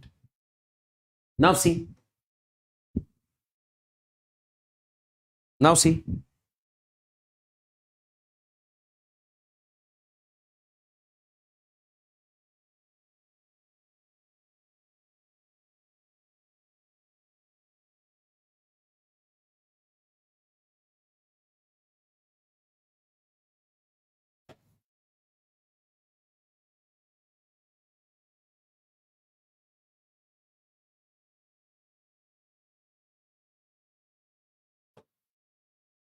Now see. A ball is projected at 30 meters per second in the horizontal direction from certain height. We have projected a ball, okay, with a velocity of 30 meter per second horizontally from certain height. Find the time when it is making 45 degrees with the horizontal. Let's suppose, my dear NEET aspirants, at this point, this velocity is making alpha is equal to 45 degrees with the horizontal. You are supposed to find what is the time at this point. Find the time when this velocity is making 45 degrees with the horizontal. Find the time when velocity is making 45 degrees with the horizontal. Now, see, we say, sir, tan of alpha, we recently studied. What is the value of tan of alpha? Vy divided by Vx. What is the value of Vy? Gt. What is the value of Vx? U. So you can say it is Gt divided by U. So this is tan of 45. Tan 45 is equal to G is 10 and this is time t divided by U. Okay, U is 30. This and this will cancel. Tan 45 is 1. So this will be t by 3. 3 into 1 is 3. So t will come out to be 3 seconds. Okay.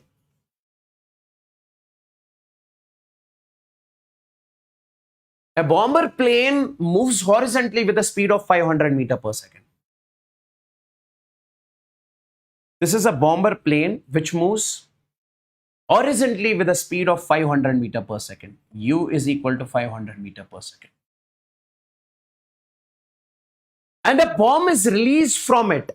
So it is released basically a package. Strikes the ground in 10 minutes. So basically it strikes the ground. So its path will be this. It will not fall directly. Why? Because this bomber plane is in motion. So this package is also in motion. It will be having the same speed. So it will follow this path. Find the angle at which it strikes the ground. You guys are supposed to tell me at what angle it is going to strike the ground. At what angle it is going to strike the ground? This angle. This angle. Now, my dear NEET aspirants, again, this angle is alpha. This angle is alpha. Now, my dear NEET aspirants, what I can say in this particular case, so you can say tan of alpha is equal to, I can say GT divided by U. GT divided by U. Okay. Sir, but you said when it strikes the ground at that point of time, vertical velocity is root 2 gh. Array, this is the exact value over here. But the general formula is this, na? This is the general formula. This is the general formula. This one, GT. This Vy is equal to GT. This is valid for all. Here, at all the points. This is valid. Now, see, I'll make you understand. What is the vertical component of the velocity? General, that is g into t. Now, when it strikes the ground, how much time it is going to take? You'll be saying, sir, this is g under root of. How much time it is going to take when it strikes the ground? Under root of 2h by g. 2h divided by g. Now do one thing, multiply with root g, divide with root g. Root g into root g becomes g. That g is cancelled with this g. So this will come out to be under root of 2g into h. That's what I was saying. In reality, the formula is this. Don't get confused. So gt divided by u. So now, g is 10 and it says time is 10 seconds. Divided by initial velocity of the package, that is 500. 0, 0, 0, 0. So tan of alpha will come out to be 1 by 5. So alpha will come out to be tan inverse of 1 by 5. Tell me guys, is this clear? Is this clear?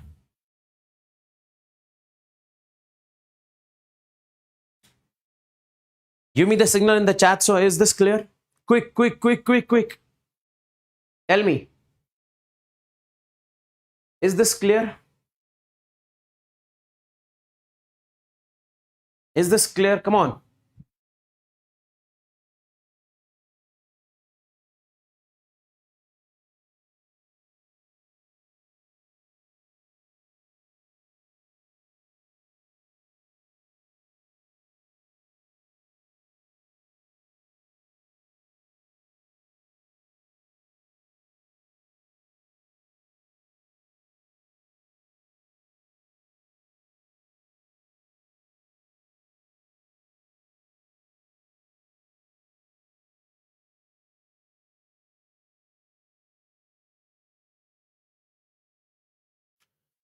Now guys, let's move on to the relative motion. Relative motion or relative velocity.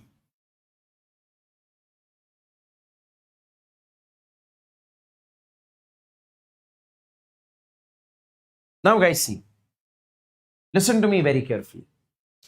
Let's suppose, my dear NEET aspirants, you have got a car over here. Velocity of this car A is, let's suppose, 10 meter per second. Okay. And you have another car.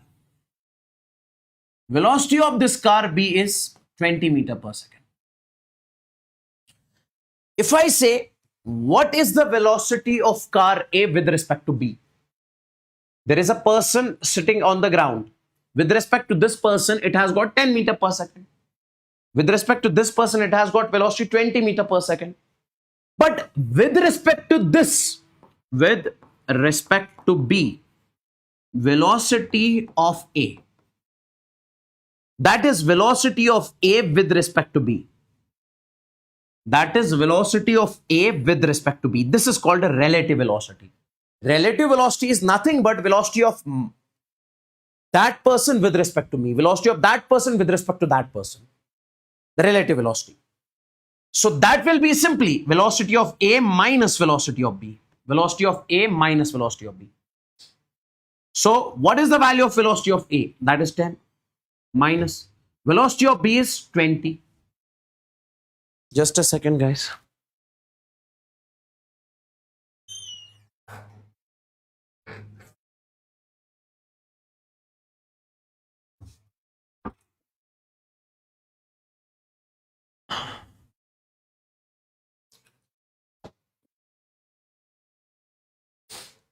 Okay.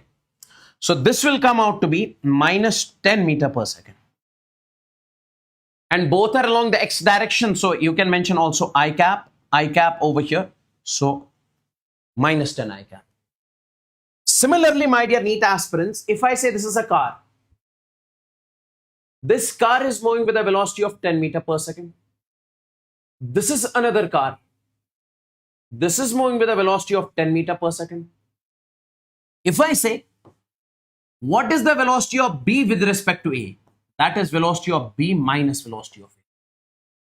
Now guys, see, when it comes to the velocity of B is minus 10 I cap. Because it's in the left. When the object is moving towards left, velocity is negative. Minus velocity of A, 10 I cap. Minus 10 is minus 20 I cap. Even you can find here velocity of B with respect to A also. Velocity of this car with respect. So this velocity of one car with respect to another car, this is relative velocity. So this will be velocity of B minus velocity of A. So velocity of B is how much? That is 20 I cap. Minus velocity of A is how much? 10 I cap. So 20 minus 10 is 10 I cap. So this is the velocity of A. Now if I say in two dimension, like there is a car. This car is having the velocity 10 meter per second VA. This car B is having the velocity 20 meter per second. Then there is a car. There is this car. This car is having the velocity 10 meter per second C. Now, if I say what is the velocity of A with respect to B? Velocity of this car with respect to this car, you will be simply saying VA minus VB. Okay. Now VA, what is the value of VA? 10 I cap minus VB. What is the value of VB? So this is going to be 20 J cap because it is in the Y direction. If I say what is the velocity of C with respect to B, that will be velocity of C minus velocity of B. Something like this. Velocity of C is how much? Minus 10 I cap minus. Velocity of B is how much? 20 J cap. This is going to be the relative velocity in 2 dimension. This is in 2 dimension. This is in 2 dimension. Yes. Now guys, on these relative motion in 2 dimension, we have the important topics. That is what we call Rain-Man problem.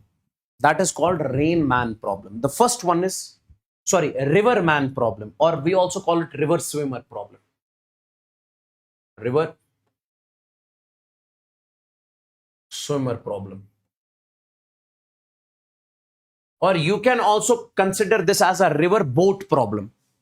River boat problem, whatever you want to call it. Rain Man, river swimmer, river boat.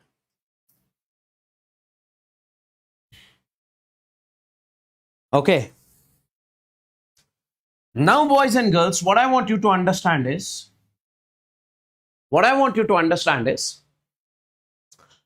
there are 2 cases which you need to understand in this particular case. Crossing the river in minimum time and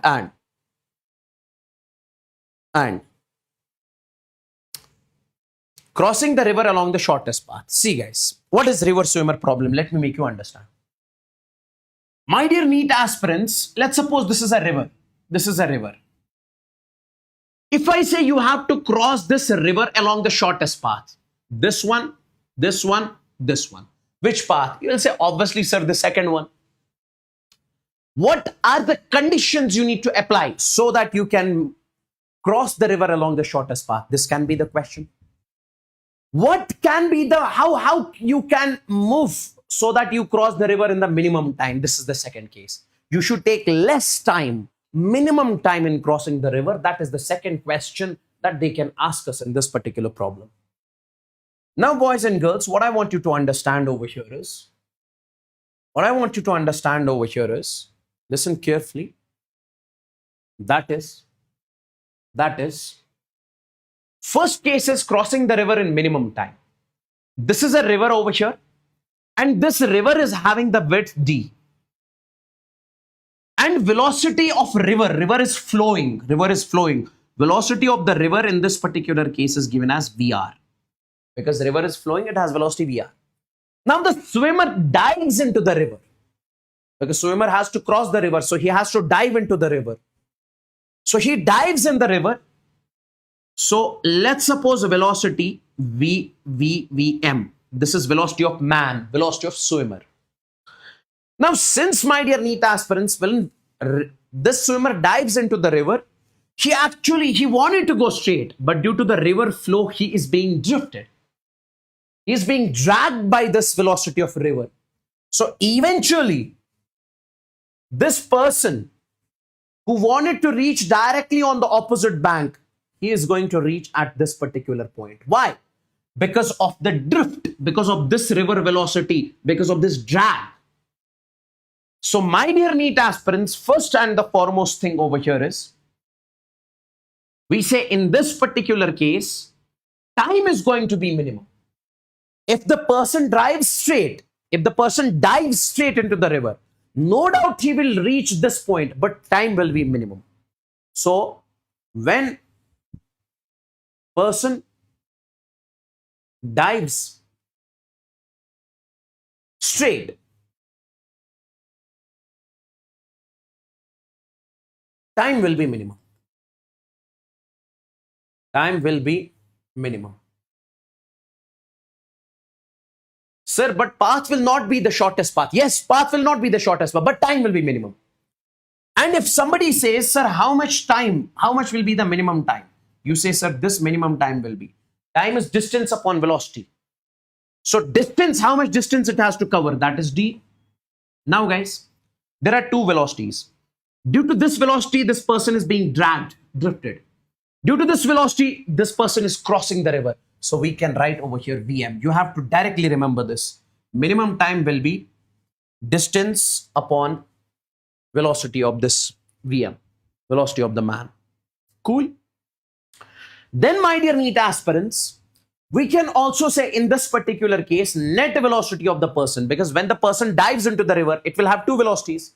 First is his own velocity. Second one is the velocity of the river due to which it is being drifted. So that is going to be under root of this square plus this square. That is VR square plus Vm square. Cool. Then, my dear NEET aspirants, we can also find the drift. We can also find the drift. This drift. We can also find drift. Drift means horizontal distance. This drift is being created due to this VR. So you'll be saying, sir, this is VR into t, time is t. And how much time it is going to take? Guys, it is the same time in which it is crossing. In the same time it is being, this drift is being created. So you can say this drift will be VR into t. VR into t. T is d divided by Vm. This will be the drift. This will be the drift. This will be the drift. That's it. Now take a look. A river 4 miles wide. So there is a river. D is 4 miles. Is flowing at a rate of 2 miles per hour. It is flowing at a rate of 2 miles per hour. So this is 2 miles per hour. The minimum time taken by the boat to cross the river with a speed of 4 miles per hour. So velocity of boat, or you say velocity of man, it is 4. So minimum time it is asking. So how do we find the minimum time? So minimum time is going to be d divided by Vm. So time minimum in this particular case will be, how much is the d? That is 4. V minimum, this will come out to be 1 hour, because this is 4 miles per hour, 1 hour. Even in this particular case, drift is also created. This is the drift. So you can say drift is VR into t. T we got 1. So what is the value of VR? That is 2 into 1. So it will be 2 miles. 2 miles in this particular case is going to be the drift. Even you can find the net velocity square also, net velocity also, under root of this square plus this square. A boat is sent across a river with a velocity of 4 km per hour. A boat is sent across a river with a velocity of 4 km per hour. This is velocity of boat. Velocity of boat is, a boat is sent across a river with a velocity of 8 km per hour. 8 km per hour. If the resultant velocity of the boat is 10 km per hour, this is the resultant velocity. This is V net. This is V net. Resultant velocity V net in this particular case is given as 10 km per hour. Then the velocity of the river is, you are supposed to find velocity of the river. Okay. Now guys, we can clearly say in this particular case, V net will be under root of Vm square. The velocity of the river is VR square. This is given. Take this over here. So this will be V net square minus Vm square is equal to VR square. Instead of square, I'll put the root over here. Now put the value of this, you'll be getting the VR. Simple question now. Simple question now. Second is crossing the river along the shortest path. This is the case 2. This is case 2. Case 2. Crossing the river along the shortest path. Now see, if the person wanted to cross the river along the shortest path, guys, see, let's suppose if we dive straight, we'll land here. Don't you think that if we have to cross the river along the shortest path, we must dive initially at some angle? It is better to dive initially at some angle. Let's suppose that angle is theta. Then we will land onto this path. Then we will land onto this point. Then we will land onto this point. So even if we are dragged, this is VR. Even if we are dragged, we land onto this point. Are you getting me what I'm trying to say? So if the person has to cross the river along the shortest path, the swimmer must dive at some angle initially. He must not dive straight. He must dive at some angle initially. Let's suppose this is the velocity of man, and at angle theta he has started diving. Now this Vm will have two components. This is Vm sine theta, this is Vm cos theta. And this one is the velocity of the river. Now don't you think that in this particular case, when you resolve this Vm in two components, this one and this one, now this man will have three velocities. Vr due to the river, Vm sine theta, Vm cos theta. We say if this velocity component becomes equal to this component, Vm sine theta becomes equal to Vr, we can say then we say net velocity with which the person moves along the shortest path will be Vm cos theta. Yes, amazing. So my dear NEET aspirants, if this component becomes equal to VR, so we say they will cancel out each other. Then the person will move straight with what velocity? Vm cos theta velocity. Okay. Okay. Vm cos theta velocity. And if I say how much time it is going to take in this particular case, so time here will be distance is d divided by with what velocity it is crossing this river? Vm cos theta. This is going to be the time in this particular case. This is the net velocity with which it is crossing. This is the condition with which it will cross along the shortest path. And this is going to be the time taken by this. Okay. One more important thing.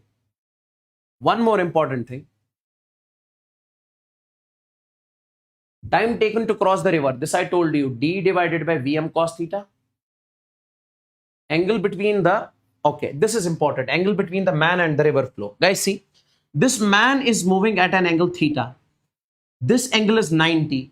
So angle between man and the river flow, that is 90 plus theta. That is going to be 90 plus, I would say, theta. This is the angle alpha. This is the total angle alpha. Velocity along the shortest path, that is Vm cos theta.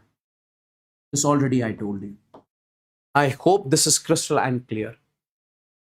Take a look at this question. Take a look at this question. Stream of river has a velocity of 2 km per hour. There is a stream. Okay. Stream, velocity of river is 2 km per hour. And swimmer can swim with a velocity of 4 km per hour. Find the direction of the swimmer so that he travels straight with respect to the flow. Guys, see, this person travels straight with respect to the flow. He is basically traveling along the shortest path. If the swimmer travels straight with respect to the flow, straight, so means that is only possible if the man moves initially at some angle theta. And velocity of this man is 4. We are supposed to find the direction. First of all, guys, see. Could you please tell me what is theta? We say here. If the person moves along the shortest path, this component of the velocity is equal to this. We say Vm sine theta will be equals to Vr. Because then only the person can move along the shortest path. Okay. So this will be Vm sine theta. This component will be Vm cos theta. Now, what is the value of Vm? 4. Sine of theta is equal to, what is the value of Vr? Vr is 2. 2 1s are 2 2s are 4. So sine of theta will be 1 by 2. When is the value of sine theta as 1 by 2? When theta is 30 degrees. Yes. So we have to find the direction of the swimmer so that he travels with respect to the flow. Direction with respect to the flow means with respect to the flow, direction of the swimmer with respect to the flow. So now we are supposed to find alpha. Alpha is 90 plus theta. 90 plus theta. So alpha is 90 plus 30. That is going to be 120. So direction of this swimmer with respect to the flow is 120 degrees. So answer is not 30, answer is 120 degrees.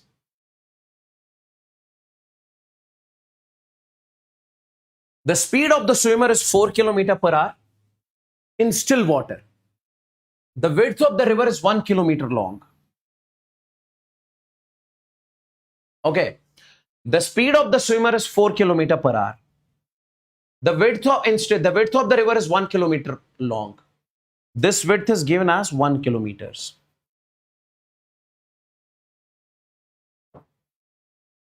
He reaches 750 meters downstream on the opposite bank. Guys, see, this person dived straight, due to which he reached 750 meters downstream, means drift is 750 meters. He reached 750 meters downstream on the opposite bank. Yes. Okay.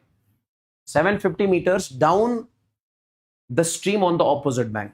The speed of the river water is, we are supposed to find speed of the river water in this particular case. Okay. Yes. D is given. This is Vm. Okay. 750 meters, D is given. The speed of the swimmer, Vm is given as 4 km per hour. Okay, the speed of the river water is, okay, we are supposed to find the speed of river water, Vr. Now tell me one thing, guys, if drift is given, what is the value of drift? Drift is Vm. What is the value of drift?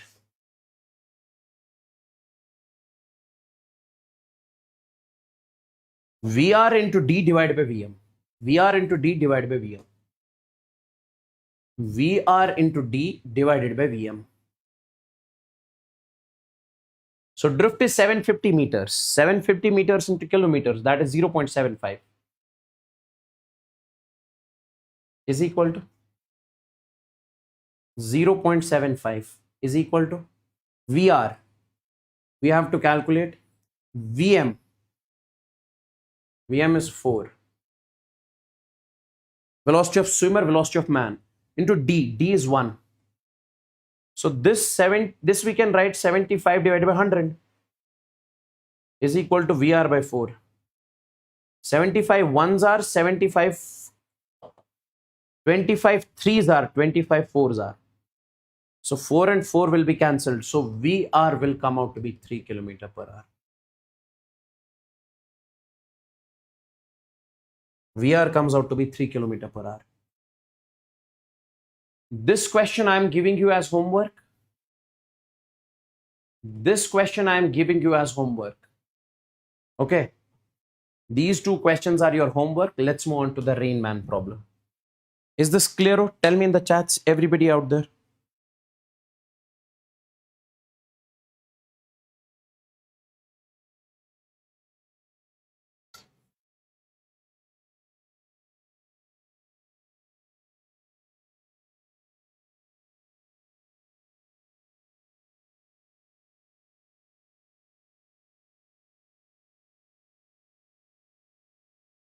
Tell me, is this clear?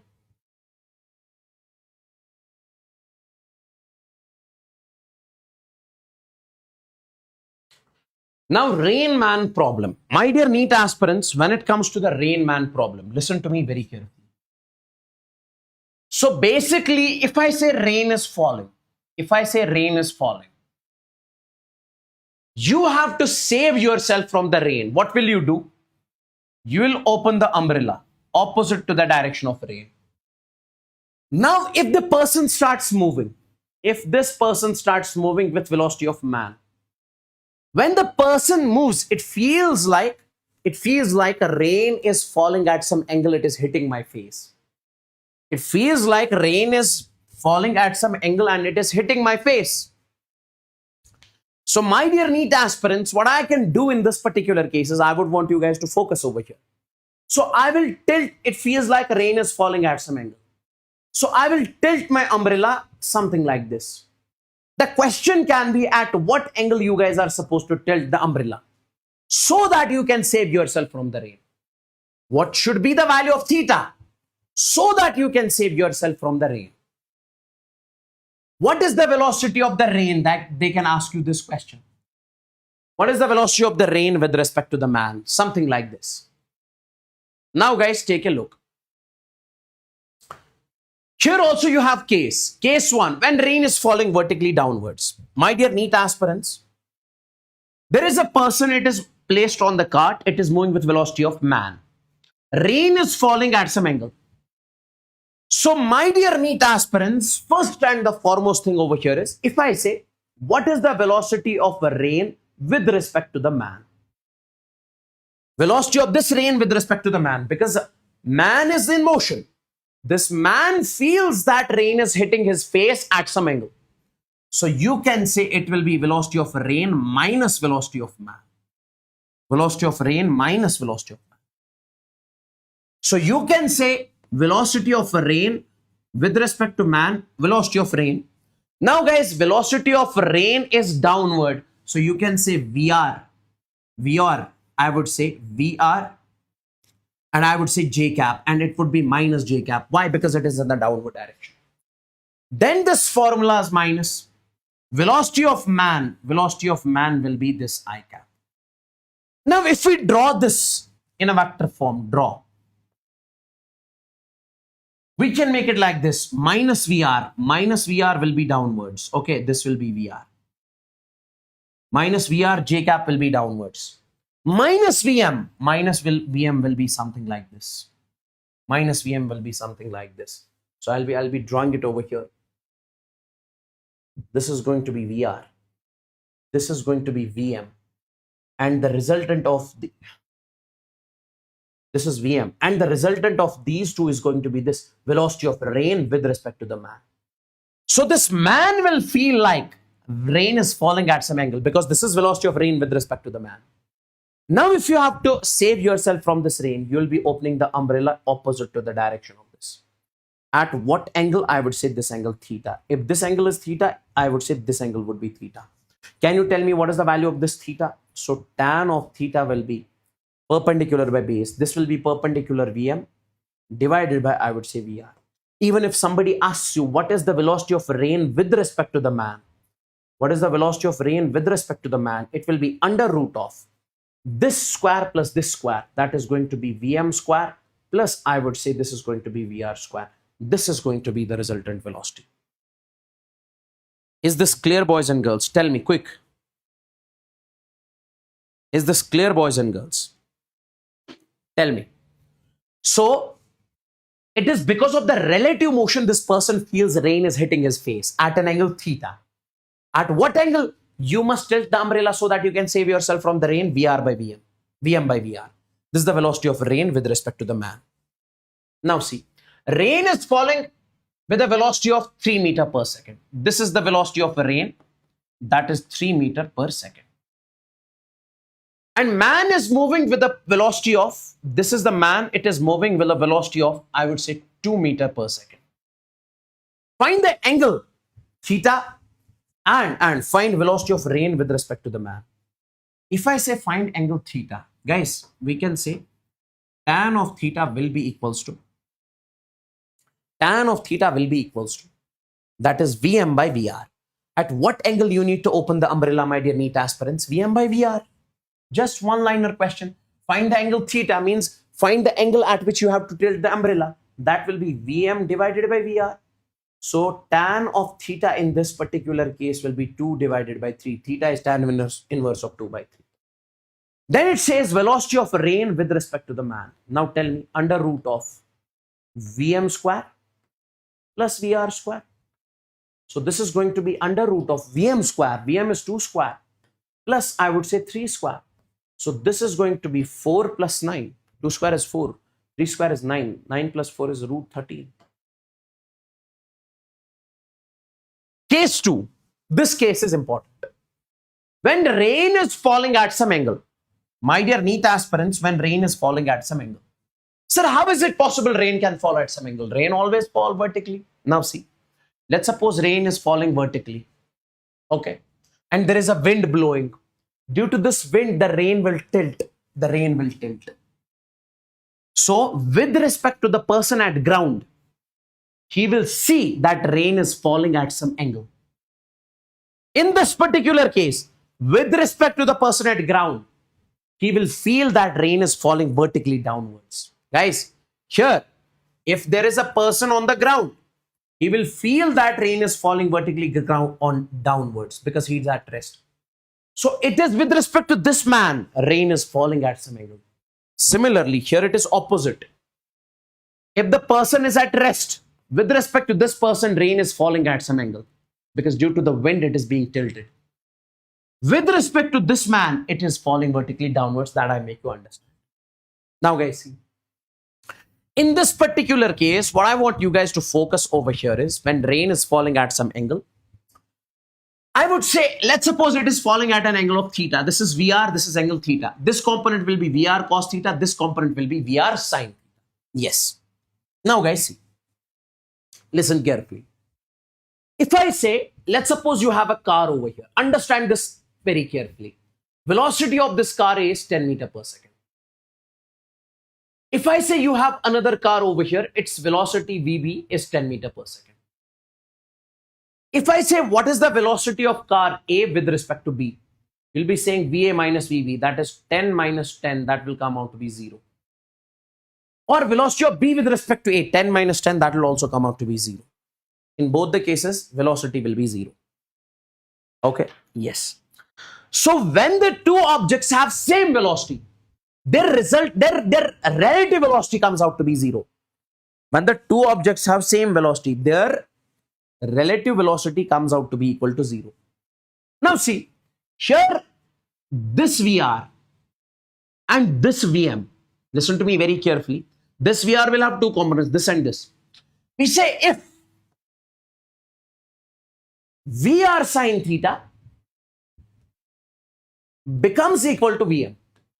If this happens, by any means, let's suppose if this happens, component of this VR sin theta and VM becomes equal, then we say they will cancel out each other. Sir, how? If these two objects have same velocity, they will cancel out each other. Their resultant velocity would be what? 0. Now, if these two velocities are equal, they will cancel out each other. What will be the resultant velocity? Then rain appears to fall vertically downwards with VR cos theta.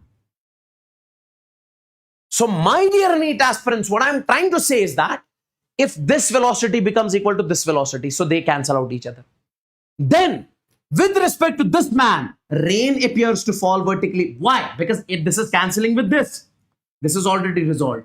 Now this is cancelling with this. Now rain will have only one velocity, that is vertically downwards. So with respect to this man, rain is falling vertically downwards. So with respect to the man, velocity of rain with respect to the man, that is going to be VR cos theta. VR cos theta. This one. Is this clear? Is this clear? So what I'm trying to say is that if this person is moving and its velocity becomes equal to VR sin theta, then with respect to this person, rain appears to fall vertically downwards. But in reality, rain is falling at some angle because with respect to the person at rest, rain is falling at some angle. I believe this is crystalline clear. So it is only with respect to this person, it appears to him rain is falling vertically downwards. Why? Because he himself is moving with certain velocity which is equal to VR sin theta. Guys, tell me, is this clear? Because this case is a bit complicated as compared to the other cases. Like this is the question over here. This is the question over here.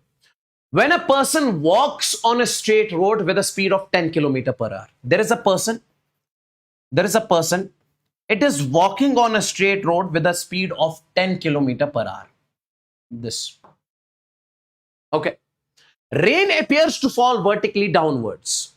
Rain appears to fall vertically downwards. So rain appears to fall vertically downwards. Yes. As he stops, it falls at an angle of 30 degrees. Oh, yes.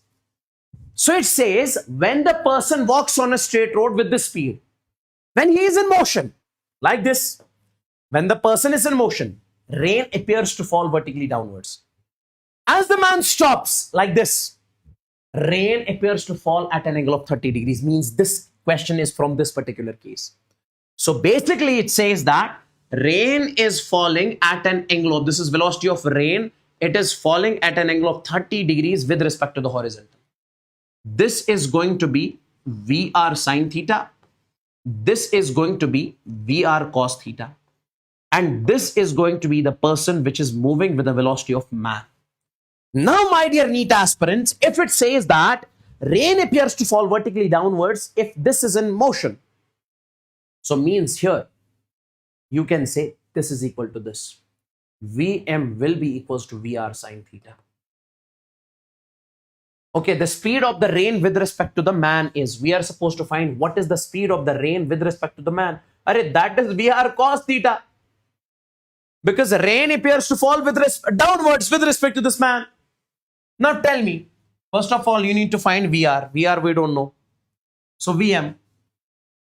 A person walks with a straight road with a speed of 10 km per hour. This is 10. VR we don't know. Sine of how much angle? 30. Theta is given as 30. Sine 30 is 1 by 2. So 10 into VR divided by 2. 2 into 10 is 20. So VR will come out to be 20. Okay. Now velocity of a rain with respect to man will be 20 cos of 30 because theta is 30 because this is 20. Cos 30 is root 3 by 2. So 10 root 3 divided by 2. This is 20 root 2 ones are 2 tens are. So this will come out to be 10 root 3. How many of you understood this? Come on. Tell me, guys. How many of you understood this?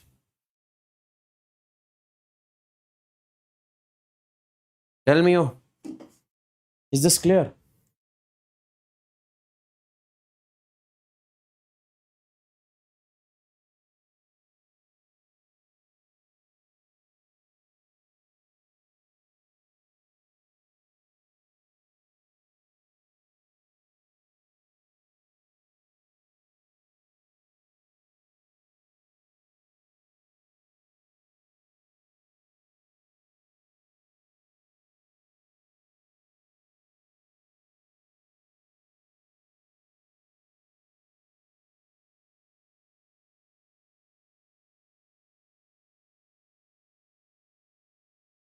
Hey bro, it is simple.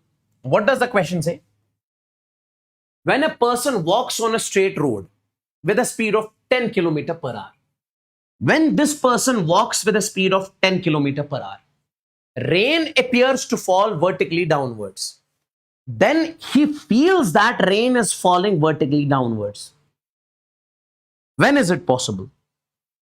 This is only possible. See, if the person is at rest, rain is falling at an angle. If the person is walking with some speed, rain appears to fall vertically downwards. So this is only possible when this velocity becomes equal to this velocity because they will cancel out each other. Then rain will have only one velocity, that is this. That's why it appears to fall vertically downwards. I would want you guys to watch it later on if you have any sort of problem in this one. So there are 3 questions which I'll give you homework from this one. This is the question. A man is walking on a straight road with a velocity of 3 km per hour. Suddenly rain starts falling with, find the velocity of rain with respect to the man. Simple question. Okay, this question is also important. This is your homework, my dear NEET aspirants. And this question is also your homework. Simple, easy questions. You can solve these questions very easily from your end without a shadow of doubt. Let's move on to the next chapter, that is chapter 3. chapter 3. And chapter 3 is laws of motion.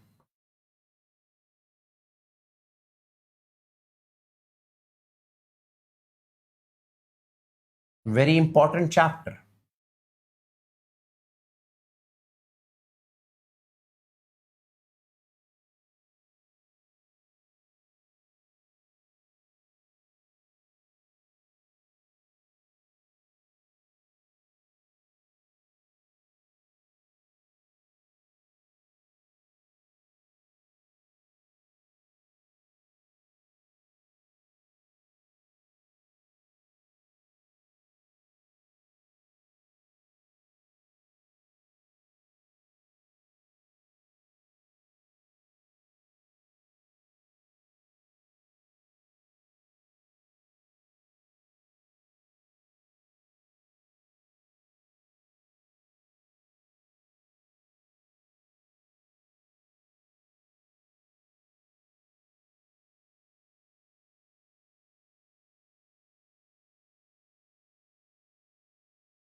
Okay. Now, my dear NEET aspirants, first and the foremost thing over here is, when it comes to the laws of motion chapter, first we understand over here is Newton's laws of motion. Newton's first law. Let's understand first Newton's first law of motion. Okay. Let's first understand Newton's first law.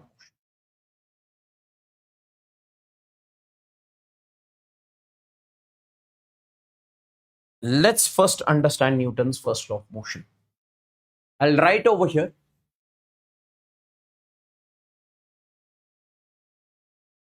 Newton's first law. What does Newton's first law say? Listen carefully. My dear NEET aspirants, let's suppose you have got a box over here. Let's suppose you have got a box over here. On this box, force is acting in this direction, that is F. On this box, force is acting in this direction, that is F. F and F. Okay. And my dear NEET aspirants, if I say, what is the net force on this object? Net force on this object is 0. And this is at a state of rest. This is in a state of rest. Newton's first law says that if the object is in a state of rest and net force on it is 0, it will remain in the state of rest forever. It will remain in the state of rest. State of rest forever. Second, let's suppose, my dear NEET aspirants, you have a box over here. On this box, we say force is acting F. From this side, force is acting F.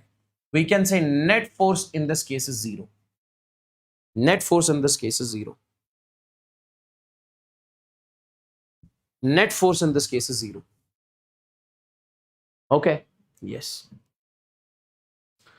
Now, my dear NEET aspirants, if net force on this object over here is 0, we say, and if this object is moving with constant velocity. Constant velocity means magnitude of the velocity is same, as well as direction is unique. It is moving with constant velocity, let's suppose forward direction. So we say it will keep moving with same velocity. Means it will remain in the state of uniform motion forever. So Newton's first law says, if you have to bring the object from rest to motion, there must be some net external force. If net external force on the object is 0, then object remains at this in the same state forever. Even if it is moving with a constant velocity, it will keep on moving constant velocity forever. Forever. This is the Newton's first law. Okay, according to the Newton's first law, a body remains in a state of rest and uniform motion until and unless some net external object comes and changes its state.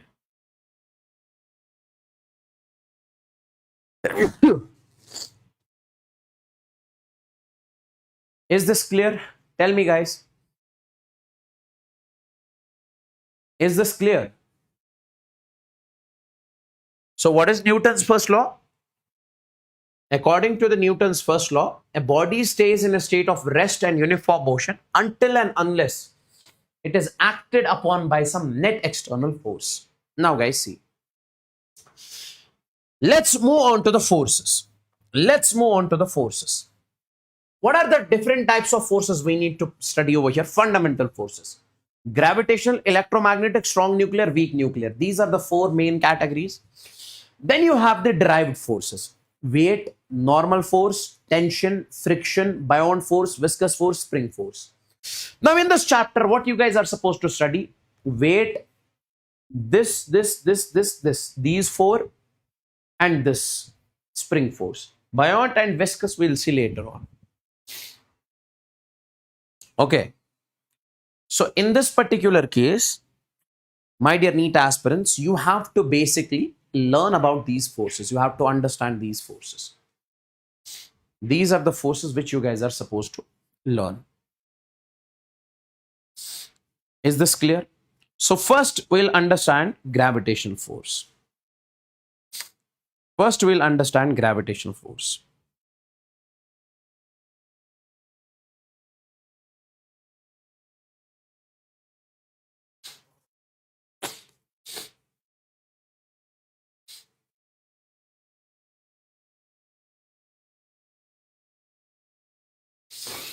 Now guys, take a look. Now guys, take a look. Listen to me very carefully.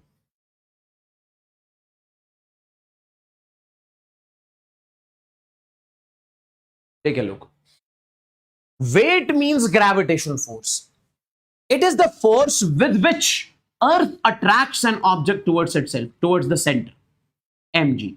And this weight is equal to m into g. M is mass, g is acceleration due to gravity. Direction towards the center of Earth.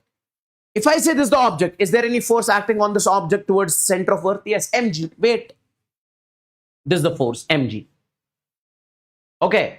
And my dear NEET aspirants, here, we say mg is acting in the downward direction towards the center of Earth. This is the surface. And if this is theta, always remember, we consider this angle also as theta. If this is theta, this is theta. This is mg. This is mg cos theta, this component. And this component is going to be mg sin theta. This is mg sin theta. Next, you have normal reaction. Guys, see. When two bodies are in contact, they apply a force on each other called normal reaction. This body is in contact with my hand. So they apply normal force on each other. This is going to apply the normal force on the block. The block is going to apply the normal force on the hand. So I can say this table will apply the normal force on the block, something like this, away from the block. It is always perpendicular. N. And this block is also applying the normal force on the table, that will be N dash. And most importantly, N will be equals to N dash. They will be applying equal and opposite forces on each other. Okay? Yes. Like here, this block is in contact with this. So normal reaction on the block is N. Normal reaction on this wall is N dash. Like here, what is the force acting in the downward direction? mg. Now this and this are in contact. So this will be the normal force on the block. Similarly, normal force on this surface will be N dash. Is that clear? Is that clear? Tension force. It is the force. It is the force which is created in a string. It is the force which is created in a string. If I say, my dear NEET aspirants, this is a block. It is attached to the string. Why isn't this block falling down if mg is attracting it? If mg is attracting it downward, why isn't the block falling down? Because in this string, tension is being created. Tension is created in the string. Tension is created in the string. That's why. That's why. Okay. So if on the block in the downward direction, mg is acting, we say in this string, tension is being created. Mg is acting, tension. So we say this tension, this tension is basically balancing this mg. Okay. And in this particular case, if we say block does not fall down, listen carefully, this is mg. This component will be mg cos theta. If we say the block, we say here, this normal reaction will be equals to mg cos theta. Upward force will be equals to the downward force. Like here, if the string is ideal, massless, we usually consider ideal strings, massless strings, then tension at all the points will be same. Now this is a string. Here tension, always remember, tension is away from the body. Here tension is away from this body. This will be same. If string is same, tension at every point will be same. Here also, here also. If string is same, tension at every point will be same. And on this in the downward direction, M1G will act. On this, M2G will act. I believe this is crystalline clear. Free body diagram. Guys, see. Let's suppose you have a block over here. Okay. This is the block M and this angle is theta. If I say make its FBD, make its FBD, free body diagram. Now guys, in the downward direction, we say mg will act. And in this direction, normal force will act. This n will have two components. I would say, or let's suppose I'm holding it with a string over here. This is tension T. This will be mg cos theta. This will be mg sin theta. These are the forces acting. Now, if you have to make its FBD, you have to represent this body with a point mass. Let's suppose this. First is draw the body, represent the body with point mass. Then draw all the forces acting on the body. Now guys, see, on this body, what is the force acting towards the right? That is T. This you have resolved. Don't write this now. What is the force acting towards left? Mg sin theta. What is the force acting in the upward direction? N. What is the force acting in the downward direction? That will be mg cos theta. If the body is at rest, you can say T will be equals to mg sin theta. N will be equals to mg cos theta. This is how we represent a body. This is the FBD, free body diagram of this particular body. Okay. Is that clear, my dear NEET aspirants? Is that clear? Let's take a look at this question. Just a second, guys. I'll come. Just a second.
Okay, now guys, if the system is in the equilibrium, then find the value of M. Guys, see, equilibrium means net force on the object is zero. Net force on the object means zero. Upward force is equal downward force. Right side force is equal left side force. That's what I can say. Now take a look. Make FBD. FBD of 4 kg. We'll make the FBD of 4 kg. This is 4 kg. What is the force acting in the downward direction? That is 4g. Array mg na mass is how much? 4. 4 into g, m into g. In the upward direction, it will be tension. Same tension is created in this string. If this is m, this is going to be mg. If this is 30, this component, this will be 30. So this will be mg cos 30. This will be mg sin 30. mg sin 30. Okay. Now guys, can I say in this particular case, this tension will be equals to 4g, or you can directly say, or you can make FBD also. This tension will be equals to 4g. Why? Because this is in the equilibrium. Tension is equal to 4g. So T will be equals to 40 Newton. Now take this block. This is also in the equilibrium. So means, my dear NEET aspirants, this T will be equals to mg cos. T will be equals to mg sin 30. T came out to be 40 because this is the same tension in the string. Is equal to mass we have to calculate. G is 10. Sin 30 is 1 by 2. Sin 30 is 1 by 2. 2 ones are 2 5s are 10. 5 ones are 5 8s are. So M will come out to be 8 kgs. M will come out to be 8 kg. Now guys, see. Find the tension and angle theta made by the string if the system is in the equilibrium. Guys, see. This is basically a block in which we are pulling this block with a force F. Now we are holding it over here. Now it's in the equilibrium. So if you have pulled the block with a force F and it's in the equilibrium, you have to tell me how much is this angle theta and how much is the tension created in the string. How much is the angle theta and how much is the tension created in the string.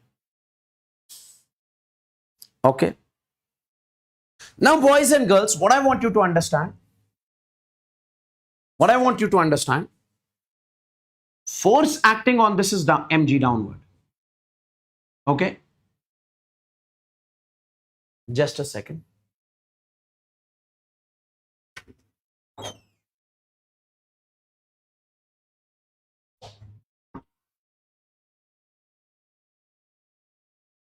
Okay. Now guys, if this is T, this is theta, this will be also theta. This will be T cos theta and this will be T sin theta. Now make the FBD. Make FBD of M. Now guys, see, this is M. In the downward direction, what is the force acting? mg. In the upward direction, what is the force acting? That is T cos theta. And what is the force acting towards right? F. What is the force acting towards left? T sin theta. Now this is the FBD. Now upward force will be equals. You have resolved this. Don't mention this force now. Upward force will be equals downward force. This is equal to this. So you can say T sin theta will be equals to F. T cos of theta will be equals to mg. Now divide the two equations.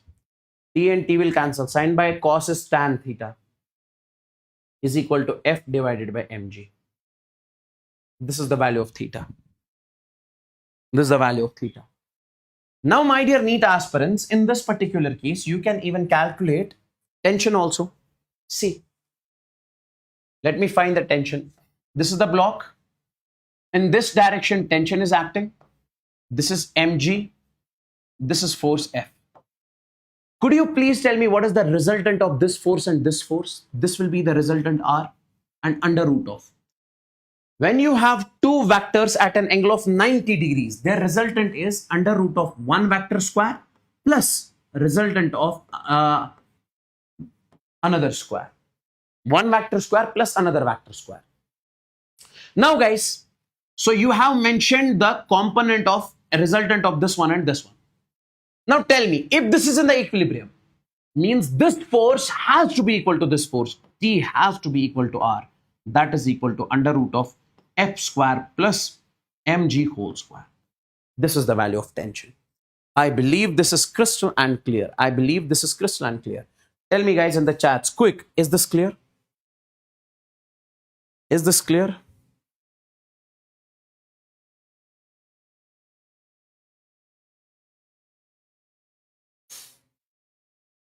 Is this clear? Guys, smash the like button if you're not like the session yet, quick.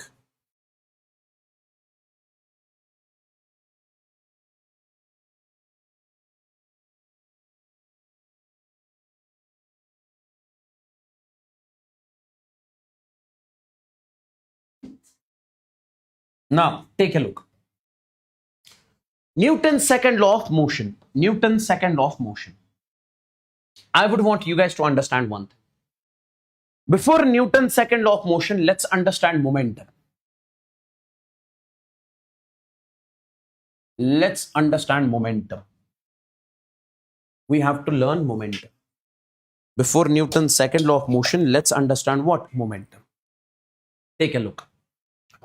My dear NEET aspirants, let's suppose this is a wall. This is a wall, strong wall. And there is a car over here. This is a toy car. It is moving with a velocity v. It has less mass. And there is a truck over here. This is a truck. It is also moving with certain velocity. If both of these two objects are going to hit the wall, which one is going to break the wall? This one or this one? You'll say obviously truck. Why? Because truck has huge mass. Okay.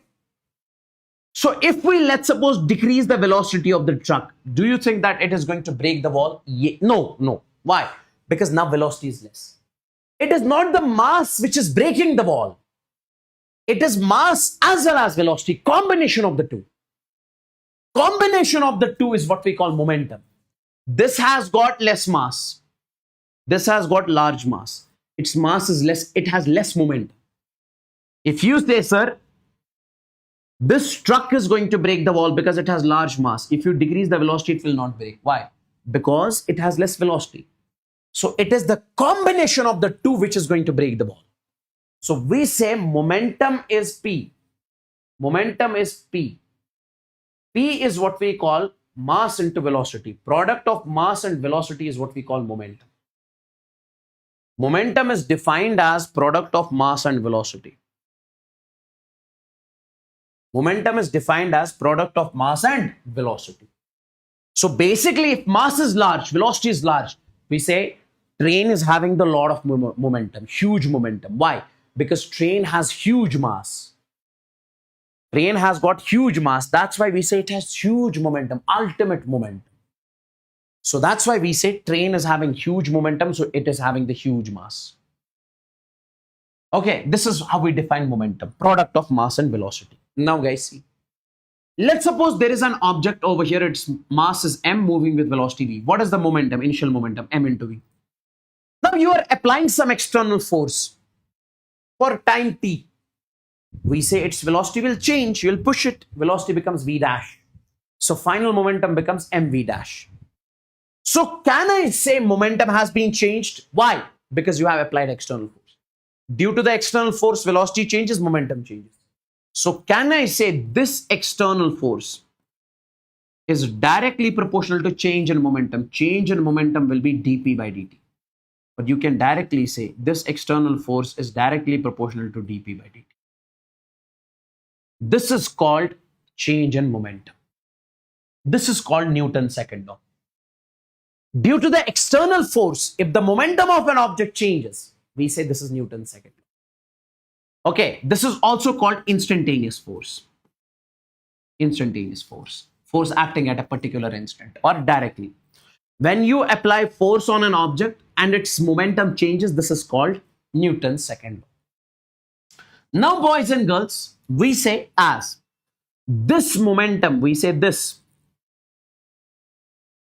This F is equal to d divided by dt of what is the value of momentum, mass into velocity.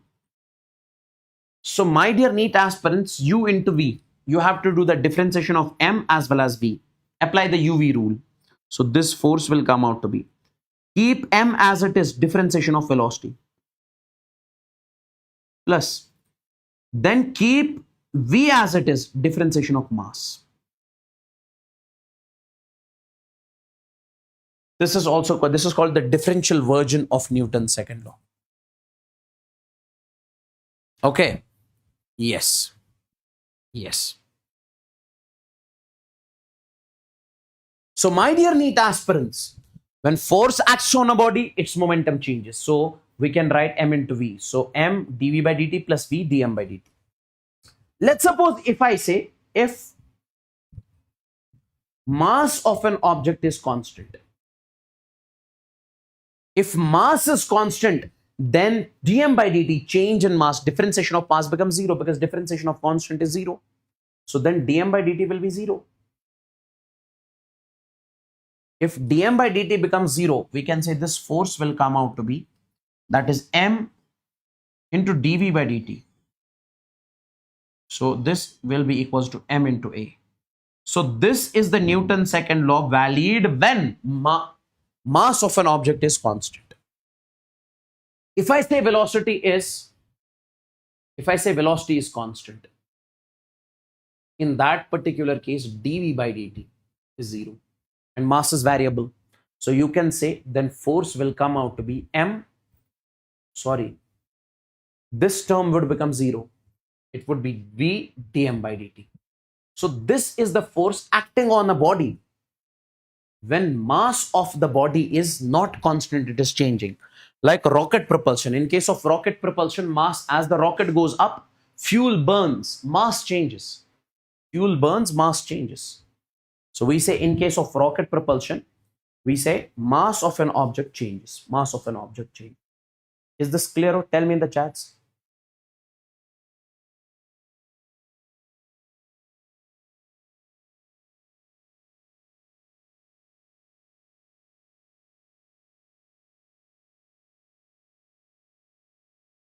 Is this clear?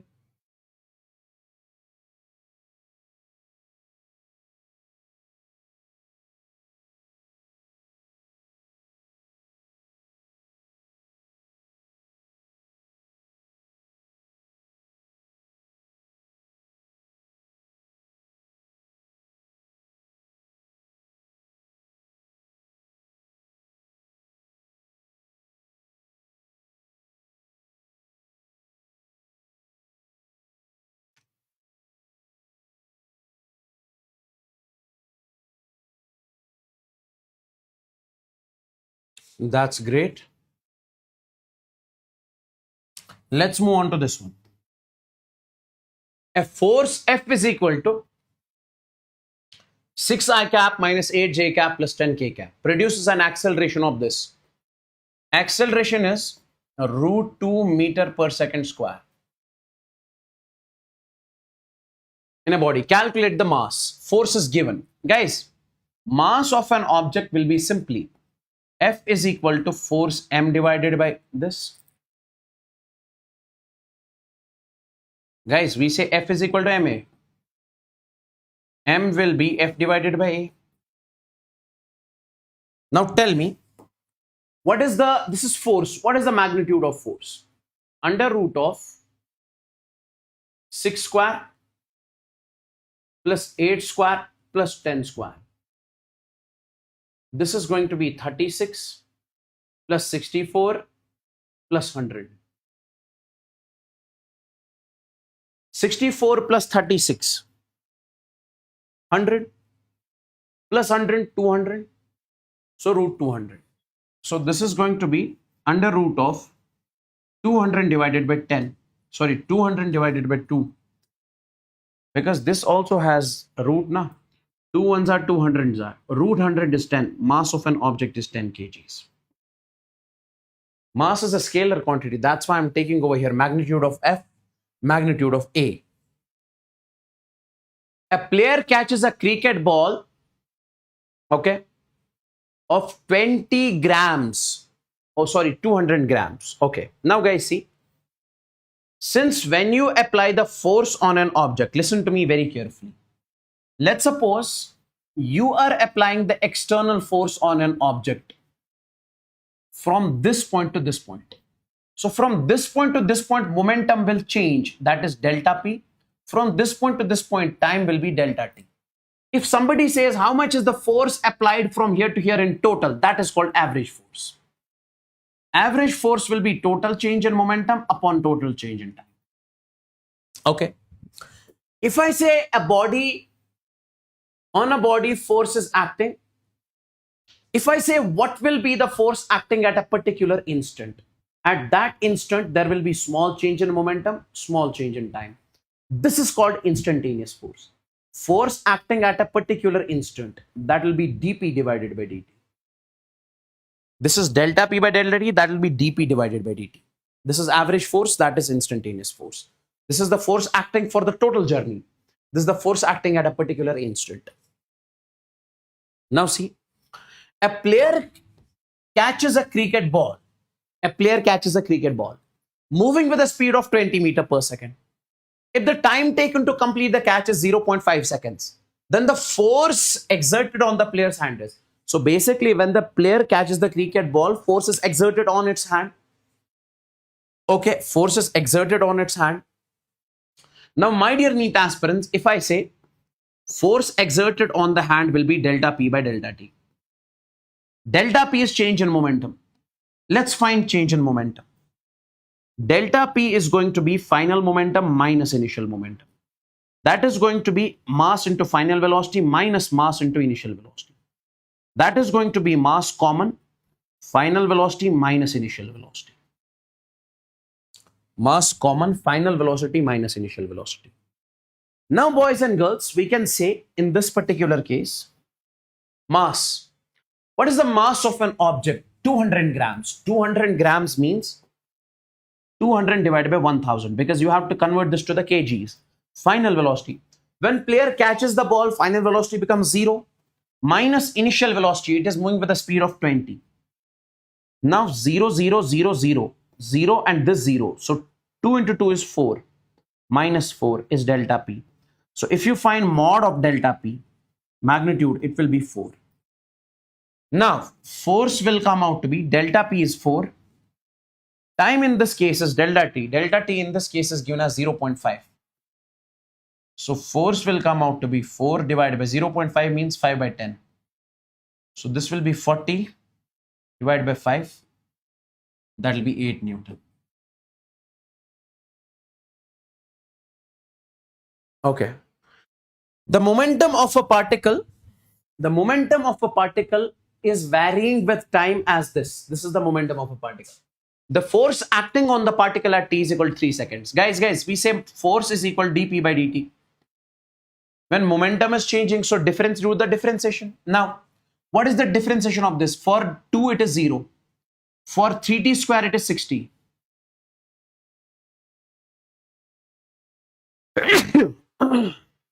Sorry.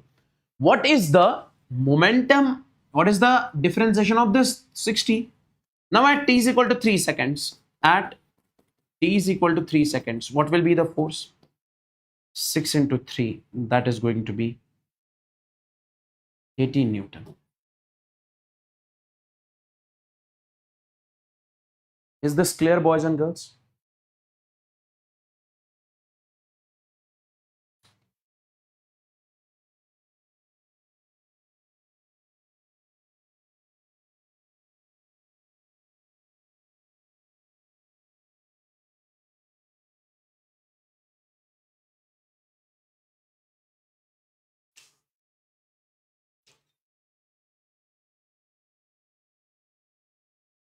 Now take a look, guys.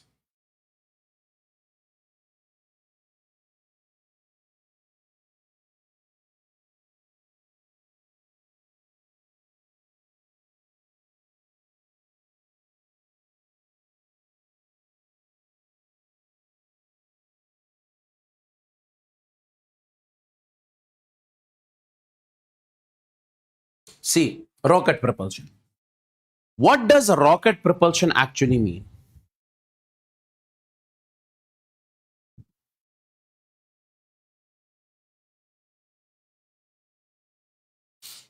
Now see, rocket propulsion.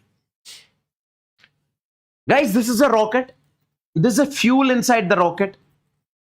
When the fuel inside the rocket burns, it throws out the exhaust gases. These are the exhaust gases which comes out of the rocket. Sure, fuel of the rocket burns, due to which exhaust gases come out of the rocket. Rocket pushes the gas down, or rocket pushes the gas down. Okay. And gas pushes the rocket up in return. Due to this gas, action reaction, due to this gas, it is pushing the rocket up in return. Due to which upthrust is created on the rocket. Due to this upthrust, it goes up. So inside the rocket, there is fuel. When fuel burns, it pushes the gas down. When gas is being pushed down, so gas in return pushes the rocket up. So due to which upthrust is created. And my dear NEET aspirants, if somebody asks you what is the value of that upthrust, that is equal to V dm by dt. That's what I explained. Mass of this rocket is variable. When mass is changing, so force exerted on the rocket will be what? V dm by dt. What is V? V is the velocity of the exhaust gas which comes out. And dm by dt is a rate of change of mass. This is also what we call rate of combustion, a rate of fuel burning or rate of combustion. Guys, if more fuel burns, more will be the rate of combustion, more will be the value of dm by dt. So fuel is changing, mass is changing, rate of change of mass, rate of change of fuel, rate of change of combustion. Now see, a cracker rocket is ejecting the gas at the rate of, this is a cracker, this is a rocket. It is ejecting the gas at the rate of, okay, dm by dt is given 0.5 kg per second. Means every second how much gas it is sending out, 0.5 kg. With the velocity of, what is the velocity of this gas? 400 meter per second. The accelerating force means what is the upthrust created on the rocket. So upthrust will be simply V dm by dt. So velocity is 400, dm by dt is 0.5. So this will be 400. This will be 5 divided by 10. This and this will cancel. Force will be 5 fours are 20 and 0, 200 Newton.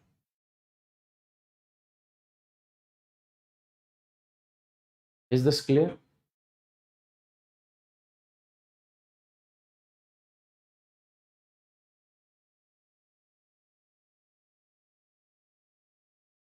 Oh, it is 0.05 kg. 0.05. 0.05. Then make one more 0, 0, 0. Then this will become 20.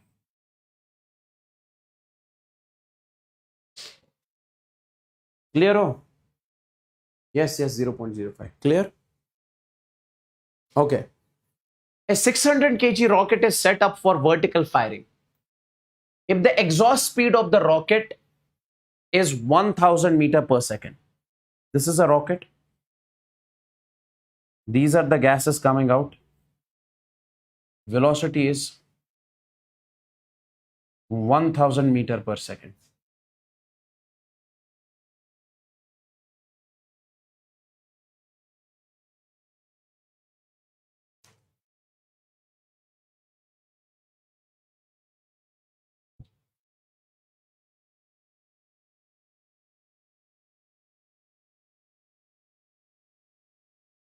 Okay.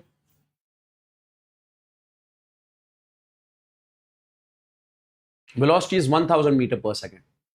The mass of the gas ejected per second to supply the upthrust needed to overcome the weight of the rocket is. Guys, see. When the fuel burns, then only upthrust is created. It says how much fuel should burn. What should be the value of dm by dt? How much fuel should burn so that it creates the sufficient upthrust which overcomes the weight, which balances the weight. Guys, see, what is the force acting on the rocket in the downward direction? Mg. What is the force acting on the rocket in the upward direction? Upthrust. If I say upthrust is less than mg, will the rocket go up? No. This force has to balance this. So upthrust must be equal to this. Then only the rocket can go up. This upthrust must be equal to mg. This upthrust must overcome the weight. Then only it can go up. And this upthrust is being created due to dm by dt, due to rate of combustion. Now, what should be the value of dm by dt? So that sufficient upthrust is created, which balances this. So means here in this particular case, upthrust has to be equal to mg. This is the condition. Upthrust is equal to v dm by dt. And this will be equals to m into g. Now tell me, what is the value of velocity? Velocity of exhaust gas is 1000. This is dm divided by dt is equal to m into g. What is the mass of this rocket? 600. G is 10. 0, 0, 0, 0, 0, 0. So dm by dt, dm divided by dt came out to be 6 kg per second. Means every second rocket burns the fuel of 6 kgs. Every second rocket burns the fuel of 6 kgs, then only it goes up. This is the question that I am giving you as homework. Please do check this from your end. This is also the question which I am giving you as homework. Please do check this also from your end. Now comes the motion of connected body system. Motion of connected body system. Okay. Motion of connected body system.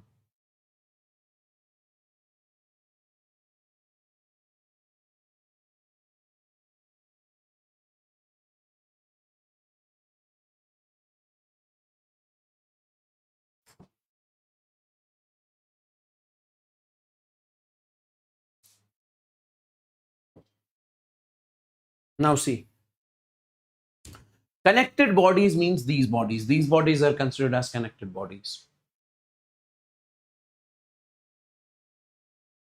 Okay? Yes. Now, my dear NEET aspirants, motion of connected body system. Motion of connected body system. This is a connected body system. 4 kg, 6 kgs. In this connected body system, they will ask you to find the acceleration of the system, and they will ask you to find the tension. Whenever they ask you to find the acceleration, you say net pulling force by net mass. Pulling force is this. Sir, can I consider tension as pulling force? No. So net pulling force is 20 divided by net mass. 6 plus 4 is 10. 0 and 0 will cancel. So this will come out to be 2 meter per second square. So 2 meter per second square is the acceleration. Now, if you have to find the tension, consider any body. FBD of 4 kg. On this 4 kg, tension is acting. And if I say this is the acceleration of the system, it means this is the acceleration of 6 kg, 4 kg, and the entire system. So we say apply net force is equal to mass into acceleration. Okay, net force here is tension T. Mass in this particular case is 4. Acceleration is 2. So T will come out to be 8 Newton. 4 into 2 is 8. 4 into 2 is 8.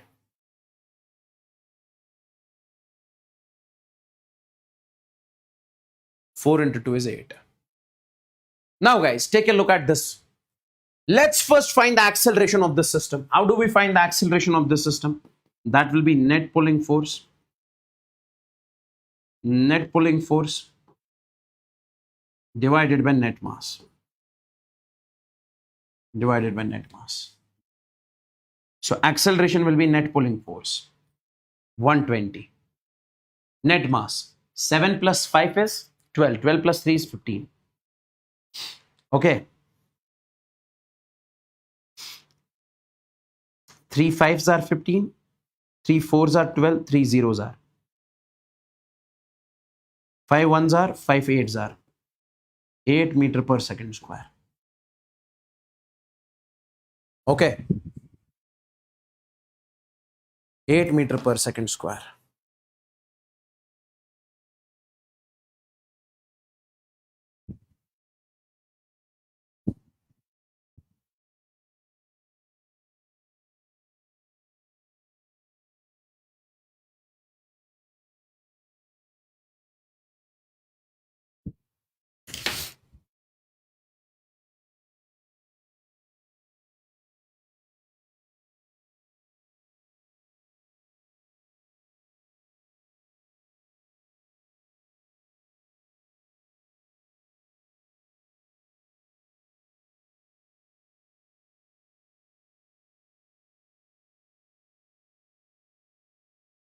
Okay. Now let's find tension. Consider any block. Consider 7 kg. Always try to consider that block in which only one force is acting. On this one force is acting. That's why first I consider this block, and this is tension T2 acting. This is 7 kg. Now use Newton's second law. Net force is equal to mass into acceleration. Net force is equal to mass into acceleration.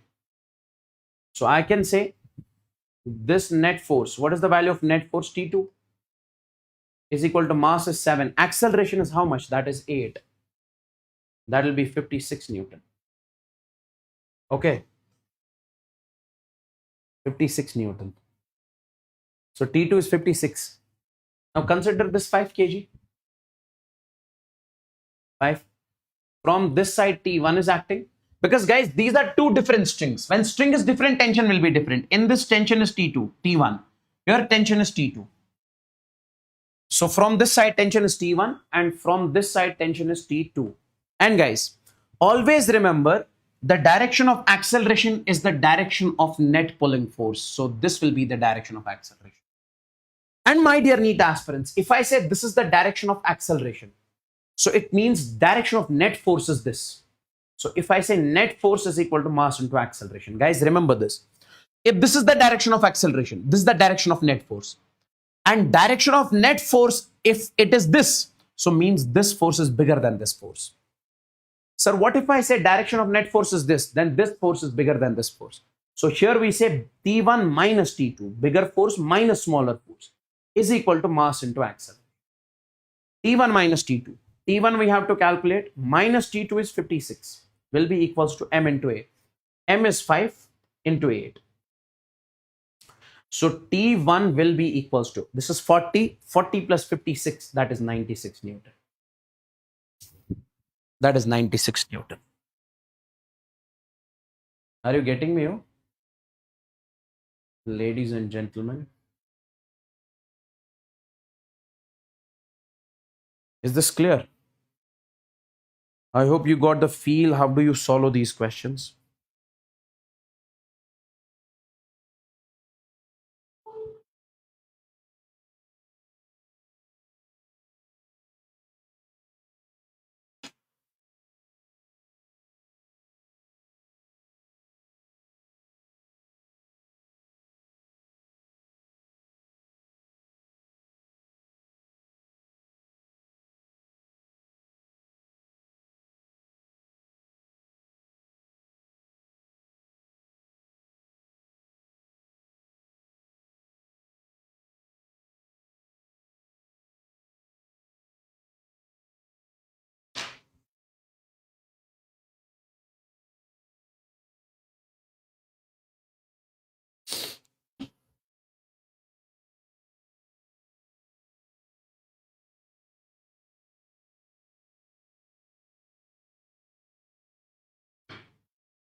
Okay.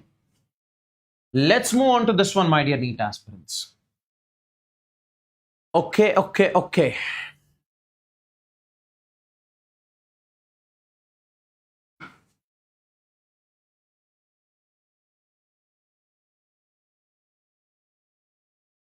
Now guys, similar pattern question is this. See, force acting on this is 5g in the downward direction. Force acting on this is 3g in the downward direction. If I say what is the acceleration, net pulling force will be this 5g minus 3g. 5g minus 3g divided by net mass. 5 plus 2 is 7 plus 3 is 10. So this will be 2g divided by 10. 10 and g will cancel because g is also 10. Acceleration will come out to be 2 meter per second square. Okay, one more important thing, guys. Here, pulling force is only this and this. Don't consider tension as pulling force. These are the internal forces. Keep that thing in your mind. Keep that thing in your mind. Don't consider tension as the pulling force. Okay. Now, if you have to find the tension T1, consider 5 kg. This is the 5 kg block. In the downward direction, it is 5g. In the upward direction, it is T1. Now, guys, this force is bigger than this force. So this is going to be the direction of acceleration. Direction of acceleration will be always in the direction of net force, bigger force. So you can apply, this is the direction of acceleration. So you can say net force is equal to mass into acceleration. Net force will be bigger force minus smaller force. So 5g minus t will be equals to m into a. Mass is 5. Acceleration came out to be 2. So this is 10. 5 and 10 is 50. 50 plus 10. Take it over there. Okay, this will be 50 minus 10 will be equals to t. So t will be equals to 40 Newton. Let's consider 3 kg block. In the downward direction, it is 3g and this is tension T. Guys, see, if this is the acceleration A downward, here acceleration will be A upward because it is for going down, it is going up. So I can say in this particular case, this is the acceleration. Use Newton's second law. T minus 3g. This force minus this force will be equals to mass into acceleration. 3 into acceleration. Acceleration is 2. 3 into 2. So T minus this will be 30 will be equals to 6. 30 plus 6 is 36. So this will be 36 Newton. I believe this is crystal clear to each and every single legend out there. This question I'm keeping you as homework. Please do this from your end. This question I'm keeping you as homework. Do check this out from your end. Then comes the spring force. Then comes the spring force, my dear NEET aspirants. Take a look. Guys, let's suppose there is a block attached to the spring. If you pull this block from here to here, let's suppose X distance. We say if you release it, it is being, spring will pull it back. Why? Because of the spring force. So basically, when you elongate this spring, the spring creates a force in it. That is what we call the spring force. And that spring force, my dear NEET aspirants, it is proportional to minus X. Why minus X? Because if you do more elongation in the spring force created will be large. It will create more spring force. If elongation is less, spring force created in the spring will be less. Okay? Okay.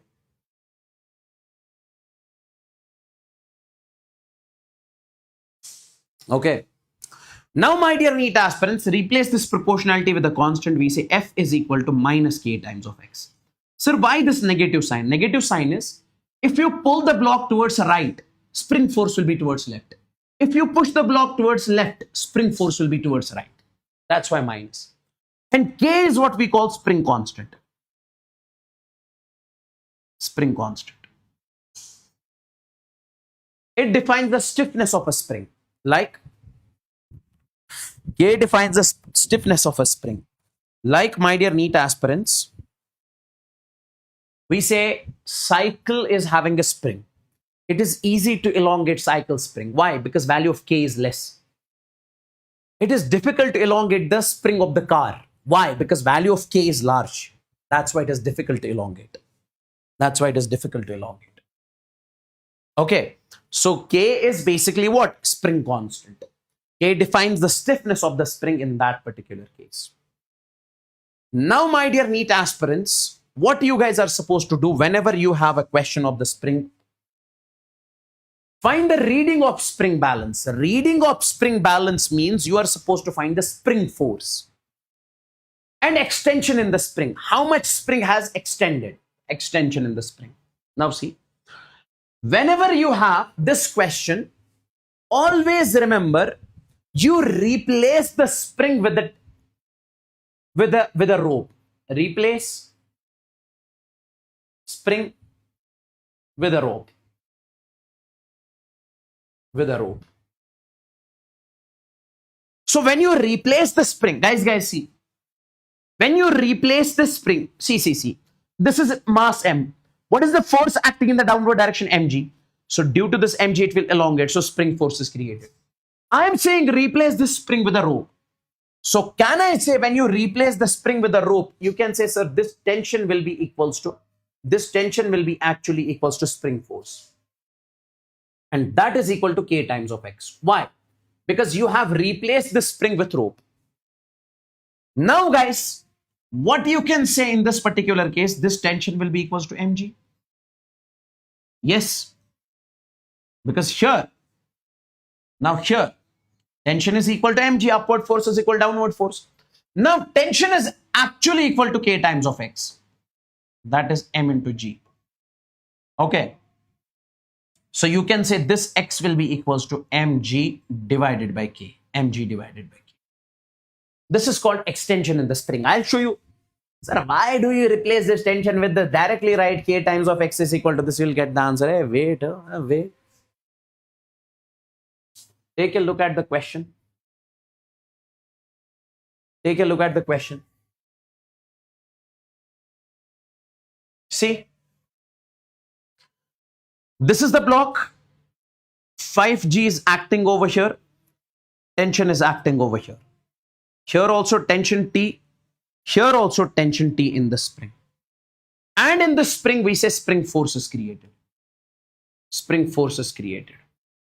Fs. Find the reading of spring balance. Means you have to find the spring force and extension in the spring. Extension in the spring. Now see. Boys and girls, what I want you to understand over here is, first and the foremost thing, make it like this. Replace this with a rope.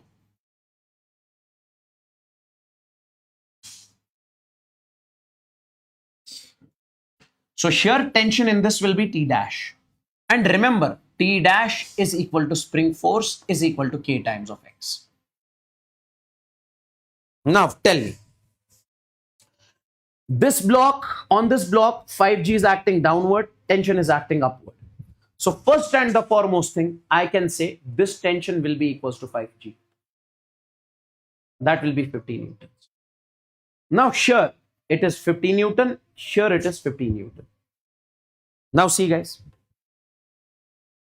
So here I'll first write ABD of block.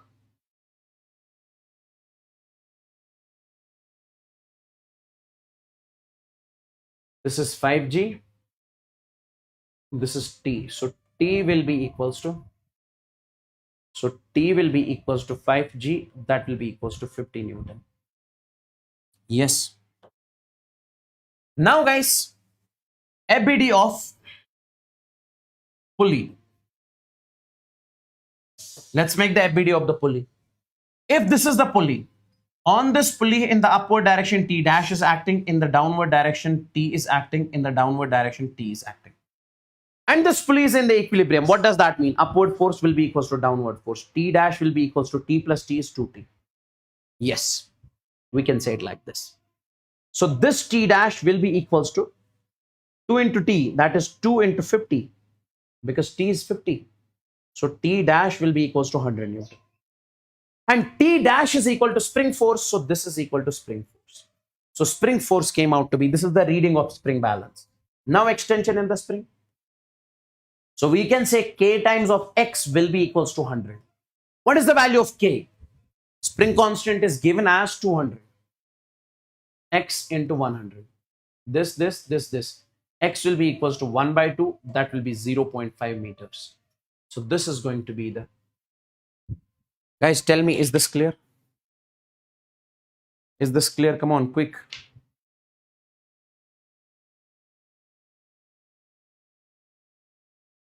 Is this clear? Oh? Tell me.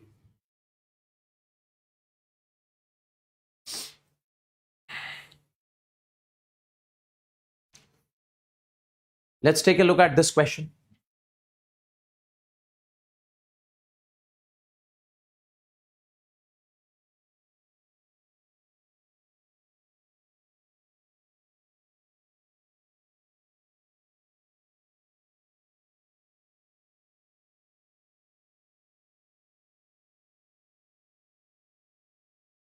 Let's take a look at this question.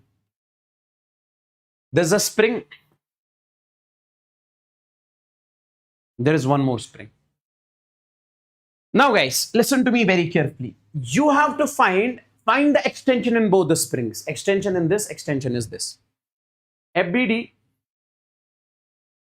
of 1 kg. This is 1 kg. In the downward direction, it is G, 1G. 1G means G. In the upward direction, my dear NEET aspirants, listen to me very carefully. Replace this with a tension. Call this as T1. And you can remember over here, T1 will be equals to spring force. Spring force of this spring. And that will be equals to K times of X1. K times of X1. Because in this case, we are writing K times of X1. Now tell me, can I write, sir, T1 will be equals to this G? Okay. So T1 will be equals to G is 10. Yes.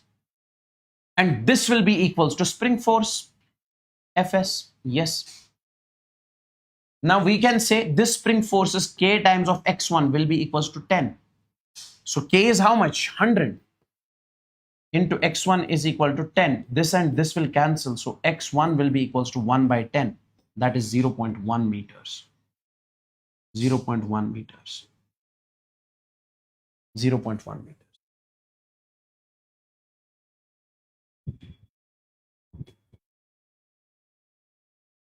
Let's make FBD of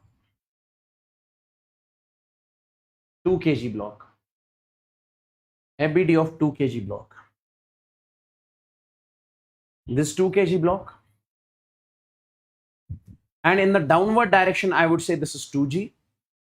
In the upward direction, now guys see.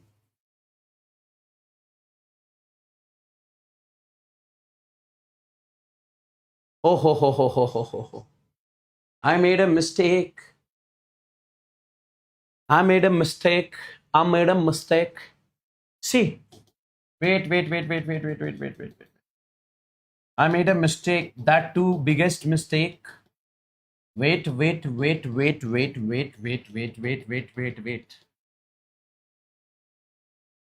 Sorry.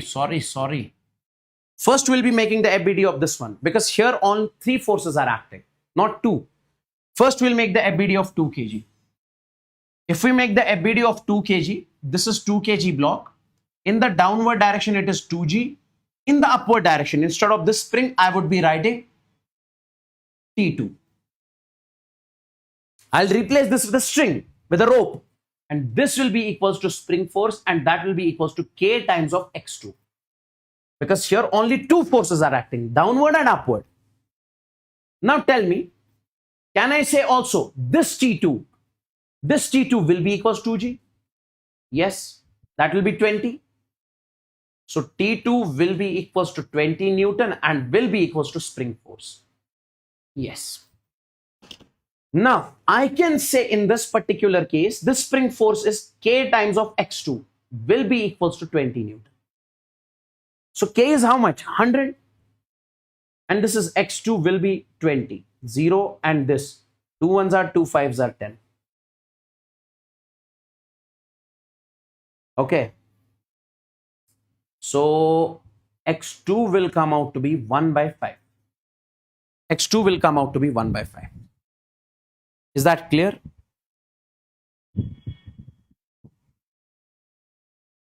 X2 will come out to be 1 by 5. Okay. Yes. Okay. So this is 0.2 meters. Now let's make the FBD of 1 kg. FBD of 1 kg. This is 1 kg. In the upward direction, you will be making, instead of this spring tension T1, in the downward direction, instead of this spring tension T2, and in due to this 1G, mg will be acting in the downward direction, 1G, T2 and T1. Now guys, upward force is equal to downward force. And one more important thing, this T1 will be equals to spring force K times of x1. Now tell me, T1 will be equals to T2 plus 1G. So T1 will be equals to T2. T2 is how much? T2 is 20. 20 plus 10, it will be 30. Now T1 is equal to K times of x1, will be equals to 30. Now K is how much? K is 100 for this also. This is 100, x1 is equal to 30. This and this will cancel. So x1 will be equals to T divided by 10. So that will be 0.3. Guys, tell me in this particular case, is this clear? Is this clear? Reading of spring balance and both, we have calculated everything over here. Is this clear? Oh? Tell me quick. Give me the signal in the chats. Quick. Tell me quick in the chats. Is this clear? Is this clear?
Now guys, pseudo force. Let's understand pseudo force. See, there is a block over here. This block is at rest. Okay. There is a person which is also at rest. If I ask you, there is a block over there, you are at rest, block is at rest. Tell me, is the block is in motion? Is the block in motion or at rest? You will say, sir, obviously it is at rest. I can see it is not moving, it is at rest. So with respect, according to A, block is at rest. Now B is the person which is moving with a constant velocity. When we ask person B, is the block at rest or motion? He said block is moving with the constant velocity. Block is not at rest. It is like when you are inside the car. If you see outside the car, trees are at rest or moving. Moving with respect to you. Why? Because you yourself are in motion. That's why you feel trees are moving. But in reality, trees are at rest. So if this person is moving, he feels that block is moving. So according to B, block is moving with constant velocity. Then there is person C. It is not moving with constant velocity. It is having the acceleration A.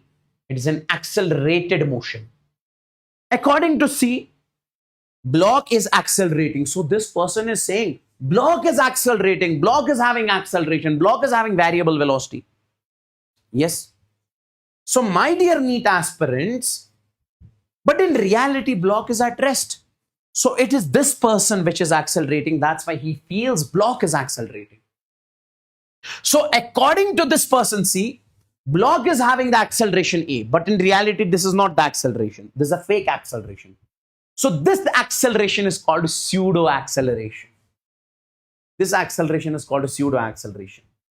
This acceleration of the block,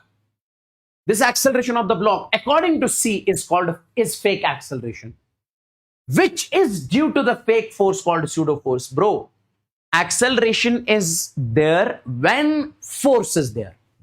If you say, sir, this block is accelerating, means force is acting. Why? Because force is mass into acceleration. When there is force, there is acceleration. If there is no force, there is no acceleration. So this fake acceleration is because of fake force. That fake force is called pseudo force. This is equal to mass into acceleration. In reality, no acceleration.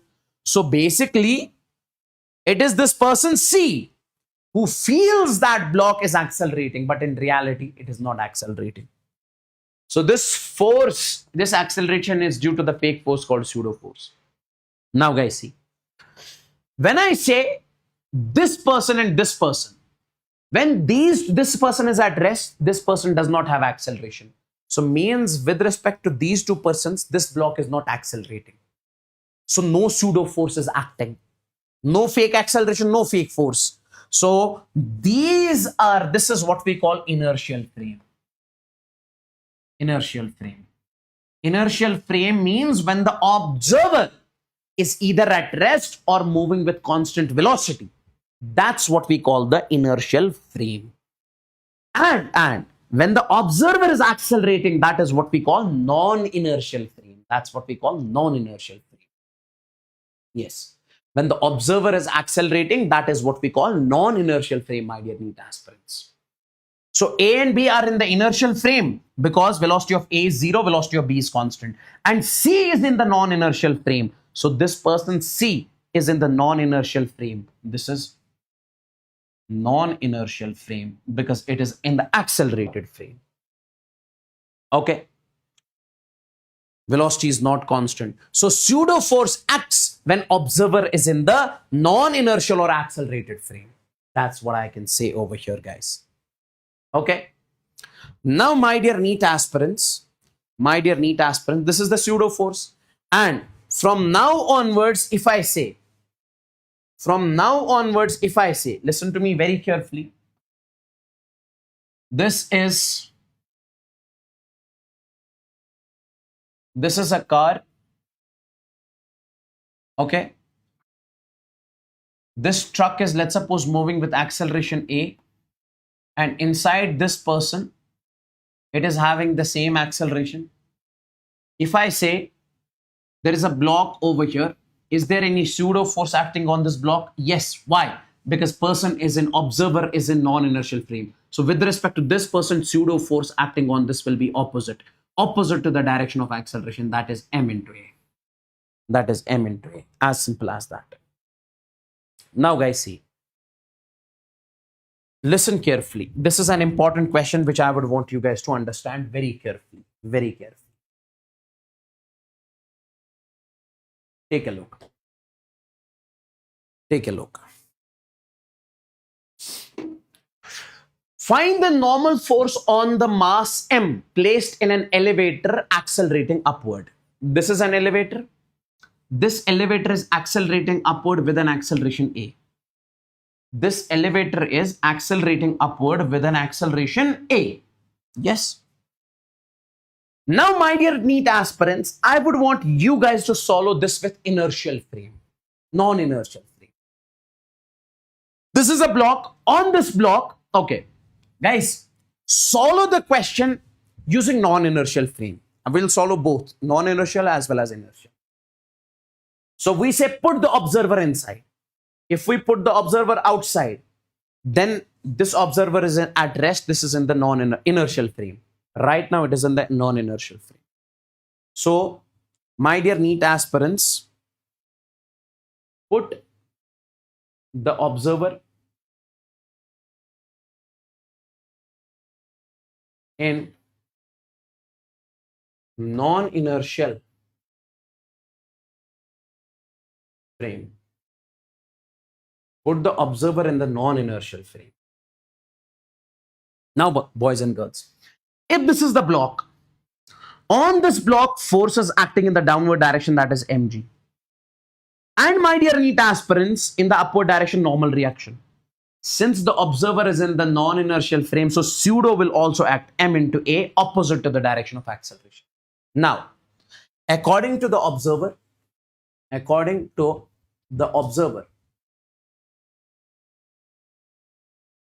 block is at rest. Block is at rest. According to this person, observer, this block is at rest. If the block is at rest, what does that mean? Upward force will be equals to the downward force. Block is at rest, upward force is equal to downward force. So upward force is N, downward force is, I would say, mg plus m. So N is equal to m, you can take common, you can say g plus a. Okay, so if the observer, with respect to the observer, block is at rest, upward. Why? Because the observer is himself in the same elevator. So with respect to the observer, block is not going up, it is at rest. That's why upward force is equal to downward force. Now, solving the same question, put the observer outside. This is observer. Put the observer outside. When you put the observer outside, now guys see, this is the block. When you put the observer outside, that means non-inertial frame. Now what is the force acting on this in the downward direction? mg. What is the force acting upward? That is n. And it is accelerating upward. Should I apply the pseudo force? No. Why? Because observer is in the inertial frame. So use Newton's second law. Net force is equal to mass into acceleration. Why? Why? Because right now, with respect to the observer, block is in motion. Why? Because if the lift is going up, block is also going up, observer is at rest. So we say, according to observer, block in motion. Block is in motion. Block is in motion, so apply Newton's second law. Net force is equal to mass into acceleration. Net force is upward force minus downward force. N minus mg is equal to m into a. So take it over here. N will be equals to mg plus ma. Again, you got the same answer. But this method is easy. If you put the observer in inertial frame, this method is easy. Put the observer in the inertial frame, apply pseudo, upward force is equal to downward force. Like, this is one more question. Okay, this also we solved. Now this, guys, you have to find the normal reaction. Elevator is now accelerating downward. Will you put the observer outside or inside? Inside. Put the observer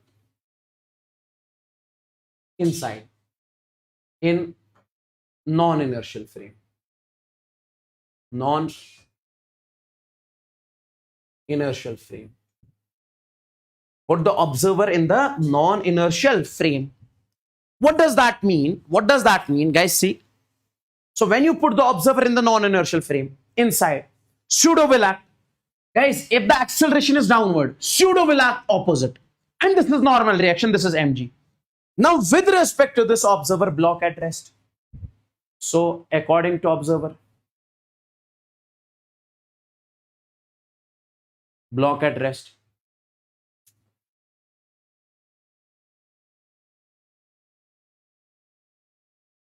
If block is at rest, upward force is equal to downward force. So N plus M into A will be equals to M into G. Now take it over there. N will be equals to mg minus ma. N will be equals to M is common, G minus A. G minus A. Oh, is this clear? Tell me.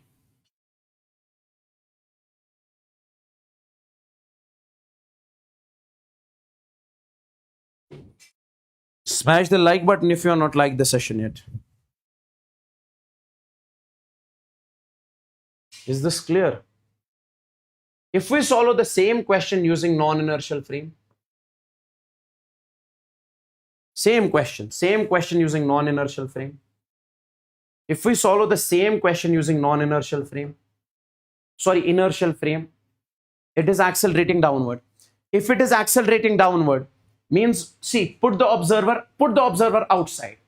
According to the inertial frame, put the observer outside. Will the pseudo act?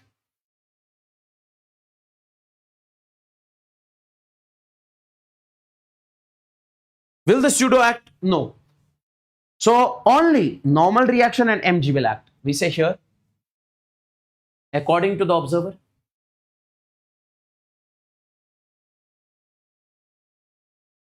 According to the observer, block is in motion. According to the observer, block is in motion. Okay. According to the observer, block is in motion. So net force is equal to mass into acceleration. Net force is what?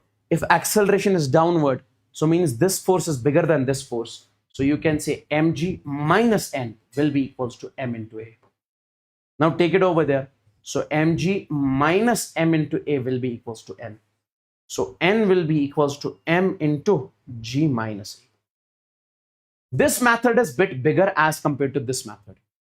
Yes, simply put the observer in the non-inertial frame, apply pseudo upward force is equal to downward force. Is this clear? Or tell me, is this clear?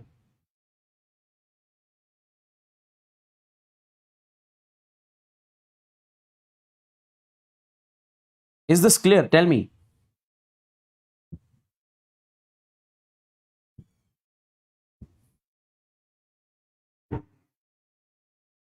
We'll take the break. Proper break we'll take. You tell me first, is this clear? Is this clear? I need the signal first. Is this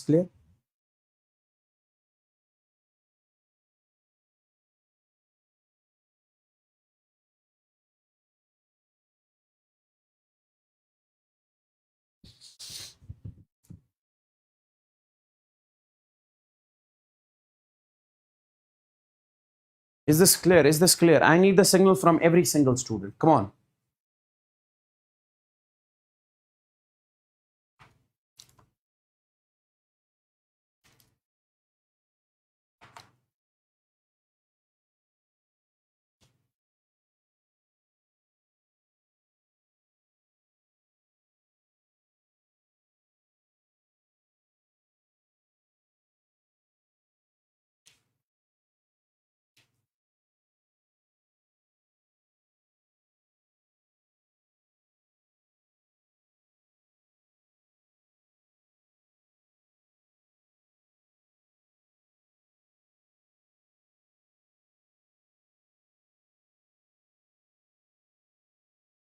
Come on, try to look at this. Can you solve this question?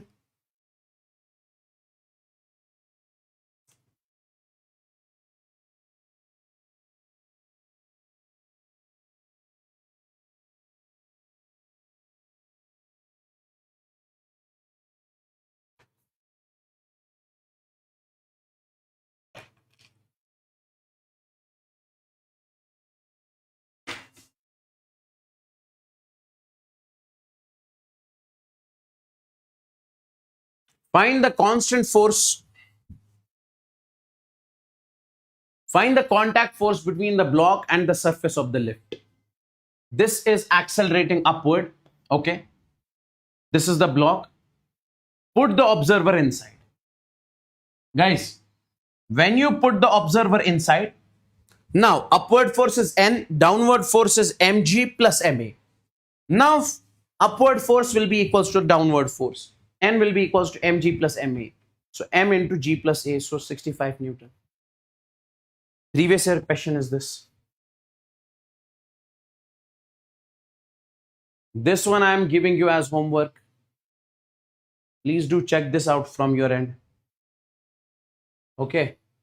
Next chapter we have friction. Next chapter we have friction. Okay.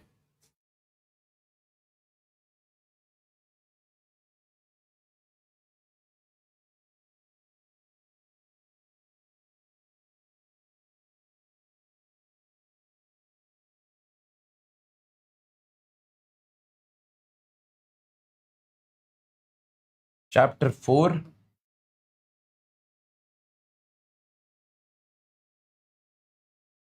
Friction.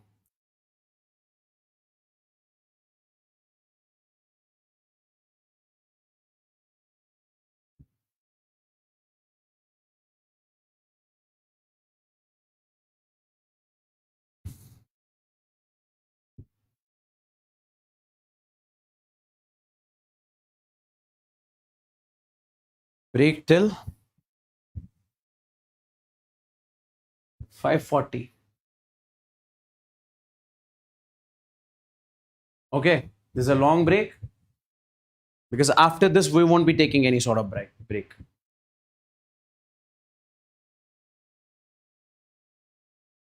Okay. So make sure you finish everything in this break only, because next break it will go stretch till we finish this entire portion.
Now guys, see, let's understand the concept friction. Let's understand the concept friction.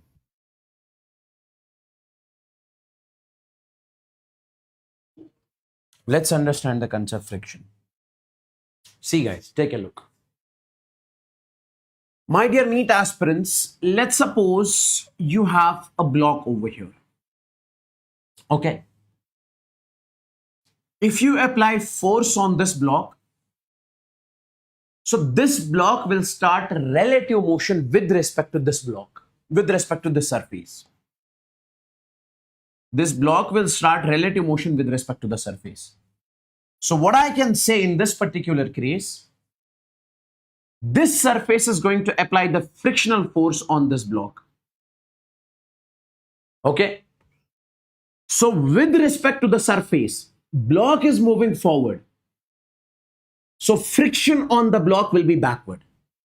Cool. It is like if, let's suppose, you are inside the bus. This is a tree outside. If you move forward, with respect to the tree, you are moving forward. And with respect to you, tree is moving backward. But in reality, tree is at rest. So you feel that tree is moving in a backward direction with respect to you. Same is the case over here. If the block is being pulled in the forward direction, so it is doing the motion with respect to the surface in the forward direction, friction will act backward. Similarly, if the block moves forward, means this surface moves backward with respect to the block. So friction on the surface will be forward. Sir, friction acts on both the surfaces, 100%. Yes. Frictional force is a contact force which acts parallel to the contact surface, It opposes the relative motion or tendency of relative motion. So if relative motion begins, if the block wants to move in the forward direction, friction will act backward. Now, my dear NEET aspirants, friction will act on the block also, on the surface also. So on the surface, it is forward. Because surface is moving in the backward direction with respect to the block, so friction acts forward. Yes. Like it is mentioned over here. Then, my dear NEET aspirants, when it comes to the types of friction, listen to me very carefully. Listen to me very carefully. You have two types of friction. First is static. Second is kinetic. Understand this very carefully. I'll make you this understand. Static and kinetic. Come over here. See. Let's suppose, my dear NEET aspirants, I'm taking a block over here. I'm applying the force on this block. F is equal to, let's suppose, 10 Newton. And the block is not moving. Why? Because the surface is applying the frictional force on the block, and that's why it is not moving. And how much is the frictional force applied by the surface? You are applying 10 Newton force, surface is applying 10 Newton force. Now you applied 30 Newton force, surface applied 30 Newton force. So forward force 10, backward force 30, block will remain at rest. Now you are applying 40 Newton. This surface is also applying 40 Newton force. Strong friction. You are applying 50 Newton. Surface is also applying 50 Newton. You are applying 54 Newton. Surface is also applying frictional force of 54 Newton. So block will still remain at rest. You are applying 55 Newton. Block is applying 55 Newton. Now, my dear NEET aspirants, from here to here, block will remain at rest. Body will remain at rest. So the static friction will act over here. So that friction which acts till the body remains at rest. So body remains at rest, so static friction will act. And this is what we call the maximum value of friction. When the body is at rest, maximum value of static friction is what we call limiting friction. So this is the maximum value this surface can provide the friction over here. If you apply 56 Newton, now the body will move. Body in motion. When you apply 56 Newton, 57 Newton, body will be in the motion. Why? Because the maximum value of friction provided by the surface is 55 Newton. So from here to here till body remains at rest, this is what we call static friction. And see, static friction adjusts its value according to the applied force. If you apply 10 Newton, it will also apply 10 Newton. If you apply 30, it will also apply 30. And when the body is in motion, then, my dear NEET aspirants, kinetic friction acts. And how much is that kinetic friction? That kinetic friction we have to find out with the formula. But when it comes to the static is exactly equal to the applied force. So till the body remains at rest, static will apply. Maximum value of static friction is kinetic friction. And after limiting friction, after limiting friction, body moves, and kinetic friction is slightly less than limiting friction. So my dear NEET aspirants, now types of friction, take a look. Now you'll be able to understand. Static friction, it is that friction which acts before the relative motion begins. So it acts when the body is at rest. When the body is at rest, then we say relative motion acts. Then static friction acts. It is a self-adjusting force. It adjusts its value according to the applied force. It is always equal to the applied force. Okay, and maximum value of static friction is what we call limiting friction. And my dear NEET aspirants, will be always remembering one thing. You'll be always remembering one thing. When it comes to this friction static, it will be equals to applied force. Applied force. And if I say what is the value of limiting friction? Limiting friction will be equals to mu into I would say n, normal reaction. So this is mu s. This is what we call coefficient of friction. Mu is what we call the coefficient of friction. Okay. So the limiting friction acts when the object is about to move. When the object is about to move, maximum value, its numerical value is equal mu L into n or mu S into n. So mu gives us an idea how much capable a surface is in creating the friction. Mu basically tells you how much friction will be created due to a surface. If the surface is rough, its value of mu will be large. If the surface is not rough, value of mu will not be large. Okay, mu decides the friction created by the surface. Kinetic friction. It is the friction which acts when the body performs the relative motion. It is slightly less than the limiting friction, because limiting friction is the maximum friction. Okay. Okay. And its numerical value, directly you remember mu k into n, where mu k is the coefficient of kinetic friction. This will be given in the question. And I have explained this in detail to you. And my dear NEET aspirants, if you make the graph between friction and applied force. Now see, if you apply some applied force, friction will be same. Some applied force, friction will be same. Friction will be same. Friction will be same. So from here to here, applied force is equal to frictional force. Means body will remain at rest. From here to here, body at rest. So body at rest. Body at rest. From here to here, body will remain at rest. Then, my dear NEET aspirants, this maximum value of friction is what we call limiting friction. And further, if you apply more force, then kinetic friction will act. Kinetic friction is less than the limiting friction, slightly less than limiting friction, and it is constant. This kinetic friction is constant.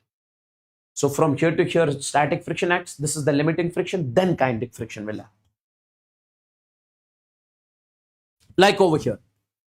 Find the frictional force on the block. My dear NEET aspirants, mu s is given, mu k is given. If I ask you, which friction is going to act over here?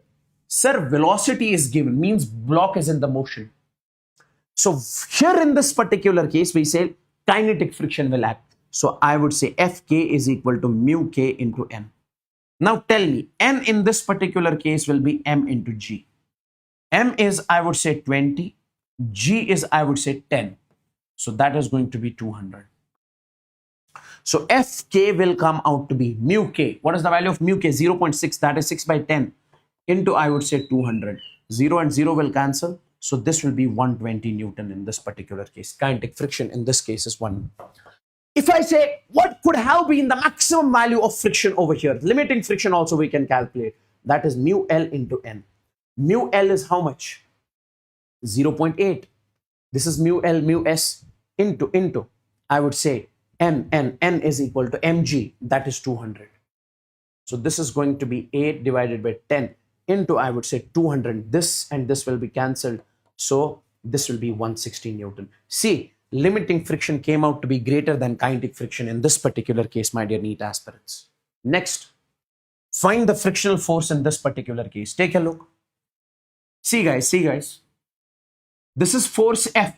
This component of F will be, that is 50 cos of 37. This component will be 50 sine of 37. Okay. And this will be M into G. This will be normal reaction N. First of all, you find the normal reaction in this particular case. Guys, see. This force plus this force. Sine 37. Could you please tell me what is the value of sine 37? This triangle, you remember? This is a 37-degree triangle. This is 3. This is 4 and this is 5. Tell me what is sine 37? 3 by 5, perpendicular upon hypotenuse. So this will be equals to 50 into 3 by 5. 5 ones are 5 tens are. 3 into 10 is, I would say, 30. 3 into 10 and I would say is 30. So I can say this N plus, I would say, 30 will be equals to mg. That is going to be 50.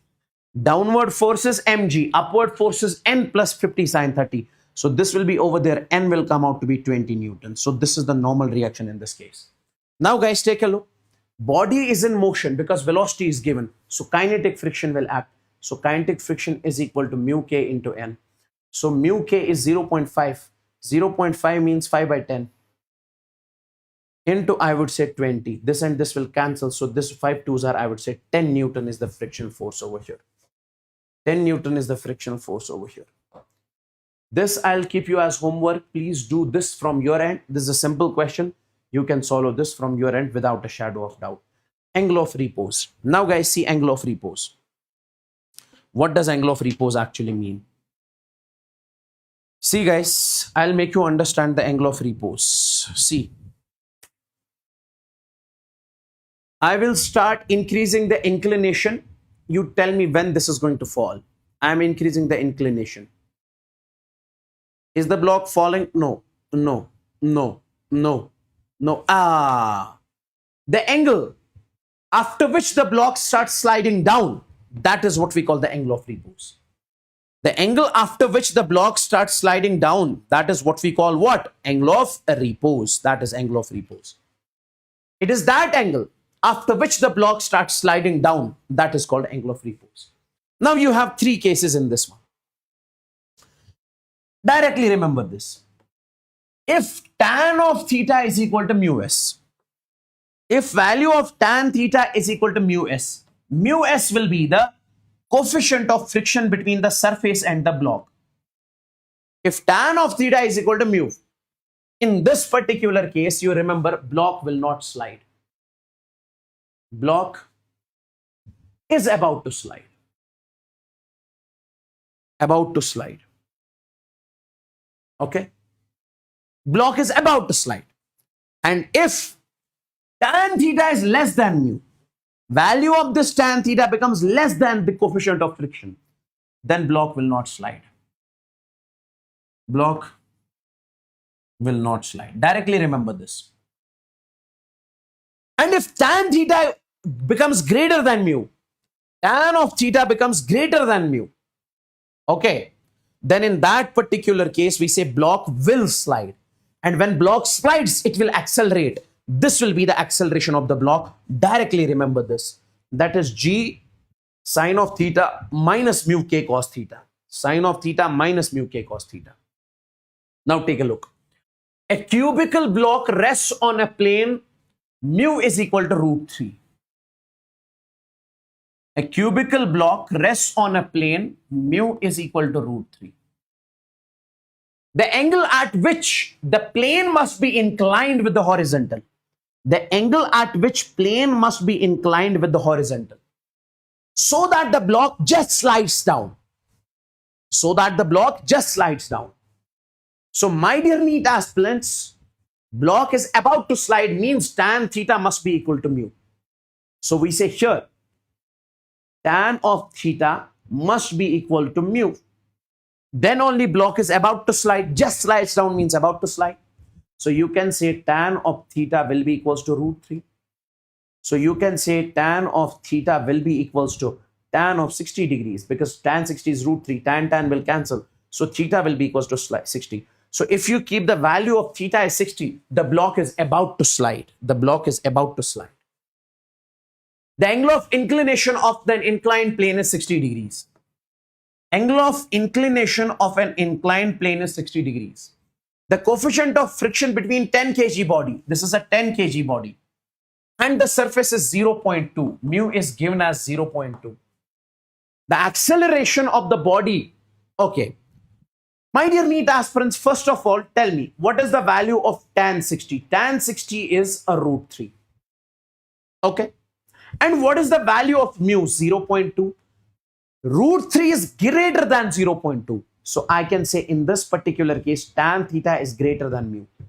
When tan theta is greater than mu, my dear NEET aspirants, in that particular case, we say block will slide. In that particular case, we say block will slide. Okay. When tan theta is greater than mu, in that particular case, we say block will slide. Block will slide. And when block slides, it will have acceleration. And that acceleration is equal to g sine theta minus mu k cos of theta. Now, acceleration is equal to g is 10. Sine of theta, what is theta? Sine 60. Sine of 60 minus mu. Mu is 0.2. That is 2 divided by 10. And cos of 60. Now put the value. Sine 60 is root 3 by 2. Cos 60 is 1 by 2. Do the calculations. It will, I guess, come out to be 7.5. Please do check it from your end. Okay. This question, you do it from your end. It is simple. It is simple. Guys, here in this particular case, it says what will be the net force acting on the block. See, what is the value of tan 30? 1 by root 3. What is the value of mu given over here? 1 divided by root 3. Don't you think that tan theta is equal to mu? So block is about to slide. When block is about to slide means block is not sliding yet. So means upward force is equal to downward force. So net force in this case is 0. Done. It is asking how much is the net force acting on the block. Pulling force. Now guys, take a look. Take a look in this particular case. Take a look. This is a block over here. This is a block over here. This is a block over here. Okay. This is a block over here. Okay. Yes. I am asking you the simple question. What should I apply? What should be the minimum value of this force? How much should be the minimum force applied so that the block starts moving? What should be the minimum value of this force so that this block starts moving? This force will be equals to mu mg upon cos theta minus mu sin theta. Mu is the coefficient of friction between the block and the surface. Theta is the angle at which you are applying the force. Okay. And you can write it like this also. Mu mg upon 1 plus mu. That's it. That's it. Take a look. The value of minimum force so that the block just starts moving. Now, my dear NEET aspirants, you have to find the minimum value of force. Now, in this particular case, clearly theta is not given. When theta is not given, we will prefer the second formula, because second formula is used when theta is not given. So you can say in this particular case, this will be mu mg upon under root of 1 plus mu square. Mu mg upon under root of 1 plus mu square. Now tell me, boys and girls, what is the value of mu? Mu is given as 3 by 4. What is the mass of the object? That is 10 kg. G is given as 10 upon under root of 1 plus mu square. 1 plus mu. Mu is given as 3 by 4 whole square. That is 9 divided by 16. So 2 twos are 4, 2 fives are 10. 3 into 5 is 15 and 10, 150 divided by 2 upon 16 plus 9, 25 divided by 16. That is 5 divided by 4. Okay. So this is 150 divided by 2 into 4 divided by 5. 2 ones are 2 twos are 4, 5 ones are 5 threes are 15, 5 zeros are 30 into 2. It will come out to be 60 Newton. 60 Newton. I hope this is clear. This is one more question on the same pattern. This I'll keep as homework. One more question on the same pattern. Minimum value of force. JEE 2021 question. JEE 2021 question. Now you have got this hanging chain problem. You have got this hanging chain problem.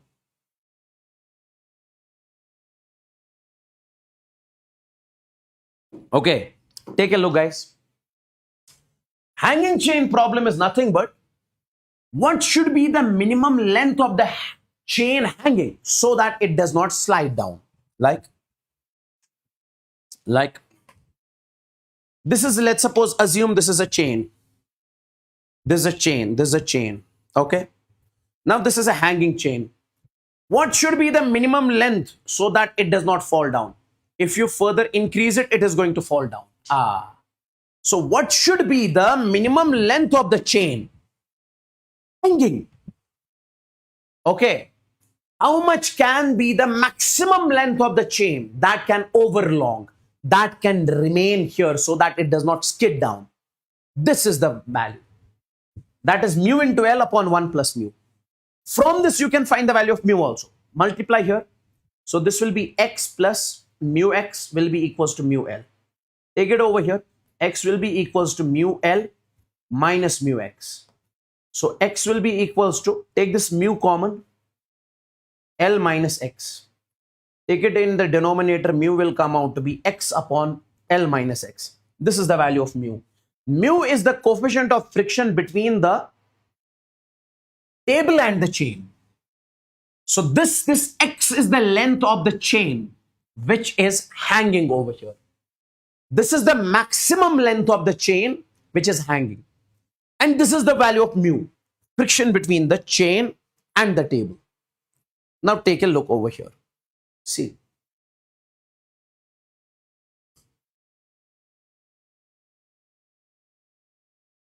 Take a look. A heavy chain lies on a horizontal table top. If the coefficient of friction between the chain and the table is 0.25. Now guys, see. Chain lies on a horizontal tabletop.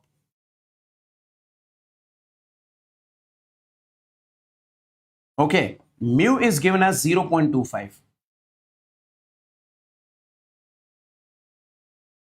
Then the maximum fraction of the length of the chain that can hang over the edge of the table is, it is asking us x. That is mu into L upon 1 plus mu. Mu into L upon 1 plus mu. So it will be mu is 0.25. That is 0.25. 25 divided by 100 into L upon 1 plus 0.25. That is 1.25. That is 125 divided by 100. This becomes 1 plus 0.25, 1.25. 1.25 becomes 125 by 100. This becomes 25 by 100. So this and this will cancel. 25 ones are, 25 fives are. So it will be L by 5.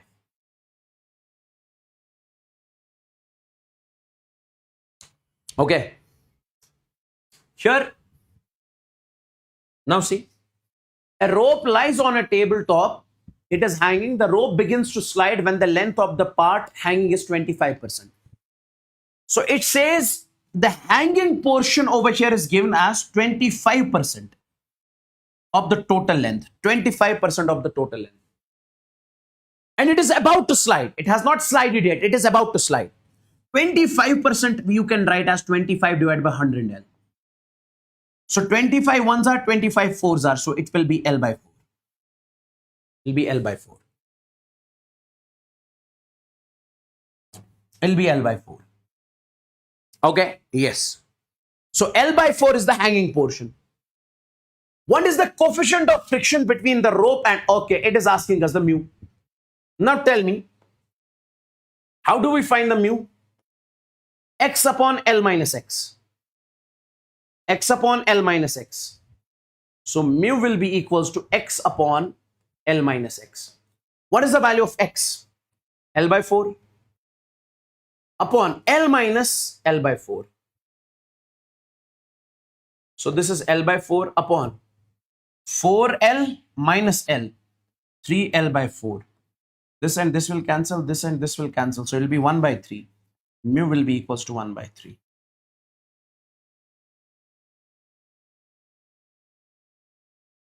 Is this clear?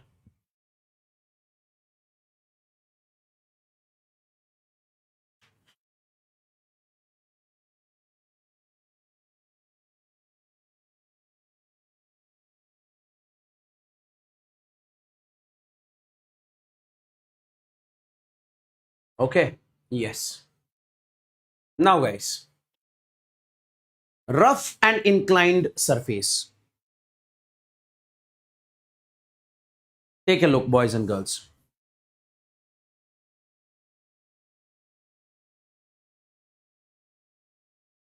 See, in this particular case, you are given over here an inclined plane. On this inclined plane, you have got a box. There is a box placed on this inclined plane. Okay. It will take some time in falling down, in sliding down. This is the rough surface. And here it will take some time in falling down. Where it is going to take more time? Here, because surface is rough. Here it will take less time. Why? Because surface is smooth. It will fall quickly. If the time taken by the block to go down on the rough surface, here it is the rough surface. If the time taken by the block to go down on rough surface,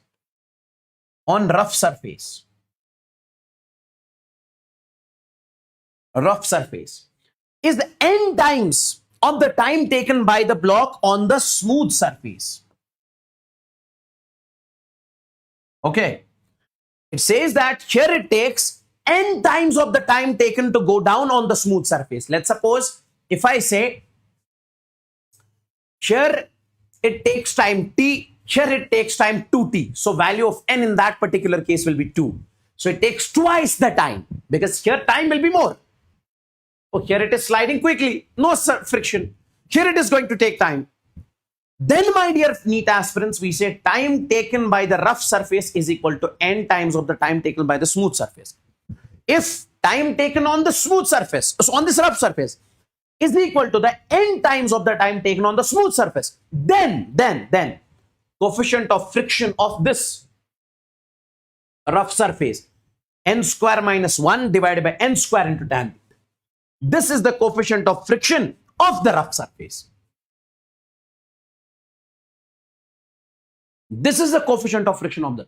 If the time taken on the surface is n times the time taken on the smooth surface, then this is the coefficient of friction. Okay. Now see, a block slides on a rough inclined plane of an inclination 30. This is 30, this is 30. And takes time twice as great as time taken in slipping down an identical frictionless plane. It says time taken on the rough surface is 2 times time taken on the smooth surface. Oh, frictionless surface means smooth surface. What is the value of n over here? N is 2. Then the coefficient of friction between the body and the plane is, what is the coefficient of friction here? Tell me, what is the coefficient of friction? N square minus 1 divided by n square into tan theta. So it is going to be n square minus 1 divided by n square into tan of theta. Okay. So what I can say, this mu will be equals to n square minus 1, 2 square minus 1 divided by 2 square into tan of 30. So this is 4 minus 1, 3, 3 by 4, 3 divided by 4 into tan 30 is 1 by root 3. So this will be 3 divided by 4 root 3.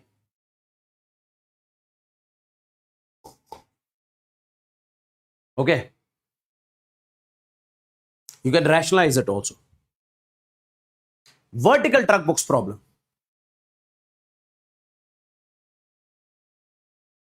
Now guys, take a look.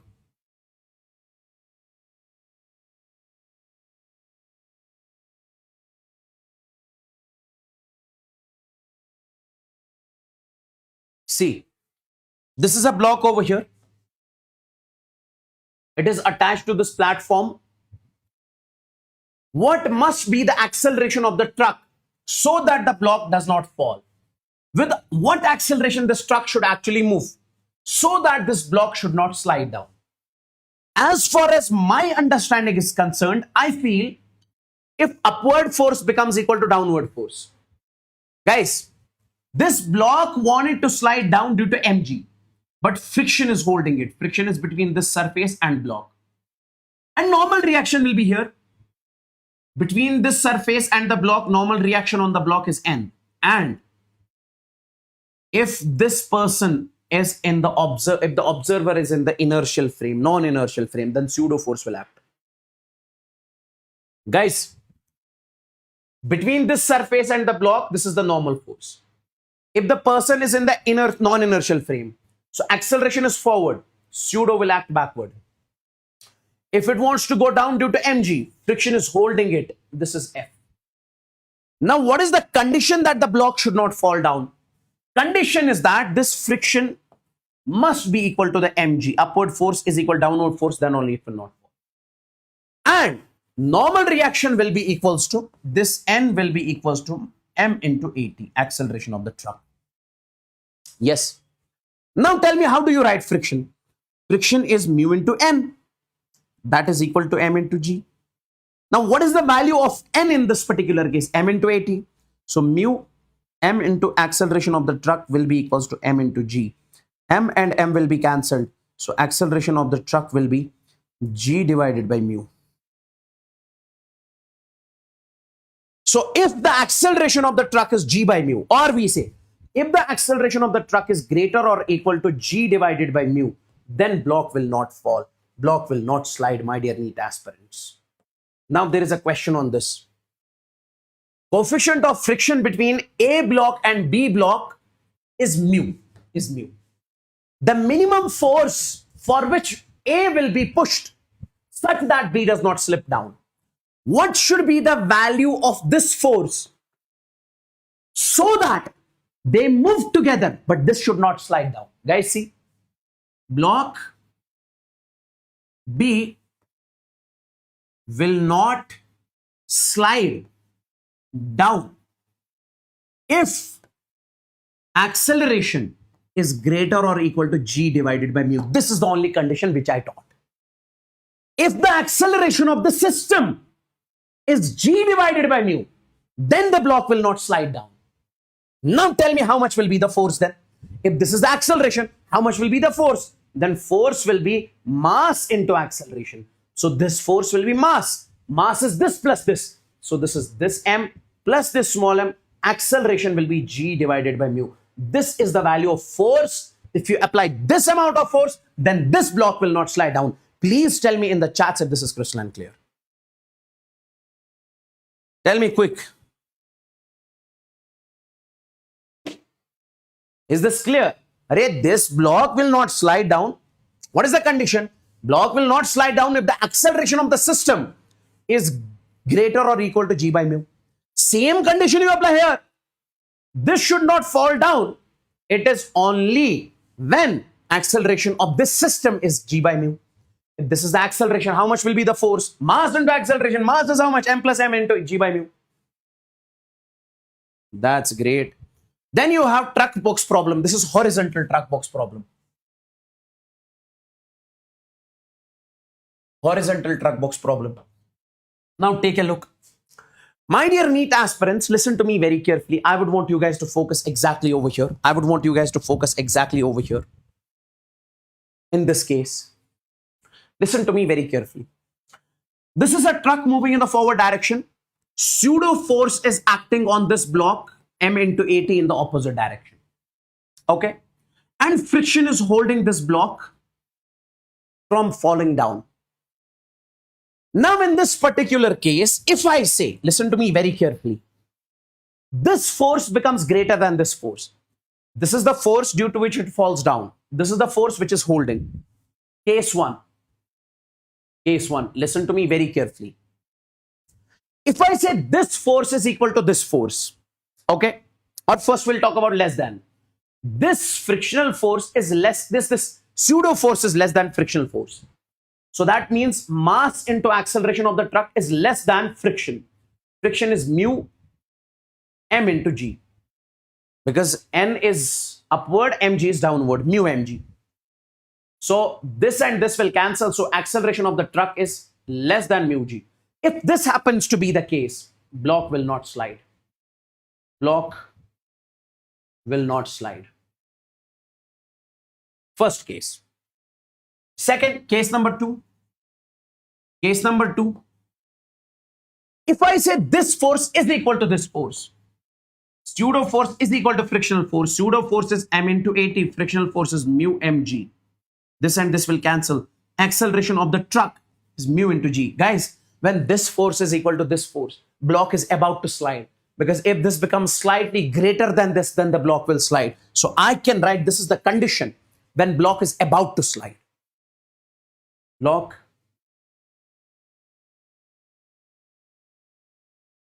about to slide. And then, my dear NEET aspirants, I would say case 3. When this force becomes greater than this force.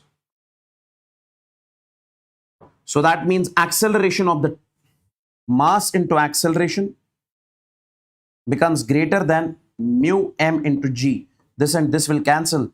Acceleration of the truck is greater than mu into g. So my dear NEET aspirants, if this acceleration becomes greater than mu g, then in that particular case, we say block will slide. Block will slide. Are you able to understand? Okay. And if block will slide, my dear NEET aspirants, if block will slide, so block has its own acceleration. So it will have relative acceleration. A block slides, it will have its own acceleration. That acceleration of the block is going to be acceleration of the truck, okay, minus mu k into g. Please do remember this directly. I got this by using the Newton's second law, but I am telling you directly over here. This will be the acceleration of the block in that particular case. One more important thing they ask you. What is that? Sir, if this block slides, how much time it takes to slide down? If this distance is d. So time taken by the block to fall down. Time taken by the block to fall down. This time will be under root of 2d divided by acceleration of the block. Oh. These are the things they can ask you in this particular case. That's it. That's it. Case number 1, if this is less than this, then it will not slide. About to slide. Here it will slide. Then this will be the acceleration of the block. This is the time taken by the block in falling down. Is this clear? Is this clear? I have shown you all. This is a problem itself. Okay. I have shown you all the problems. Now let's move on to the next chapter. That is what we call work, power, and energy.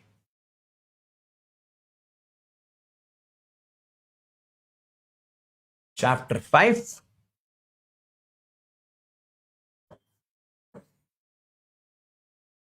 Work,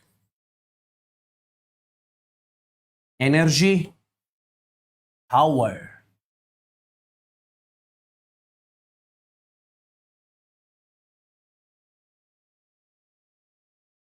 Okay.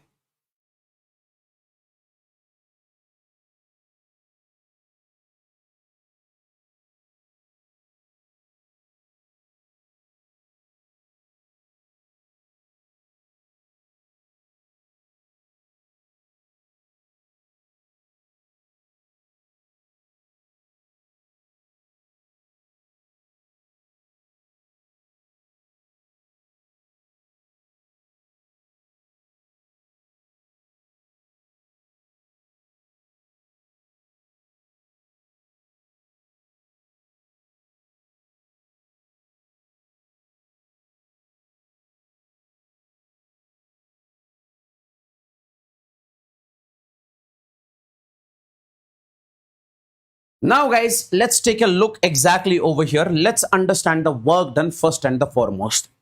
Now, see, let's suppose this is a block over here. Let's suppose I have got a block over here. This is a block. On this block, I am applying some sort of force at an angle of theta. Cool. Now, due to this force, it has done some displacement. The block reached over here. It has done some displacement.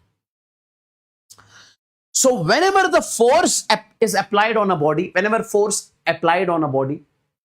due to which it performs some work, due to which it does some displacement, we say work has been done.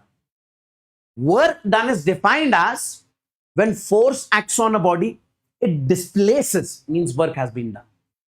Okay. Now, guys, here we say this is F. It will have two components. This is F cos theta. This will be having F sin theta.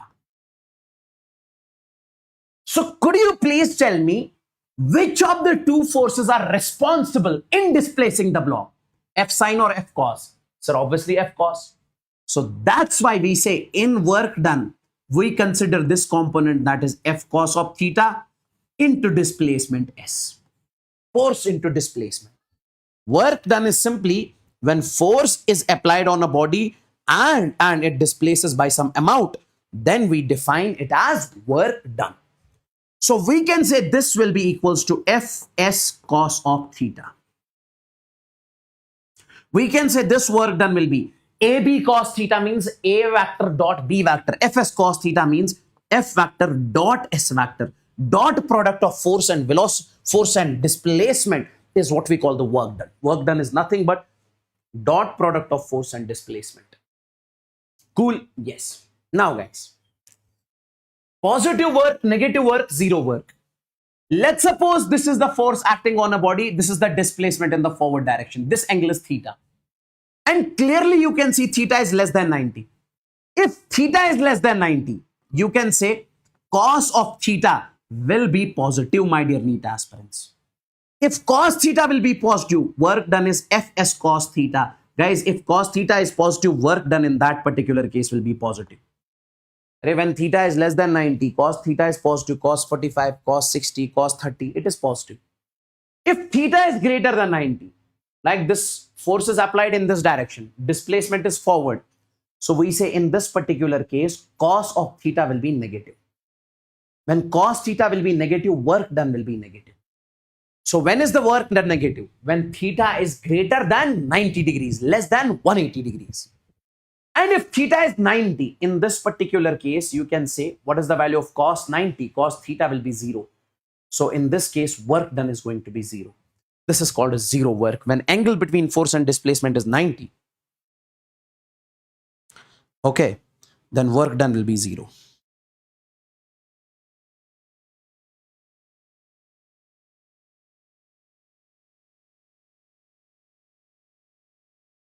Okay. Now, boys and girls, find the work done by external force, frictional force, mg, and normal reaction. Guys, see, this is the block. On this block, external force is acting. It has done the displacement. This.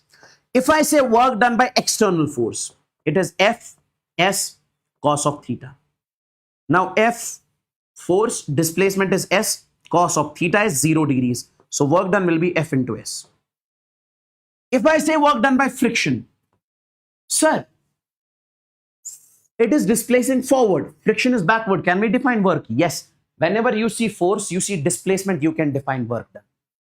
You can define work done without a shadow of doubt. Okay. And here work done will be force is friction. Displacement is S. Now, what is the angle between displacement and force? 180. So cos of 180. Cos 180 is minus 1. Minus F into S. That's what I was saying. When theta is greater than 90, in that particular case, work done is going to be negative. Okay, work done by normal force. Normal force is upward. Displacement is forward. What is the angle? 90 degrees. So work done will be 0. What is the work done by mg?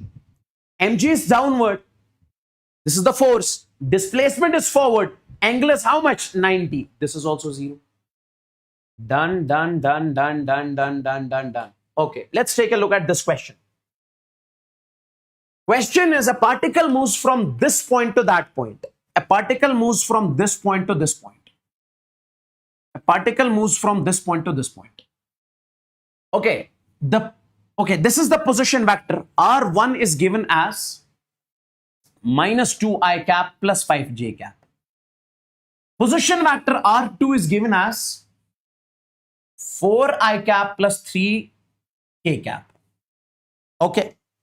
You are supposed to find the work done. Guys, initial position, final position. Could you please tell me what is the displacement?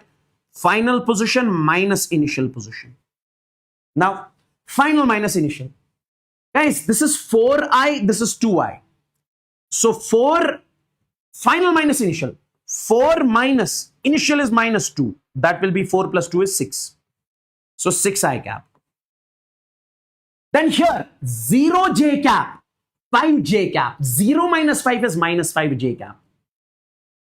3k cap. 0k cap. 3 minus 0 is plus 3k cap. This came out to be the displacement factor. This came out to be the displacement factor.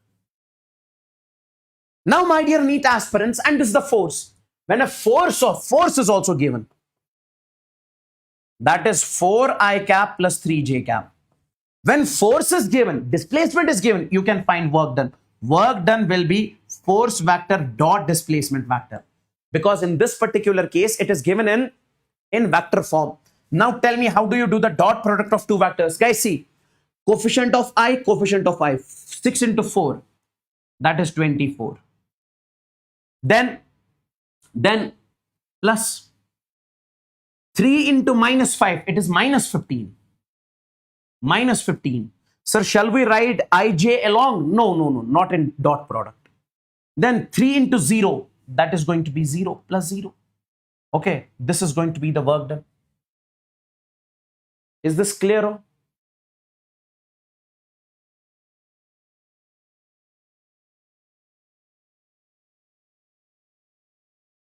Is this clear?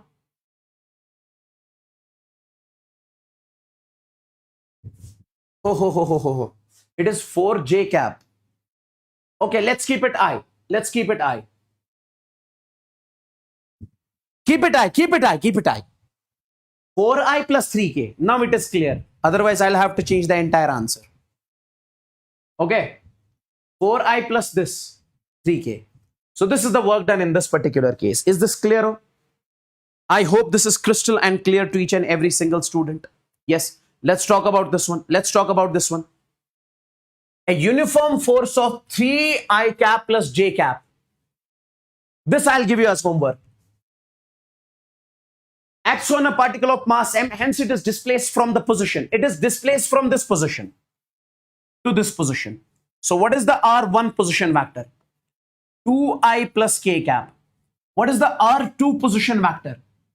4i plus 3j minus k cap. Now you can find displacement, final minus initial, and force is also given. Then you can use the dot product. Exactly similar question. So this I'll keep as homework. This I'll keep as homework.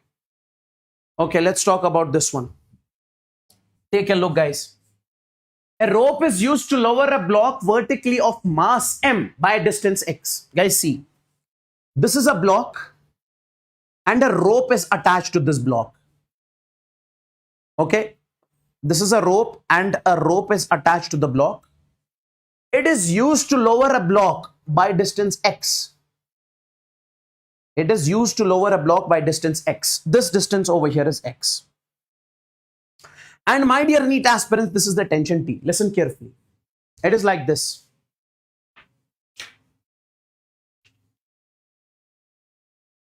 This is the rope which is attached to the block.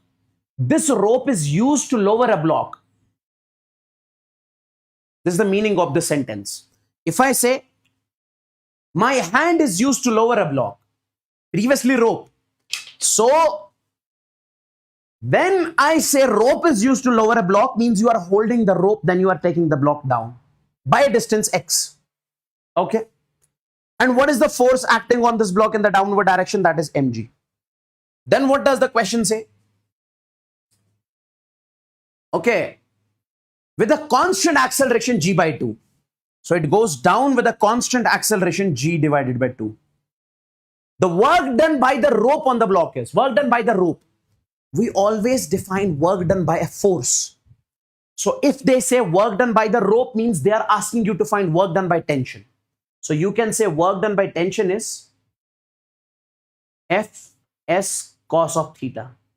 So work done by tension is force is T, displacement is X, and angle between T and X is cos 180. Cos 180 is minus 1. So work done is going to be minus T into X. Okay, this will be minus T into X. This will be minus T into X. Now tell me, boys and girls, I would want you guys to tell me one thing over here. This will be minus T into X. This is the work done. Now, my dear NEET aspirants, tension we don't know over here. Let's find tension. Let's find tension. Use Newton's second law. Net force is equal to mass into acceleration. Now see, if acceleration is downward, so means net force will be in the downward direction. So means this force is greater than this force. So you can say that is mg minus t, this will be the net force, is equal to mass into acceleration. What is the acceleration of the body? That is g by 2. G by 2. So this is going to be mg minus t will be equals to mg divided by 2. Take it over there. So this is going to be mg minus mg divided by 2 will be equals to tension T. Mg minus mg by 2. So T will be equals to mg divided by 2. Now put it over here. So work done will be minus mgx divided by 2. This is the final answer to the question. So this is the work done by tension. This is the work done by tension.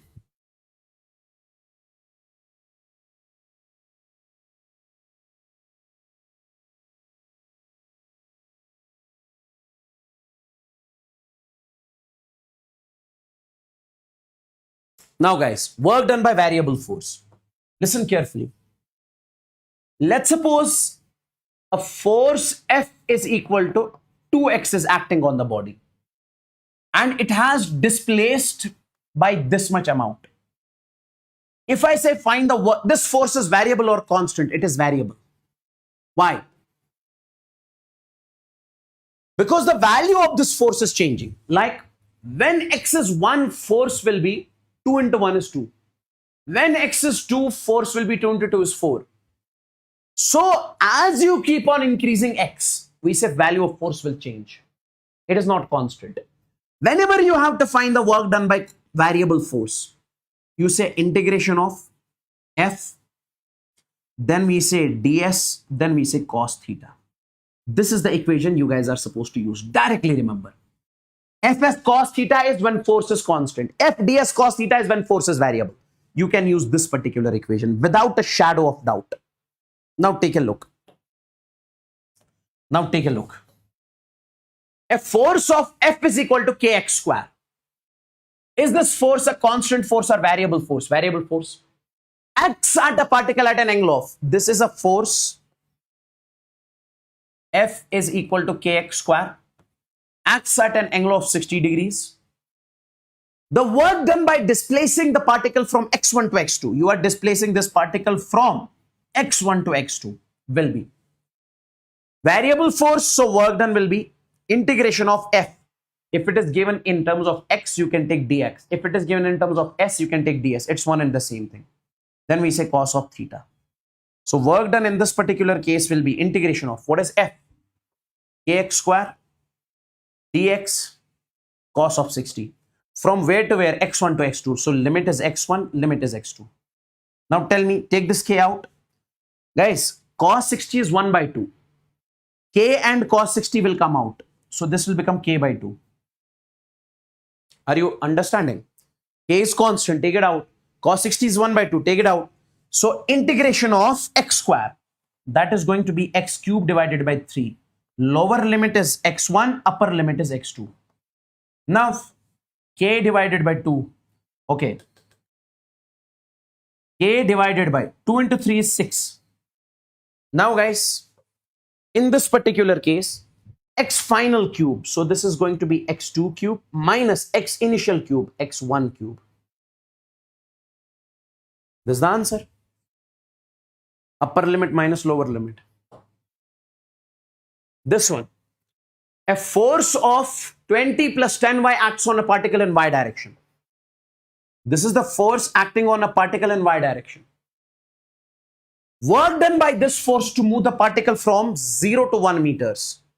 So you are moving this particle from 0 to y is equal to 1 meters. Now tell me, what will be the force? Integration of f dy cos of theta. Cos theta is 0. Why? Because force is acting along y direction. And displacement is also in y direction. So what is the angle between force and displacement? 0. From 0 to 1. From 0 to 1. So work done will be integration of f. F is 20 plus 10y dy. Cos 0 is 1 from 0 to 1. Now do the integration. What is the integration of 20 with respect to y? So that will be 20y plus. What is the integration of 10y? It is going to be 10y square divided by 2. Now it is from 0 to 1. Okay. Now put the upper limit. So this will be 20 into, put the upper limit 1 minus 0 plus 2 1s are 2 5s are 10. This will be 5 into. In this y you will be putting the upper limit, that is 1 square minus lower limit 0. So this is going to be 20 plus I would say 5. This will be 25 joules. This is the work done. This is the work done, my dear NEET aspirants. This one I am giving you as homework. Please do this from your end. Okay. This one also I am giving you as homework. Please do check it from your end.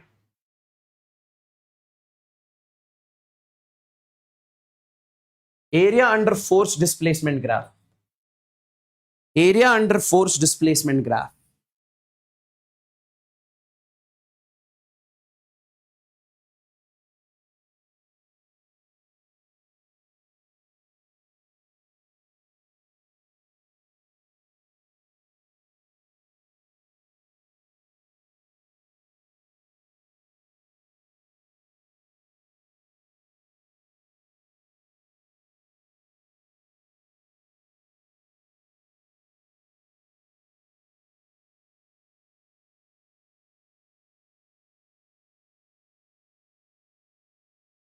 Okay, take a look, guys.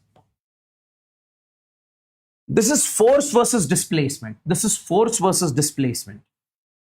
Force versus displacement graph. My dear NEET aspirants, I would want you guys to focus exactly over here. Could you please tell me how much is this area? Area will be integration of this force into displacement is ds. Now what is force into displacement? This is work done. So my dear NEET aspirants, I can simply say area under force displacement graph gives you the work done simply. As simple as that. Now take a look. This is force versus displacement graph. You are supposed to find work done on a particle from 0 to 5 meters. So from this point to this point, you have to tell me the work done. So that means this area plus this area plus this area minus this area minus this area. So if I say work done, this is the graph. Take this area, 1 by 2 base. Base is 1. Height is 10. 1 into 10 plus this area. This is 2. This is 1. 2 minus 1 is 1. Length, breadth is 10. 1 into 10 plus 1 divided by 2 base. 3 minus 2 is 1. Height is 10 minus 1 divided by 2 base. Base is 4 minus 3 is 1. This height 10. Don't write minus 10 because I have already taken minus in front. Then this area minus length into breadth. This is 5, this is 4. So this is 5 minus 4 is 1. And breadth is 10. 1 into 10. Now solve this, you will get the work done in this particular case. Solve this, you will get the work done in this particular case.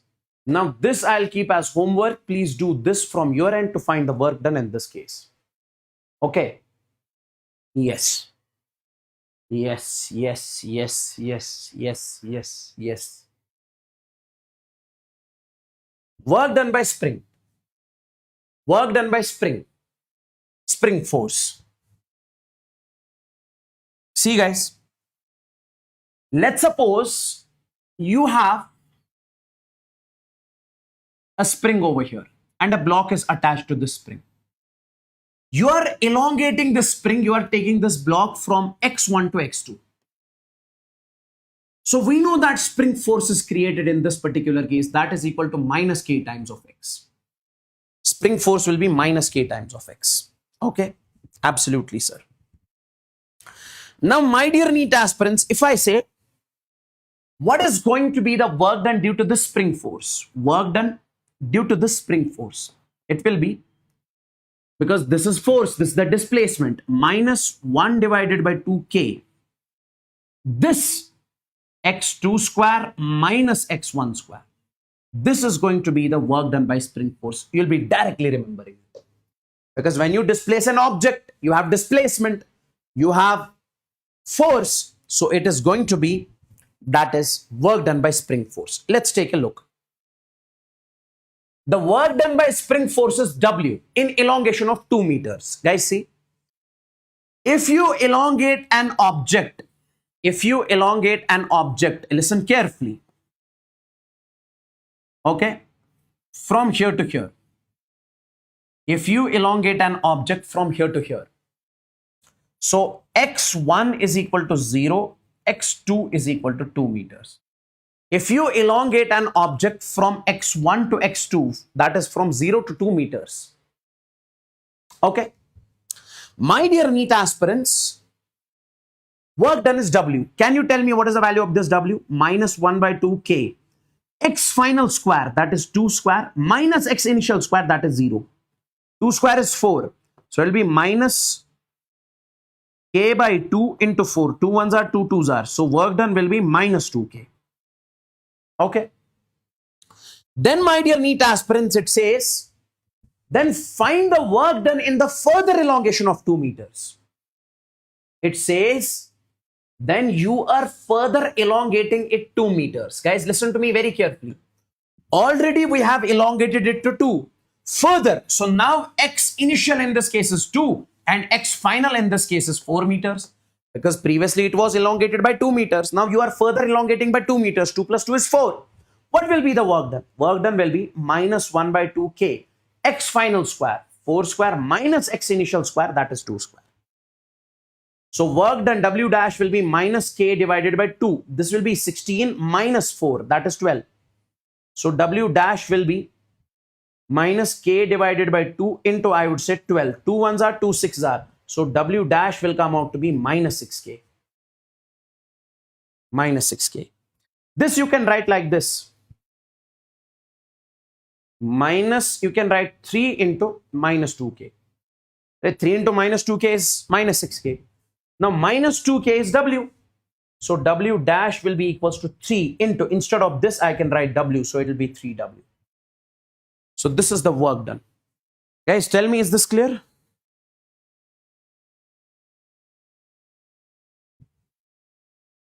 Smash the like button if you're not liked the session yet. Come on, quick. Let's take a look at this. The force constant of a wire is K. Okay. The force constant of a wire is K. And another wire is 2K. When both the wires are stretched by same distance. Guys, see. This is one string. This is another string. Its spring constant is K. Its spring constant is 2K. But distance is same. They're elongated by same distance, x. Then the work done will be ratio of work done. Now see, work done will be minus 1 by 2k x final minus x initial, its square. That will be x square. X final minus x initial is x square. Then x is same, 1 by 2 is same. So we can say work done is proportional to k. If this is constant, this is already constant, so work done is only going to depend upon k. It could have been like this also. If elongation in two springs is different, but K is same, then W will depend upon X. So W1 divided by W2 will come out to be K divided by 2K. So this will come out to be 1:2. I hope this is crystalline clear. I hope this is crystalline clear. Kinetic energy. Take a look, guys. Let's suppose you have an object. Let's suppose you have an object. This object has mass m, and this object is moving with a velocity v. Due to the motion of an object, whenever an object comes in motion, an energy is developed in that object that is called kinetic energy. Okay? So we say due to the motion, due to its motion, it has energy associated with it called kinetic energy. Due to its motion, it has energy associated with it that is called kinetic energy. And that kinetic energy is equal to 1/2 mv square. 1/2 mv square. Now, guys, I want you guys to multiply and divide with m. Multiply and divide with m. So you can say kinetic energy is equal to 1/2 mv square. Okay, what is m? M is mass. What is v? V is speed. It is not velocity. This v is speed. V is speed of the object. Don't consider it velocity. Kinetic energy is a scalar quantity. Don't put vector here. So multiply with m and divide with m. So this kinetic energy I can write over here. M into m is m square. V square divided by 2m. Okay. M square V square divided by 2m. M square V square divided by 2m. M square V square, that is P square. So kinetic energy will be P square divided by 2m. Okay, now take it over there. So P square is equal to 2m into Ke.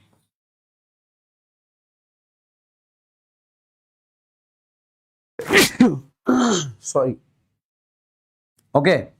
And this is also the formula of kinetic energy in terms of momentum. This is in terms of mass, this is in terms of momentum.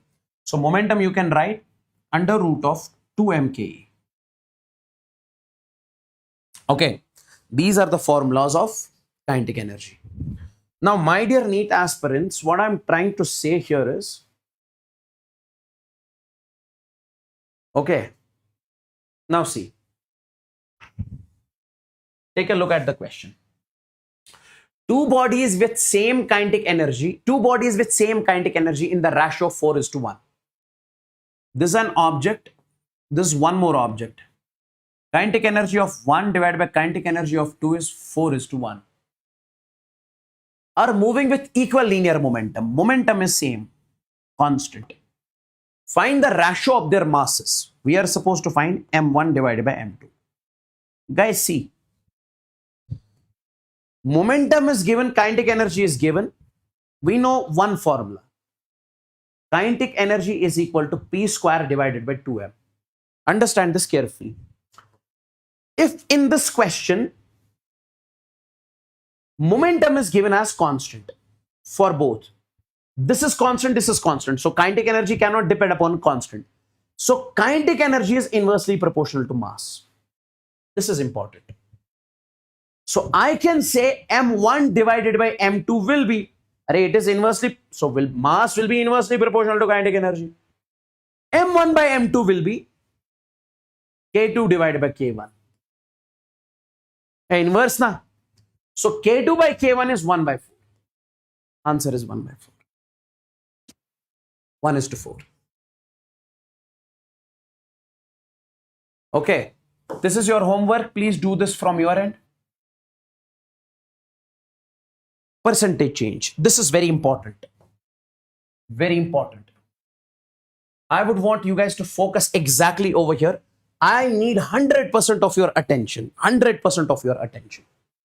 Take a look. Take a look. It will take me 15 to 20 minutes, but this is worth watching. This is worth watching. Percentage change.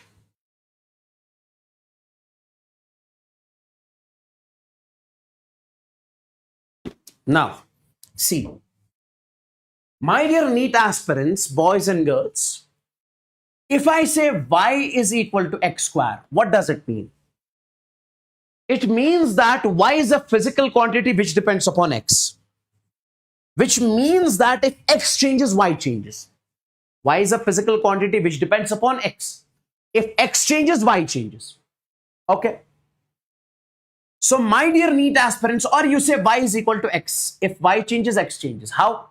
If you put x1, y will be 1. If you put x2, y will be 2. How do you write change in y? We write change in y delta x divided by x. So when x changes, y will change. So change in y will be delta y by y. This is called relative change. If you have to find this in percentage change will be percentage delta y divided by y is equal to delta x divided by x into 100.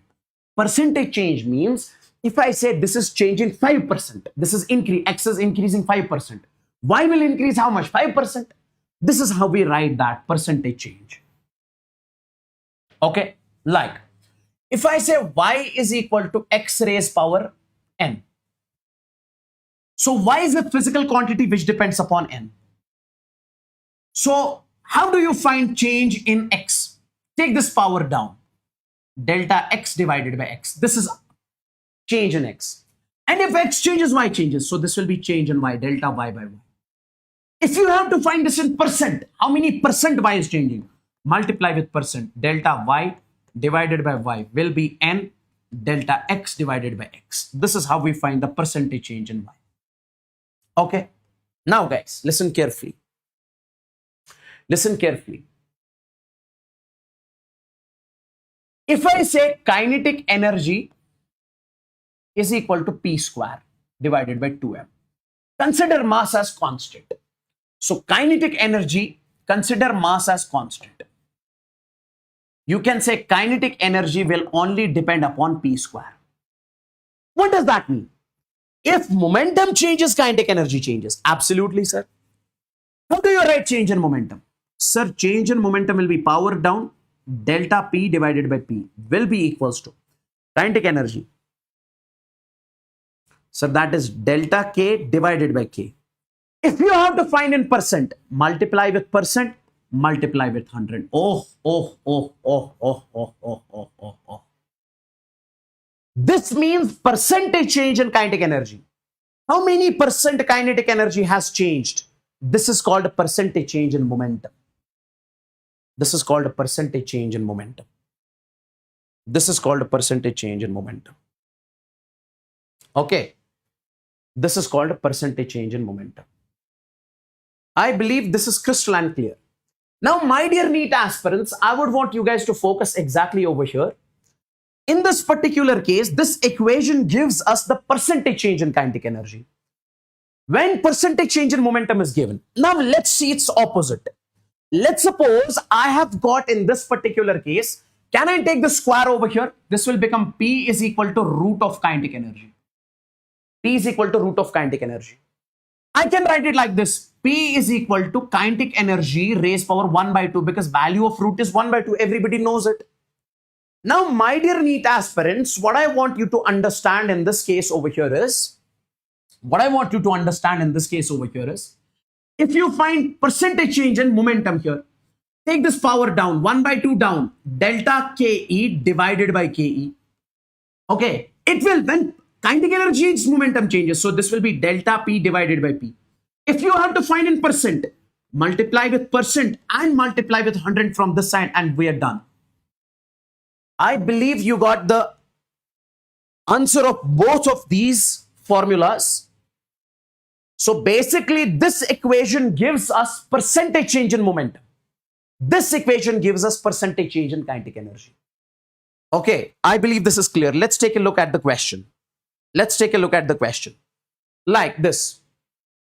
If the momentum is increased by 3%, momentum is increased by 3%. So means delta P divided by P into 100. This is given as 3%. This is percentage change in momentum, percentage increase in momentum. And you have to find the percentage increase in kinetic energy. Which of the two formulas you are going to apply? Sir, obviously the first one. Why? Because the first equation in this particular case, helps you to find the percentage change in kinetic energy. This helps you to find the percentage change in kinetic energy. Now see, we can say delta kinetic energy divided by kinetic energy will be equals to 2 times delta P divided by P into 100. This is percentage change in momentum. So this will be 2 into, its value is given as 3%. 2 into 3 becomes, I would say, 6%. I hope you got the answer of this particular question. I hope you got the answer of this particular question, my dear NEET aspirants. Okay. Okay. Okay. Let's see its reverse. Let's see its reverse. If the percentage increase of kinetic energy is 4%, then find percentage increase in momentum. Then find percentage increase in momentum. Okay. Then find percentage increase in momentum. Then find percentage increase in momentum. Now, boys and girls, what I want you to understand in this particular case, if the percentage increase of kinetic energy is 4%, what is given? Percentage delta Ke divided by K is given as 4%. You have to find the percentage increase in momentum. Tell me. Guys, when you have to find the percentage increase in change in momentum, then it will be this. It will be this. So you can say, sir, delta P divided by P percent will be 1 by 2 delta K divided by K into 100. Delta K by K into 100 is given as 4%. So 1 by 2 into 4%. Now tell me, 2 ones are 2, 2s are 4. So this will come out to be 2%. Please tell me in the chats that this is clear. I need the signal from every single student. Tell me if this is crystalline clear. Quick. I need the signal in the chats. Is this crystalline clear? Come on, guys. Quick. Let me know in the chats if this is crystalline clear. Let me know in the chats if this is crystalline clear.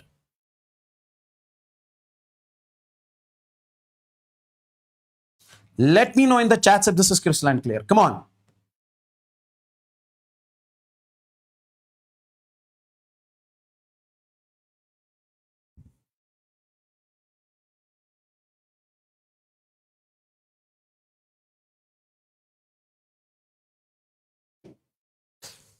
That's great. That's great. Take a look. Now see. If the change is greater than 5%. If you see, I have given both of the questions over here in which percentage change is less than 5%. Less than 5%. If let's suppose the question is something like this. If the momentum of a body is increased by 200%, this is a different question. In this particular case, my dear NEET aspirants, you cannot use these two equations. These are invalid. These two equations become invalid. Now see, if the percentage change is greater than 5%, listen to me very carefully. We say kinetic energy is equal to momentum square. Okay. Now take it over there. We can also say momentum is equal to a root of kinetic energy. Yes. If first, let's find the percentage change in kinetic energy. If the change is greater than 5%, in that particular case, you can find percentage change in kinetic energy. Percentage delta K by K, it will be final momentum square minus initial momentum square divided by initial momentum square into 100. It is like this. It is like this. Listen. Take a look. Let's suppose y is proportional to x raised power n. And percentage change in x is greater than 5%. Then percentage change in y will be percent delta y by y will be x final. Whatever is the power, put it over here. X final raised power n minus final initial value of x raised power n divided by initial value of x raised power n into 100. As simple as that. Here power of momentum is square 2. Here 2. That's why I'm putting up like this. Okay. Now in this case, can you find percentage change in momentum? Delta P divided by P. It will be final kinetic energy, its root, because root is there, minus initial kinetic energy, its root, divided by initial kinetic energy, its root, into 100. Sir, this is crystal and clear. This is crystal and clear. There is no doubt in this particular case. I'm understanding this properly. Now let's take a look at the question. If the momentum of a body is increased by 200%, understand this very carefully. Let's suppose this is a body, initial momentum of this body is P. If I say I have this pen, is this 50% pen, 70% pen, or this is 100% pen? This is 100% pen. Why? Because if it was 50%, if it would have been 50%, I would have told you already this is 50%. But if I say this is pen, means that it's 100% pen. Okay. Now you are increasing 200% more. You are increasing 200%. So what is going to be the final value? What is going to be the final value? 300%. Already it is 100%. You are increasing 200%, so means 300%. If I say I'm increasing the momentum by 40%, already it is 40%. Now you are increasing 200%. Already it is 100%. You are increasing 40, so 140. So I can say final momentum is going to be 300% of initial momentum. Now I can say 300% will be 300 divided by 100 into P, because 20% is 20 by 100, 70% is 70 by 100, 80% is 80 by 100, 300% is 300 by 100. This will cancel, so it will come out to be 3P. It will come out to be 3P. Now guys, you have to find the percentage change in kinetic energy.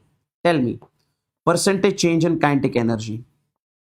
Final momentum square, because here change is greater than 5%, minus initial momentum square divided by initial momentum square into 100. Final momentum 3P whole square, 3P whole square 9P square, minus initial momentum square, that will be P square, divided by initial momentum square into 100. Now tell me guys, 9P square minus P square is 8P square. 8P square divided by P square into 100. P square, 8 into 100 is 800%. I hope you got the crystal clear feel of this question also. When change is great, then you are supposed to use this method.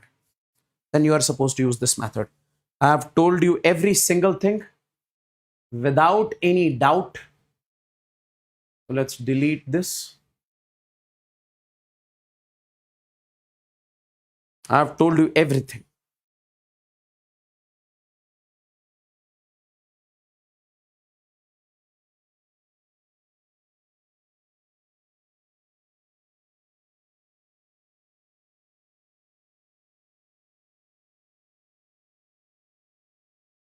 Okay.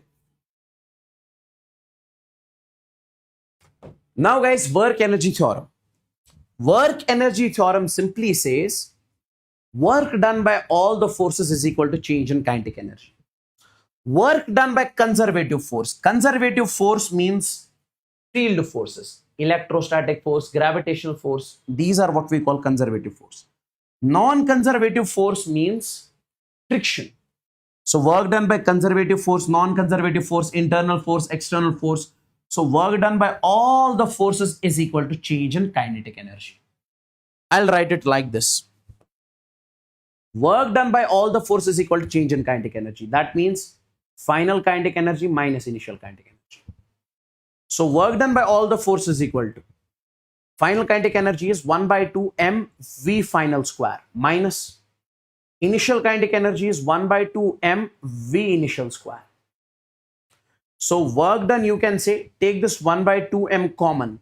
You can say v final square minus v initial square. This is going to be the work energy theorem. Directly you remember this, we can solve all the questions using this particular equation. This is very important. So work done by all the forces, directly remember guys, directly. Work done by all the forces is equal to change in kinetic energy. Take a look at this question. A particle of mass 3 kg is moving along x-axis. Its position at time t is given by this. This is the position of the particle, 2t square plus 5. Work done by all the forces from time t is equal to 0 to t is equal to 3 is. See guys, from this can you find velocity? That is dx by dt. So 2 into 2 is 4t, differentiation of 5 is 0. Now at t is equal to 0, it will be initial velocity. At t is equal to 3, it will be final velocity. So I can say at t is equal to 0, initial velocity will be, put t is equal to 0 over here, 0. At t is equal to 2 seconds, 3 seconds, velocity final is going to be 4 into 3 is 12 meter per second. Okay. Now you can use work energy theorem.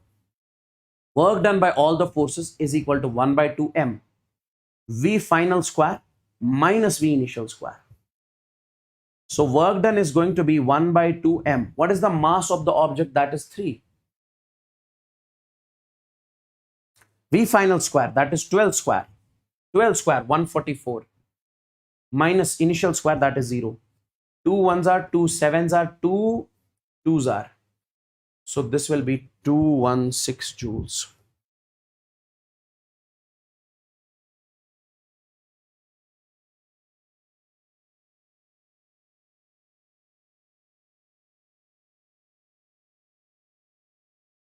Now take a look.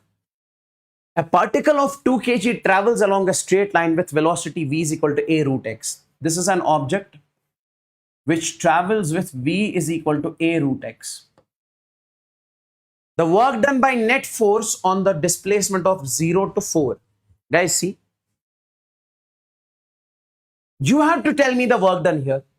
Work done from x is equal to 0 to x is equal to 4. Can I say at x is equal to 0, velocity is initial velocity. So that initial velocity will be, this is a root of x, it will be root of 0. Root 0 is 0, so initial velocity in this case will be 0. At x is equal to 4, velocity will be a into root 4. Root 4 is 2, so final velocity will be 2a. Now you can use the work energy theorem. That will be 1 by 2 m v final square minus v initial square. Okay. So work energy theorem will be 1 by 2 m. What is the mass of the object? That is 2. V final square. Final velocity is 2a whole square. That is 4a square. Minus initial velocity is 0. 2 and 2 will cancel. So work done will be 4a square.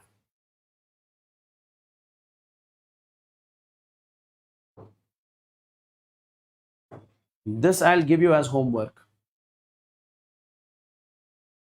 This I'll give you as homework. Okay.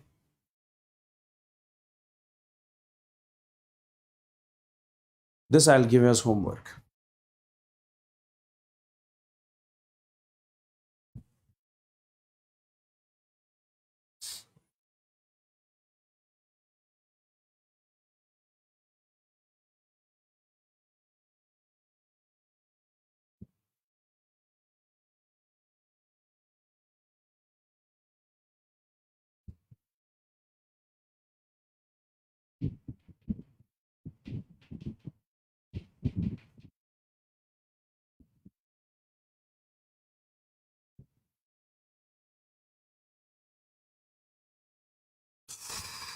Clear ho?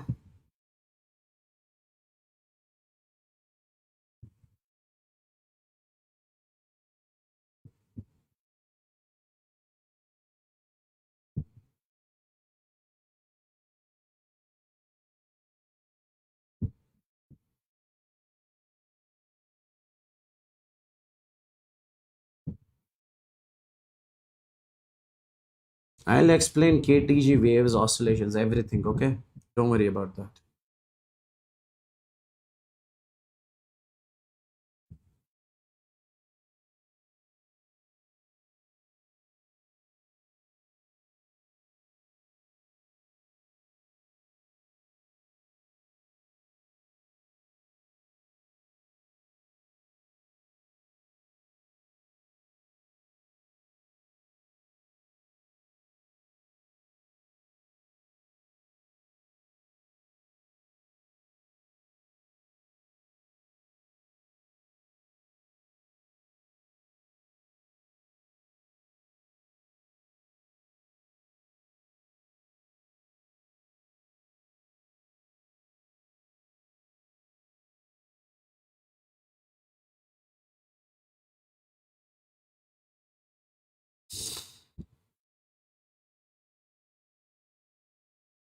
Okay, now guys, potential energy.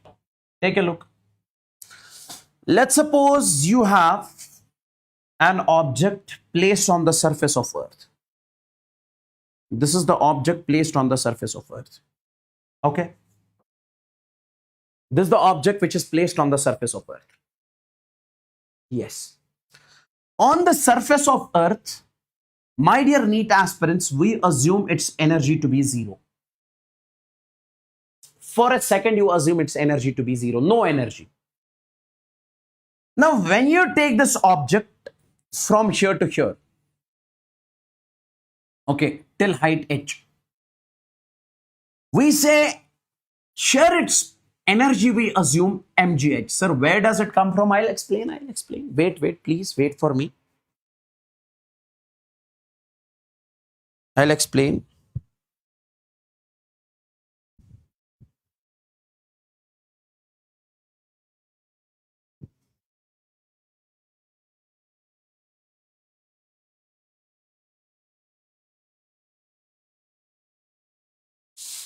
Okay. I'll explain. Now, my dear NEET aspirants, if I say I am lifting this object from surface to height h, who is lifting? Me. Who am I? External agent. Am I doing some sort of work? Obviously. So the work done I am using in lifting the block till height h, this work done is stored in the form of potential energy. And that is this potential energy. The work done in lifting the block, from the surface to height h, the work done in lifting the block from the surface to height h is stored in the form of potential energy. Is stored in the form of potential energy. So, my dear NEET aspirants, I can say due to this external work done, potential energy of the object is changed, because here potential energy is zero, here it is mgh. So, I can say due to this external work done, potential energy is changed. That is delta U. Delta U means change in potential energy.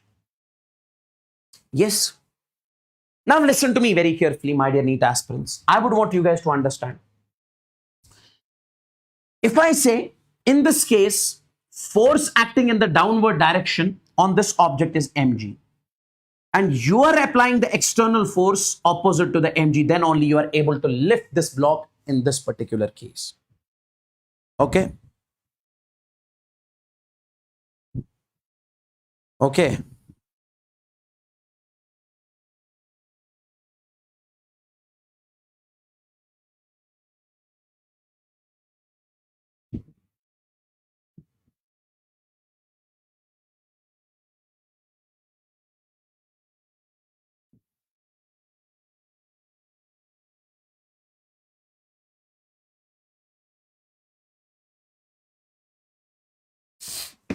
Okay. So you are lifting this object from surface to height h. Now, my dear NEET aspirants, in this particular case, I'm saying this external force. Okay. This external force. Okay, first let me show you one thing. Could you please tell me how much is this work done? This work done over here will be, that is force into, okay, before this, we said this external force is actually equal to m into g. Magnitude of this equal to this. If I say this is 10 Newton, I'm also applying 10 Newton. Same amount of force. Now, can I say, boys and girls, listen to me very carefully. What is the work done by the external force? By this external force. You say, sir, that will be F into S into cos of theta. Now tell me, external force is F. And how much is the angle? Angle is 0. Why? Because external force is upward. Displacement is upward. Angle is 0. Now, can I write, instead of this external force, I can write mg because value is same. So this will be mg. Displacement is how much? H. Cos 0 is 1. So this is work done by external agent. So this is the work done by external agent, my dear NEET aspirants, in this particular case. Okay. So you can put it over here. So work done by external agent. Work done by external agent is mg into h is equal to delta u. So you can say this delta u is equal to mg into h. You can say this delta u is u final minus u initial is equal to mg into h. Now tell me, what is the value of u initial? That is 0. We are assuming surface. On surface it is 0. So u final will be mg into h. So potential energy at height h will be equals to mg into h. That's what I was trying to explain. One more important thing. Now guys, if I say work done by mg, work done by this mg, it will be force is mg, displacement is h. Now what is the angle between mg and displacement? Cos 180. Cos of 180. So work done due to this mg, it will be equals to minus mg into h. Now what is the value of mgh? Mgh is actually w, work done by external force. So work done by mg, we can write this as conservative force because gravitational force is a conservative force, is equal to minus. Instead of this, I can write work done by external force. And work done by external force is equal to delta u. So work done by conservative force, or mg, is equal to negative of change in potential energy. This is what I wanted to exactly explain in this particular case. Three things. If you lift an object from surface to height h, due to that work done, potential energy will change. How much potential energy will change? mgh. It will store mgh. Then we say work done by external agent is equal to negative of, work done by conservative force is equal to negative of change in potential energy. That's it. Now take a look. One more important thing. I can say due to the small work done,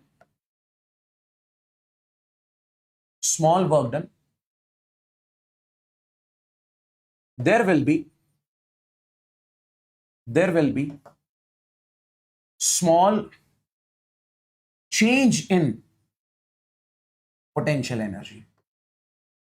Due to the small work done, there will be small change in potential energy. Means if you lift an object by little amount, there will be small increase in potential energy.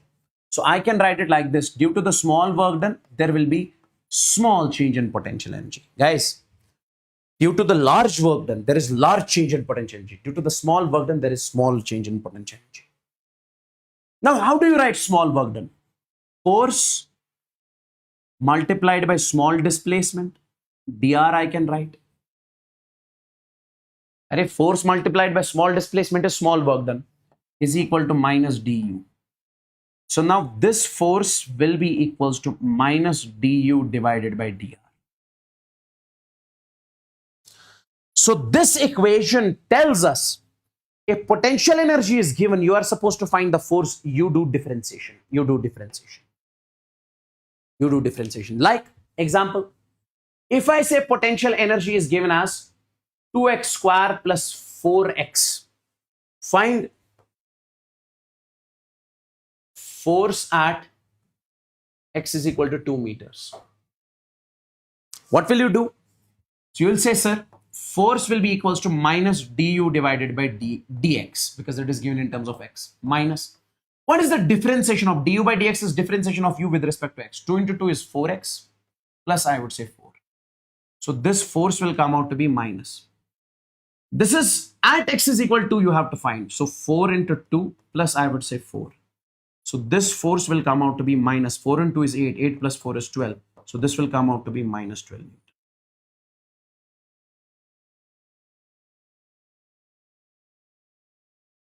I hope this is clear. One more important thing. From this equation, integrate both sides. Integrate both sides. If you integrate both sides, it will be, take this minus here, it will be integration of du minus integration of f dot dr. Integration, this is du is small change in potential energy. If you do the integration of small change in potential energy, it will give you large change in potential energy minus integration of f dot I would say dr. This equation tells you if potential energy is given, you have to find force, you do differentiation. This equation tells you if force is given, you have to find the change in potential energy, you do integration. This is the meaning. This is the meaning. This is the meaning. One question I'll show you from this one. If the work done by conservative force to move an object from A to B is 50 joules, you are moving an object from A to B. This is A and this is B. Work done by conservative force is given as 50 joules. Find the potential energy of A. You have to tell me potential energy of point A if the potential energy of point B is minus 20 joules. Very amazing question, very good question. See, we know work done by conservative force is equal to negative of change in potential energy. Work done by conservative force is equal to negative of final potential energy minus initial potential energy. Work done by conservative force, guys, see how much is work done by conservative force? 50 joules is equal to minus final potential energy. You are moving the object from A to B, so final point will be B, so that will be UB, and UB is given as how much? Minus 20 minus initial potential energy. Initial potential energy is UA. Okay, yes. Now tell me, this is 50 is equal to minus into minus is plus 20 minus into plus UA. Now take it over there. So 50 minus 20 will be equals to UA. So UA will come out to be equals to 30 joules. I believe this is clear. This question you will be doing from your end on the similar pattern, on the similar pattern, on the similar pattern. Okay, now see, the potential energy Ux of a particle moving along x-axis is given. This is the potential energy of the particle, minus bx square. Find the equilibrium position. Equilibrium position is that position where net force on the object is 0. So to find x where net force is 0. Guys, first find net force. How do you find net force? Force is equal to minus du divided by dx. When potential energy is given, you find force by doing differentiation. So this force will be minus differentiation of this. A and B are constants. What is the differentiation of Ax? That is A plus minus. What is the differentiation of minus 2bx? Sorry, bx square. That is 2bx. Okay. Now make it equal to 0. Because at equilibrium, net force is 0. where net force is 0. To find x where net force is 0, put force is equal to 0. This will be minus a plus 2bx. Take it over here. 2bx will be equals to a. So x will be equals to a divided by 2b. I hope this is crystalline clear. So this is the position where net force is 0. This is the position where net force is 0, and this is the position where it is equilibrium. Now guys, potential energy with respect to the reference line. Let's suppose this is the reference line. Always remember, on the reference line, we assume potential energy to be 0. At height h, we say potential energy will be mg into h. And here, below the reference line, potential energy you consider minus mg into h. As simple as that.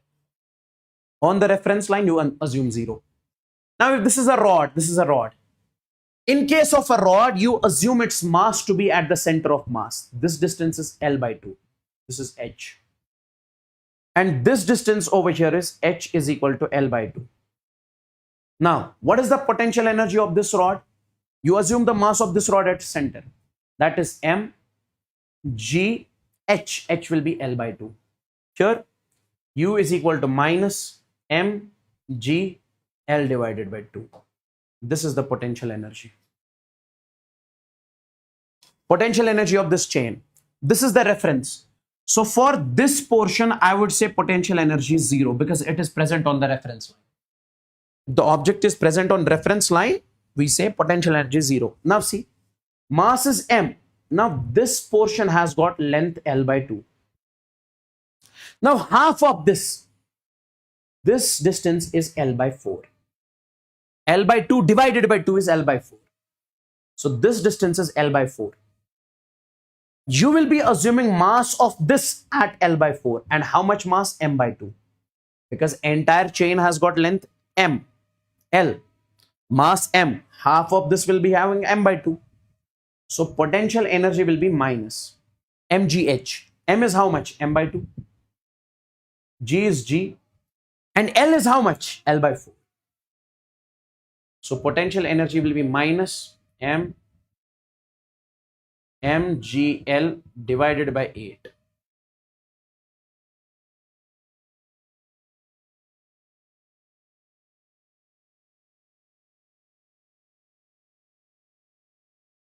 Spring potential energy.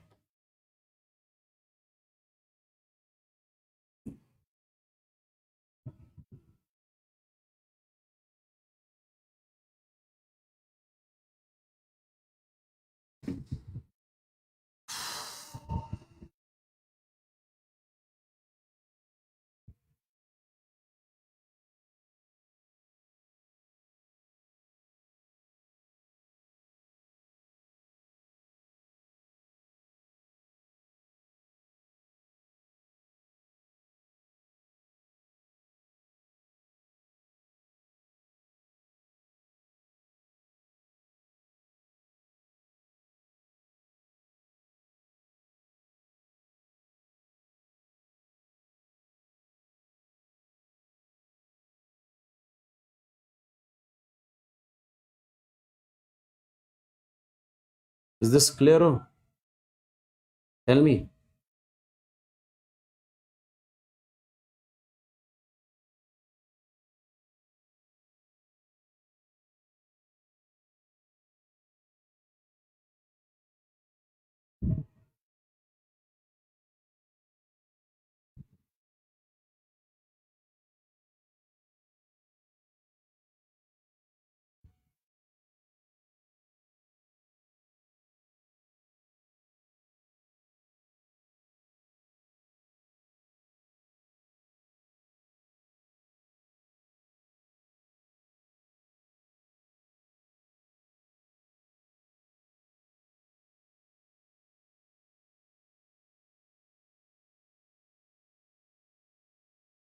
Smash the like button if you are not liked the session yet.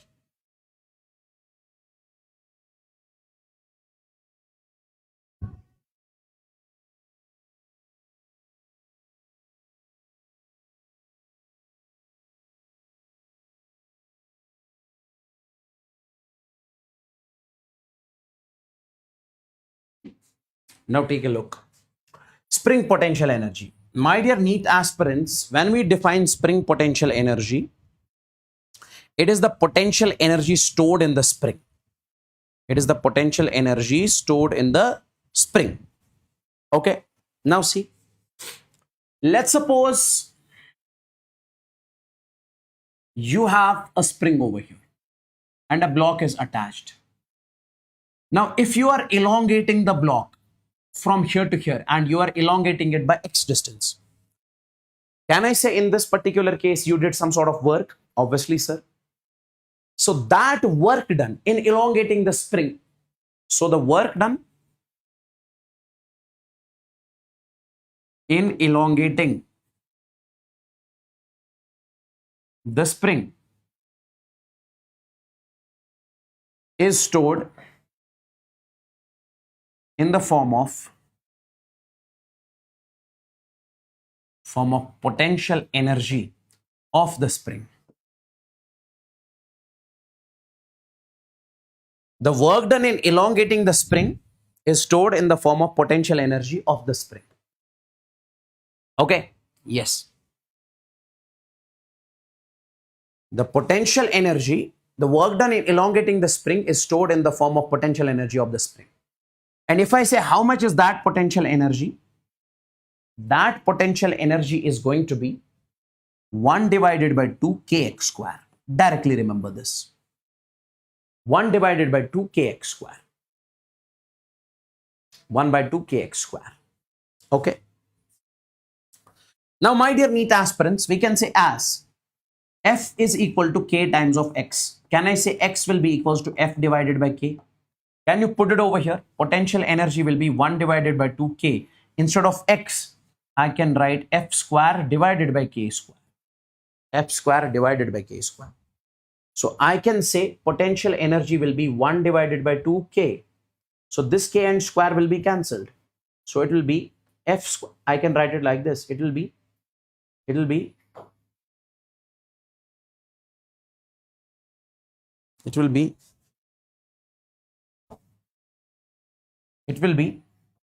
F square divided by 2K. It will be F square divided by 2K. Okay. Okay. Now, my dear NEET aspirants, we say if X is constant. Let's suppose in a question, two springs are elongated by the same distance. In that particular case, U will be directly proportional to K. Okay. And my dear NEET aspirants, if F is constant, then this U will be inversely proportional to K. As simple as that. As simple as that. Let's take a look at this question. This is the question which was asked in NEET 2023. The potential energy of a long spring when elongated by 2 centimeters is U. If you elongate a spring by 2 centimeters, potential energy is U.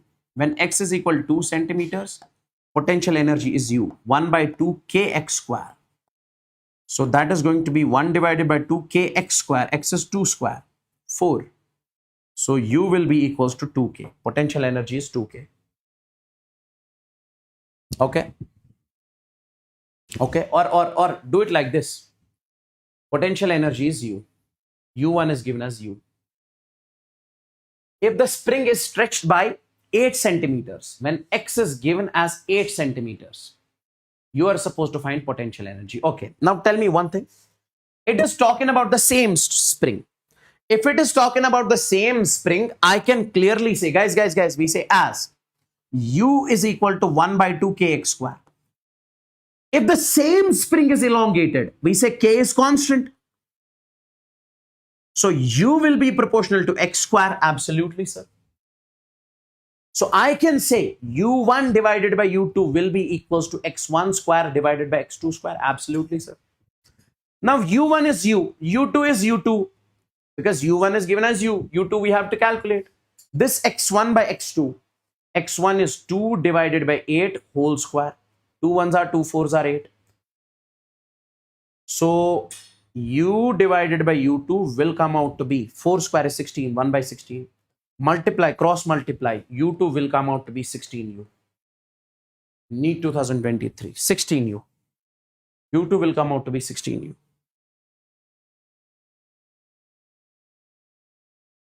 U2 will come out to be 16U. Okay. Force constant K1, K2 of two springs is given as 5:4. So K1 divided by K2 is given as 5 divided by 4.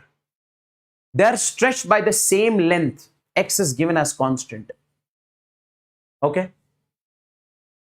If the potential energy stored in one spring, U1 is given as 25 joules, then the potential energy stored in the second spring will be U2. You have to calculate. X is constant. Now, boys and girls, listen carefully. Listen carefully. When X is constant, potential energy is directly proportional to K. So I can say in this particular case over here, if you use U is equal to 1 by 2 kx square, X is constant. So this U is directly proportional to K. Now tell me, U1 divided by U2 will be equals to K1 divided by K2. U1 is given as 25. U2 is given as, you have to calculate, is equal to K1 by K2. K1 by K2 is 5 by 4. 5 divided by 4. 5 ones are 5, 5s are 25. 5 4s are 20. U2 will come out to be 20 joules. Is this clear?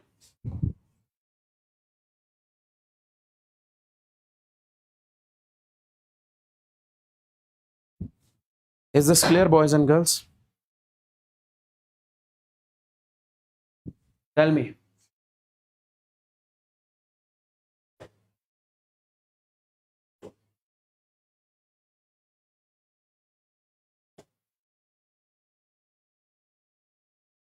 Power. Let's move on to the power, my dear NEET aspirants. Let's move on to the power. Let's move on to the power.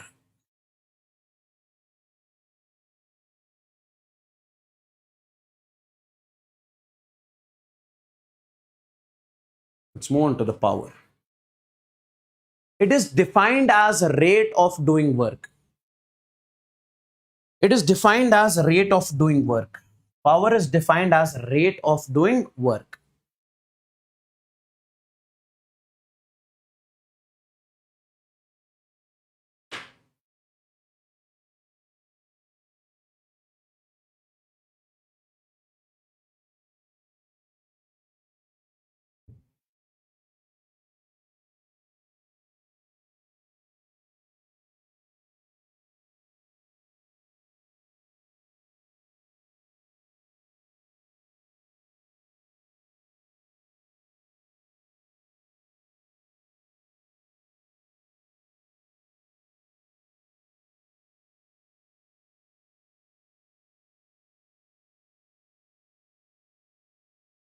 Now, guys, see. Let's suppose I say in this particular case, boys and girls, see, let's suppose this is, I am applying some sort of force on this object. Okay. And I'm moving this object from here to here. I'm doing some work. I'm doing some work. Okay. I'm doing some work. I'm doing some work. I'm doing some work. Okay.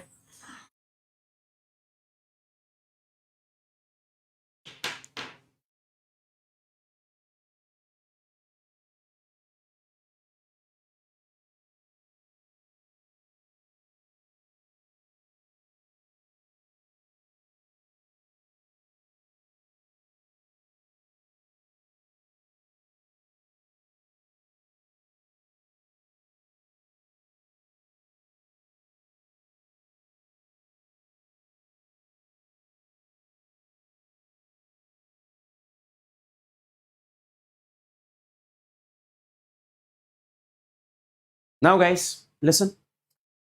Let's suppose I'm displacing this object from here to here. I'm doing some sort of work, W. Now I'm doing the same work, but right now, here I'm doing in 10 seconds. Right now I'm doing in 5 seconds only. Same work. So here power is less, here power is more. So power is defined as how fast, how quickly you are doing work. If you are doing work very quickly, in that particular case, power will be large. If you are not doing work very quickly, power is less. With what rate you are doing work, that is how we define the power. So it is defined as the rate of doing work. If you have two cars with less horsepower and more horsepower, what does that mean? It means one is capable of doing more work as compared to other in the same time. One car is doing more work. One car is doing more work. One car is doing more work and other car is doing less work in the same time. So power is the rate at which work is being done. As simple as that. How fast, how quickly work is being done. So when you define power, it is work done upon time. Work done upon time. So you can say average power something like this. That is delta W divided by delta T. When I say instantaneous power, that is going to be dW divided by dt. Power at a particular instant is what we call the instantaneous power.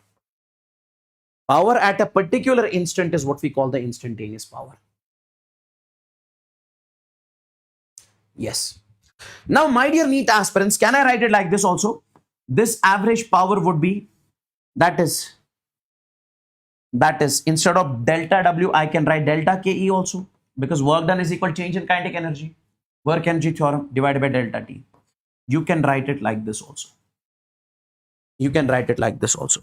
And this instantaneous power, you can write it dKE divided by dt. dKE divided by dt. Okay, it is the work done at a particular instant. Okay. Now, boys and girls, what I want you to understand in this particular case is, listen, we can say power is equal to dW divided by dt. Power is equal to dW divided by dt. Okay. So this power is equal to dW. dW is small work done. This will be force into small displacement into cos of theta divided by, I would say, dt. Now this power will be ds by dt. Rate of change of displacement with respect to time is velocity. So this will be fv cos theta. Oh, so this power we can write fv cos theta. So that is f dot v. Array, a b cos theta means a dot b. Fe cos theta means f dot v. Dot product of force and velocity is also called power. Dot product of force and velocity is also called power. Now see, slope of work time graph. This is work versus time. Could you please tell me what is slope? Slope is tan theta. Tan theta will be perpendicular by base. Perpendicular will be dW, base will be dt. dW divided by dt. What is dW by dt? That is power. So my dear NEET aspirants, from now onwards, slope of WT graph gives you power. Slope of WT graph gives us what? It gives us power. Slope of WT graph gives us power. Next, area under power time graph. Let's suppose this is power versus time graph. This area, can you tell me how much is this area? Integration of whatever is on y-axis P, whatever is on x-axis dt, P dt. Now tell me guys, we say power is dW divided by dt. Okay. Now take it over there. dW will be P dt. Integrate both sides. Integration dW small work done. When you keep on integrating the small work done, you'll get total work done. So total work done will be integration of P dt. Integration of P dt. Now this is first, this is second. This is first and this is second. So you can say work done total will be equals to guys, right hand side is equal, so work done will be area. So area under power versus time graph gives you the work done, and slope of work time graph gives you the power. Take a look. For a system with varying mass, guys, like this is a rocket. When the exhaust gases come out, we say, what is the force created on the rocket? V dm by dt. This is what we have already discussed. Now tell me, we say as power is equal to Fv cos of theta. So power will be equals to, instead of F, we can write V dm by dt into V into cos of theta. V into V becomes V square. So it will be V square dm divided by dt into cos of theta. This is the power created in variable mass system. This is the power created in variable mass system. This is the power created in variable mass system. This is the power created in variable mass system. This is the power created in variable mass system.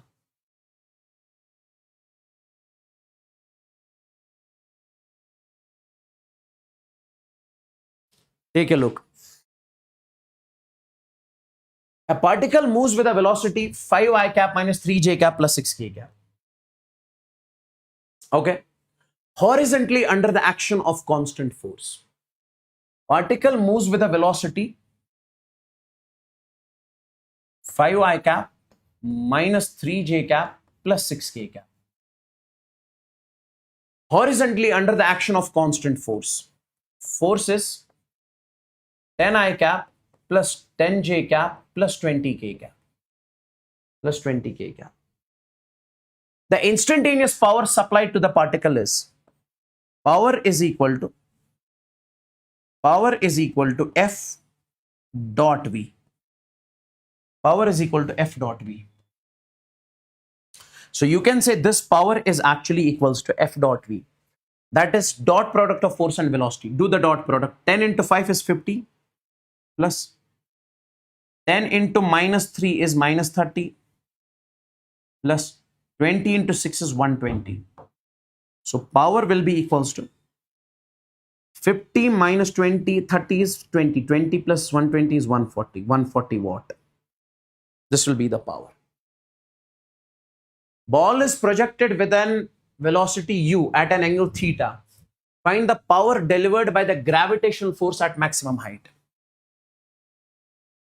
Guys, see, you are launched an object at topmost point, velocity of this, okay, at an angle theta. So if you launch an object with velocity u at an angle theta, this component will be u cos theta. At topmost point, it has only one velocity, that is u cos theta, because vertical component is 0. And mg is downward. What is the power delivered by mg at topmost point? Power will be Fv cos of theta. Power will be F is mg. Velocity is u cos of theta. Okay. U cos of, this is that theta. And this is the theta. Let's consider this as theta dash. This is the theta dash, means angle between, directly I'll be writing over here, it is 90. Because angle between force and velocity is 90. So this is cos 90. So this cos 90 becomes 0. So entire term will become 0. At topmost point, power delivered will be 0. Okay. Now this is the question which I'm giving you as homework over here. This is the question which I'm giving you as homework over here.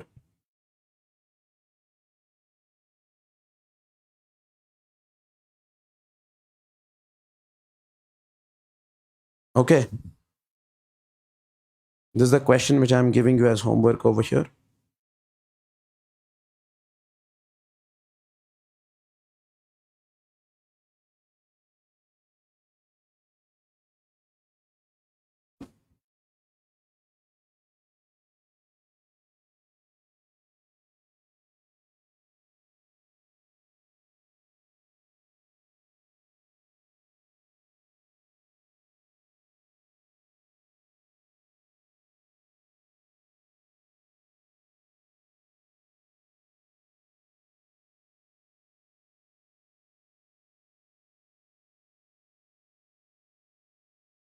Okay, this is the question that I'm giving you as homework.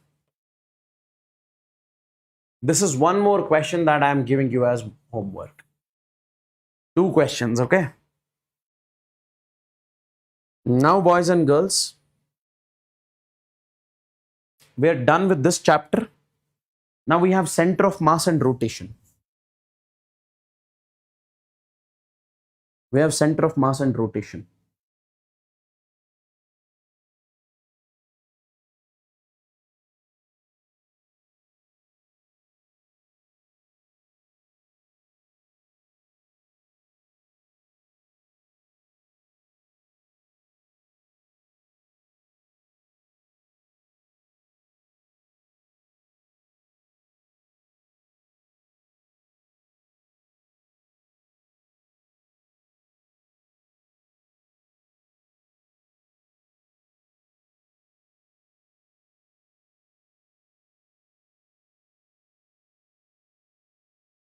Okay. Just a second, guys. Just a second. I'll come. Just a second.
Guys, guys, next chapter is center of mass. Okay. Let's take a small break, and after the break, let's start the center of mass. What do you guys say? Huh? It's 7:58. So let's take a break of, I would say, break of because I'm too tired now. Let's take a small break. Like break till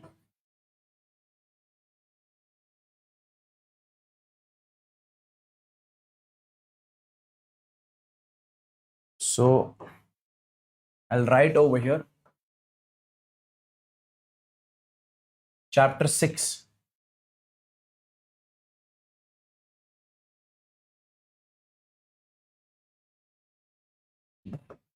Collisions.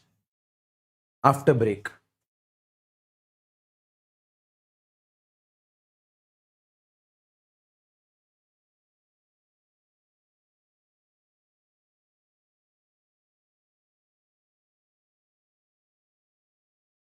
8:30. This is a dinner break, guys. Let's take a dinner break. Okay, 25 minutes. 8:25. 8:25. 25 minutes break. Okay, we'll do the 20 minutes. Okay, 25 minutes.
Now guys, let's take a look exactly over here.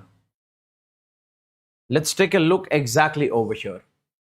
Center of mass. Now guys, see. When it comes to the chapter center of mass, we say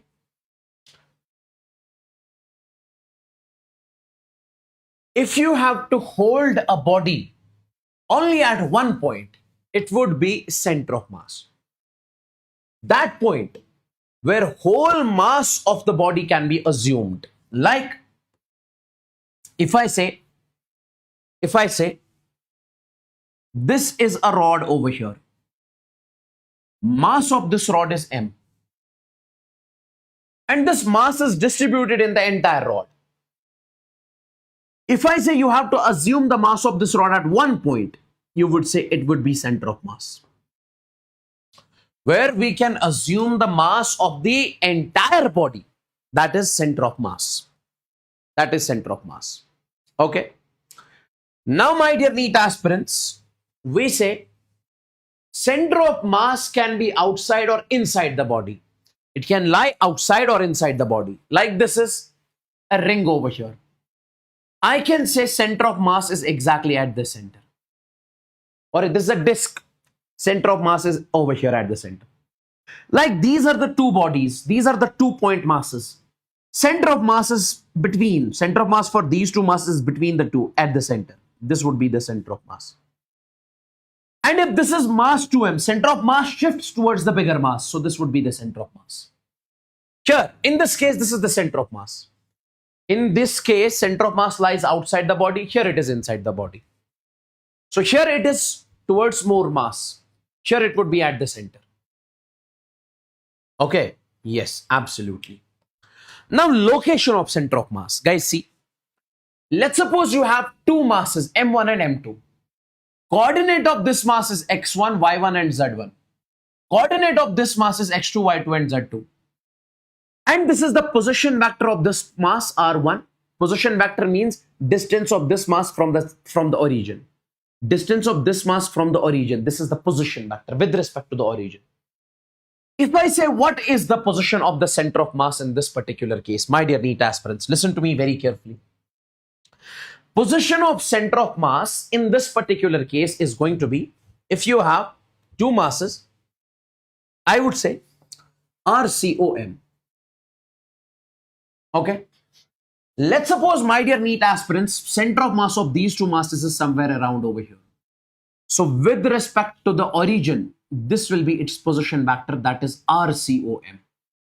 Position vector of center of mass. This will be M1 R1. M1 into position vector of this plus M2 into R2 upon, I would say, M1 plus M2. M1 plus M2.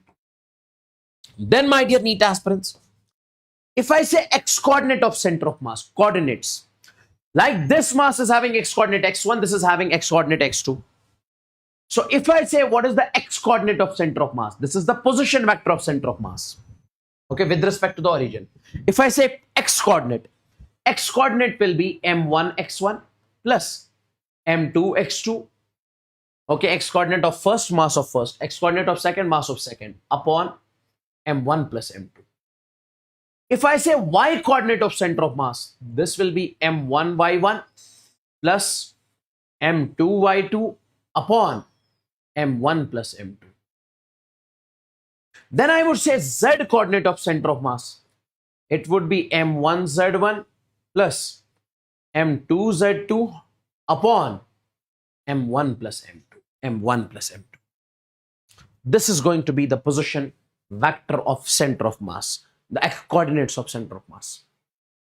Like guys, center of mass divides the system into two equal moment of masses. Like this, m1 x1 will be equals to m2 x2. This mass m1 multiplied by this x1 will be equals to this mass m2 multiplied by this x2. This is what we call moment of mass into two equal moment of masses. Okay. Yes. Now guys, take a look. Two particles 5 kg and 10 kg respectively are attached to two ends of a ridged rod of length 1 meters. This is a rod Okay, this is a rod and a mass is attached How much mass? 5 kg, and this is 10 kg. Okay, yes. This is 1 meters and this rod has got negligible mass. The center of mass of this system from 5 kg particle nearly at a distance. It says what is the position of this rod from the center of, what is the position of center of mass from this? If this is saying position of center of mass with respect to this, then consider this as origin. Guys, it is asking you to find the position of center of mass with from 5 kg. So consider 5 kg at origin. And this one, this will be at 1, 0 because its length is 1 meter and y coordinate is 0 because it is placed on x-axis. Okay. Now guys, tell me one thing. If you have to find the position of center of mass, since the rod is placed on x-axis, we'll find its x-coordinate. So XCOM will be M1 x1 plus M2 x2 upon M1 plus M2. So M1 x1. M1 is 5, x1 is 0 plus M2 is 10 and x2 is 1 upon M1 plus M2, that is 10 plus 5. So this is going to be 10 divided by 15. Okay, 5 2s are 10, 5 3s are 15. So it is going to be 2 divided by 3. Okay. Let's find the position of center of mass. Find the position of center of mass. Guys, this is at origin because 0, 0. What is the position vector first? Position vector of this? That is 0. What is the position vector of second mass? Consider this as second. This is 4 kg. This is on x-axis. Its x-coordinate is 10. This is y-axis. This is x-axis. Its x-coordinate is 10. Y-coordinate is 0. So this will be 10 I cap plus 0 j cap because y-coordinate is 0. Then this R3. Its x-coordinate is 10. Y-coordinate is 10. So 10 I cap plus 10 j cap. R4. So this is going to be 10 j cap only. Now you have to find the position of center of mass, where it is going to be with respect to the origin. You can say RCOM, position of center of mass. It will be M1 R1 plus M2 R2 plus M3 R3 plus M4 R4. Then we say divided by M1 plus M2 plus M3 plus M4. You can write it like this. So RCOM, position of center of mass. M1 R1. M1 is 2, R1 is 0. So it is going to be 2 into 0 plus M2 R2. That is, M2 is how much? M2 is 4. R2, value of R2, 4. Value of R2 is 10 I cap. Plus M3 R3. M3 is 10. Sorry, 16. And then R3 is 10 I cap plus 10 j cap. 10 I cap plus 10 j cap. Plus M4. M4 is 8 kg. This is 8. Into R4 into 10. 10 j cap. Then divided by M1 plus M2 plus M3 plus M4. 2 plus 4 plus 8 plus 16. Now guys, solve this from your end. You can get the position of center of mass. This I'll give you as homework. Please do check this out from your end. This I'll give you as homework. Answer is mentioned. Please do check this from your end. This I'll give you as homework. Please do check this from your end. Answer is mentioned. Yes. Now shift in the center of mass. Guys, see. If I say you have these two masses, let's suppose you have M1, you have M2. Their center of mass is here. Let's suppose you are shifting M1 and M2 from this position to this position. Don't you think that center of mass is also shifting? Previously it was there, now it is here. Now see, center of mass is also shifting. Yes. This is called shift of center of mass. If you shift M1 and M2, center of mass is also going to shift. Okay. If you shift M1 and M2, center of mass also is going to shift in that particular case. Okay. If M1 and M2 is shifted, then COM will also shift. Then COM will also shift. If M1 and M2 is shifting, then COM will also shift. Now, if I say, my dear NEET aspirants, what is the shift of center of mass? This delta RCOM means shift in the center of mass. Shift in the center of mass will be simply M1 into delta R1. Whatever is the shift in the first mass, M1 into delta R1 plus M2 into delta R2. Shift in this mass, M2 into shift in the second mass, divided by M1 plus M2. This is going to be the shift in the center of mass in this particular case, my dear NEET aspirants. This is going to be the shift in the center of mass in this particular case, my dear NEET aspirants. Now, center of mass of continuous mass system.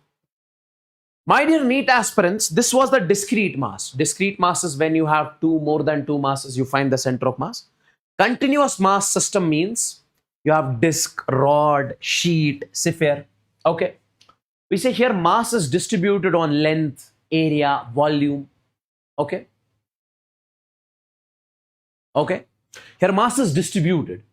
Here mass is distributed. Now guys, listen to me very carefully. Listen to me very carefully. When you have this, let's suppose this is a continuous mass system. Do one thing, consider a small mass dm, a discrete mass dm, which is at r distance with respect to the origin. Okay? Yes. Now, my dear NEET aspirants, take one more mass dm, which is also at r distance. Let's suppose r2, r1, whatever you say, r distance from this. Consider one more small discrete mass dm, which is also at r distance. So you break this mass into infinite number of small discrete masses. Okay. Then you find RCOM. Guys, how do you find RCOM? You'll be saying, sir, M1, R1. So that is dm into r plus M2, R2, dm into r plus dm into r plus so on up to infinite upon. Add all of these masses, dm plus dm plus dm and so on up to infinite. Now, my dear NEET aspirants, I say RCOM will be equals to. You add all of these center of masses. It will be simply integration of dm into r upon integration of, I would say, dm. Integration of dm into r divided by integration of dm. So basically, in order to find the center of mass for discrete mass system, you break this into small dm masses. Then do the integration and find the RCOM. Then find position vector, position of center of mass. Even you can find the x coordinate by using this formula only. Integration of dm into x upon, because if you have to add these infinite quantities, you do the integration. Integration of dm. So y coordinate of center of mass is going to be integration of dm into y divided by integration of dm. Z coordinate of center of mass will be integration of dm into z upon integration of dm. I can say it like this. I can say it like this. Now guys, center of mass of an arc. Arc means, let's suppose you have a ring. You cut some portion of this ring, some portion. This is called as arc. Now this is radius r, this is radius r. Angle between this radius and this radius is theta. Now if I say you have to find the center of mass of this, directly remember, guys, center of mass of this will be on y-axis. It would be like this. This is y-axis, this is x-axis. So it will be somewhere around over here on y-axis. So it is going to be r sine of theta by 2 divided by theta by 2. Like if I say center of mass of a semicircular ring, what is the value of semicircular ring? This is radius r, this is radius r. Angle between this and this is theta. theta is 180 or pi. So what does it say? R sine of theta by 2, 180 by 2 upon 180 by 2. Okay, I can say it like this. R sine of theta by 2 upon theta by 2. And instead of 180 by 2, I can write pi by 2. I can write pi by 2 because pi is also 180. Sine pi divided by 2 divided by pi by 2 divided by pi by 2. Now tell me, sine pi by 2 is sine 90. So this is r divided by pi by 2. Take this in the numerator. This is 2r divided by pi. So means its center of mass will be at, y coordinate will be 2r by pi. X coordinate will be 0. Because if the point lies on y-axis, x coordinate will be 0. X coordinate will be 0. Okay. Then my dear NEET aspirants, if I say center of mass of complete ring, center of mass of complete ring will be at the center. Well, will be at the center 0, 0. So its y coordinate is also 0. X coordinate is also 0. Even if you use the formula also, you'll get 0 at the center. Center of mass of uniform disk. Y coordinate, X coordinate of center of mass is 0. Y coordinate will be 4r by pi. Means its center of mass is here. How much? 4r divided by 3 pi. Sir, on x-axis will be 0. Center of mass of hollow hemisphere. Hollow hemisphere. This is hollow hemisphere. And its center of mass will be exactly over here. That is r by 2. X coordinate is 0 because it lies on y-axis. X coordinate is 0. Y coordinate of center of mass will be r by 2. Center of mass of solid hemisphere. Solid hemisphere means which is not hollow, which is filled. It will be at 3r by 8. Y coordinate is 3r by 8. X coordinate is 0.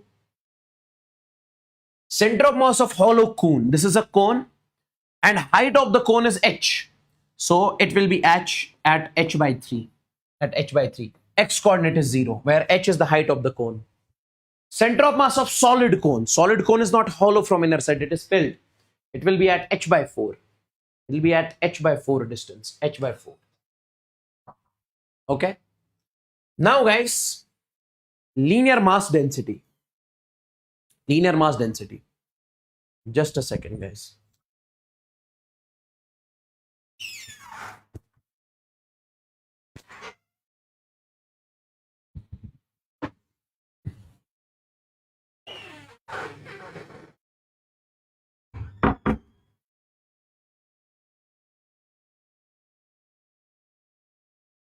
Okay, linear mass density. My dear NEET aspirants, let's suppose this is a rod over here. Its mass is m and length is L. If I say what is the mass present on the unit length? Okay, so mass present on the unit length, it will be total mass divided by total length, lambda. This gives us the mass of the unit length.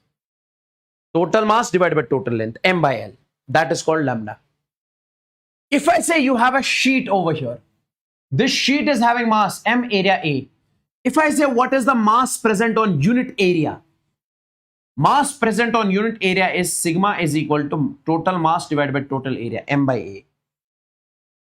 Then if you have a sphere which is having the mass m, volume V, if I say mass in the unit volume, mass present in the unit volume, that is m divided by V, m divided by V. So in this particular case, it is m by V. Total mass divided by total volume. So basically when mass is present on the rod, you take lambda. When mass is present on the area, you take sigma. When mass is present in the volume, you take rho. Now guys, see. Center of mass of the rod. When lambda is constant, lambda constant means mass present on unit length is same everywhere. It is not like here at this point mass is large, it is heavier and it is lighter. No, mass present at every point will be same. Mass present at every point will be same. Now, my dear NEET aspirants, what I want you guys to understand in this particular case,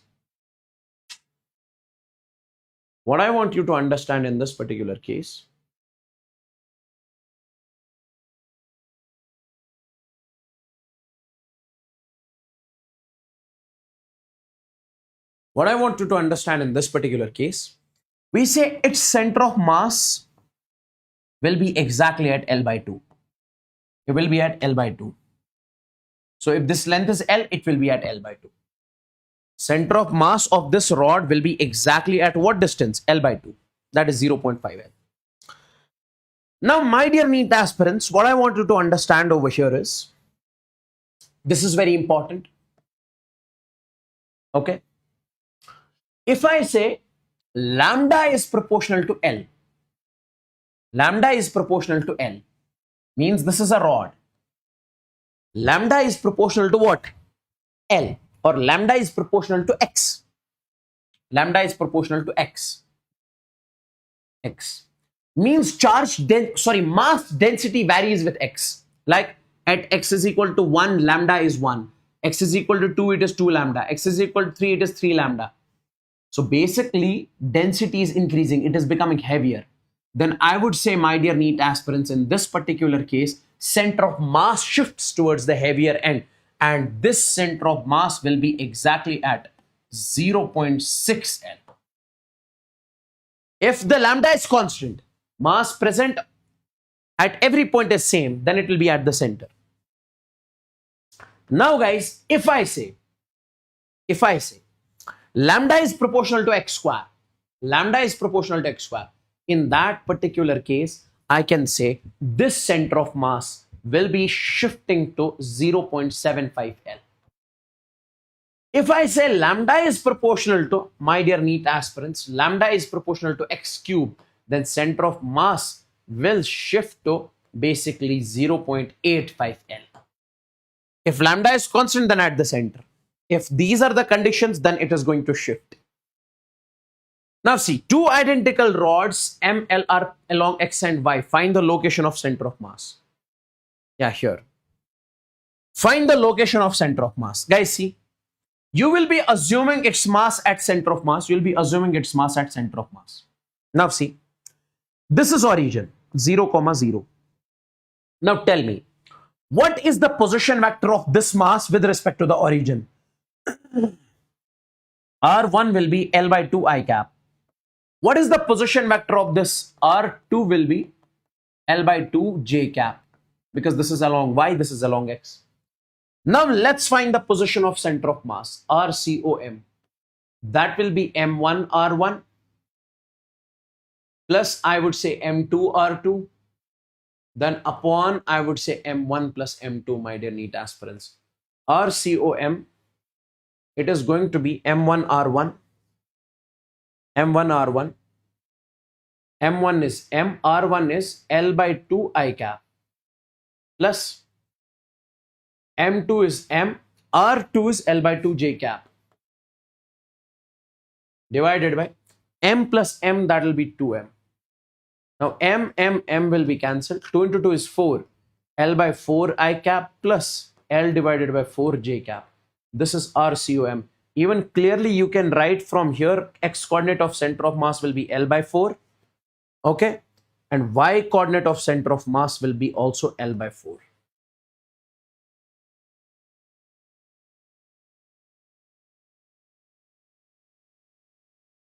Okay, now this is the homework question which I am gonna give you, because here it is 2M, and this is L.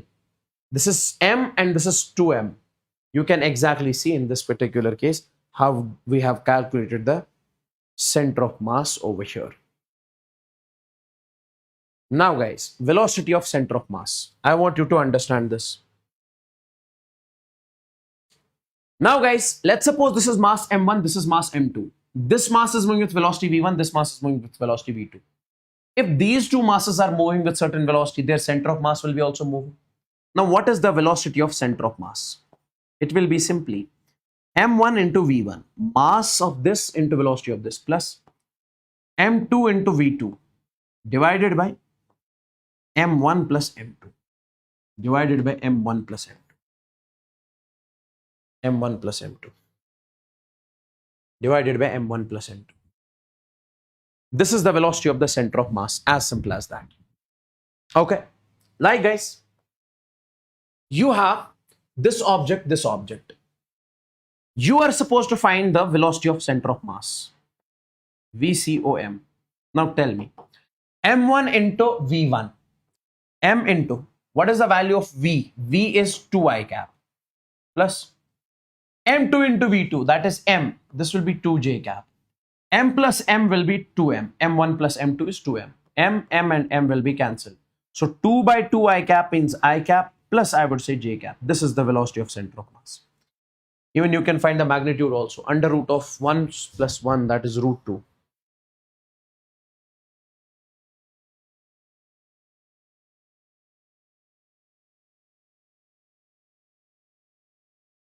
Acceleration of center of mass. Guys, see? Mass of first one is accelerating with A1, mass of second is accelerating with A2. This is going to be the acceleration of center of mass. How do we find the acceleration of center of mass? You'll be saying M1A1 plus M2A2 divided by M1 plus M2 divided by M1 plus M2. M1A1 plus M2A2 plus upon M1 plus M2. This is the acceleration of center of mass. Now, my dear NEET aspirants, I would want you guys to understand one thing. We say since force is equal to mass into acceleration. So don't you think that we can write this expression something like this also? So M1A1, this would be F1 plus M2A2, this would be F2 upon, I would say, M1 plus M2. Absolutely. Now, 3 particles, 1 kg, 2 kg, 3 kg are subjected to force this, this and this. Find the magnitude of acceleration. Guys, see, acceleration of center of mass. Find the magnitude of acceleration of the system. Acceleration of the system means acceleration of the center of mass. It is going to be F1 plus F2 plus F3. So basically, these 3 forces are acting at 3 different particles, this, this and this. Then you have to find, this is M1 plus M2 plus M3. You have to find acceleration of center of mass. Guys, see, this force plus this force plus this force, vector addition. 3I minus I, that is 2I. 2I plus I. So this is 3 minus 1 plus 1. This and this, it will be 3 only. So 3I cap. 3I cap. Okay. Then minus 2 plus 2 plus 1. Minus 2, this and this, so J cap.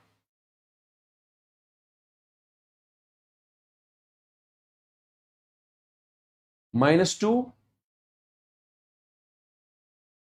plus 2 and this will be J cap plus J cap. Then this is plus 2 minus 1 plus 1. This and this will, so plus 2K cap. Plus 2K cap. Then M1 plus M2 plus M3. 2 plus 1 is 3. 3 plus 3 is 6. Okay. Now 3 ones are, 3 twos are 6. Okay, do it like this. Do it like this. So this is going to be 3I divided by 6 plus J divided by 6 plus 2 divided by 6K cap. 3 ones are, now you can do the calculations from your end.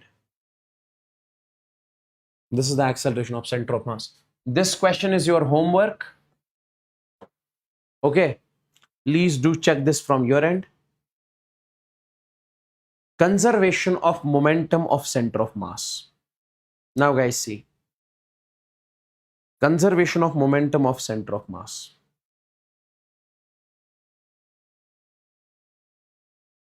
Is this clear? Or tell me in the chats, is this clear till over here?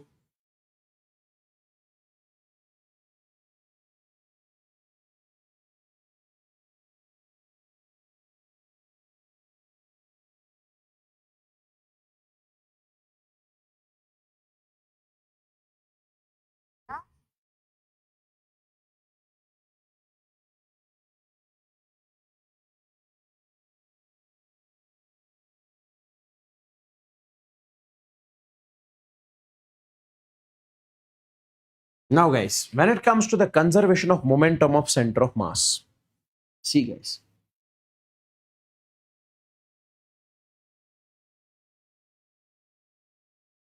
Listen carefully.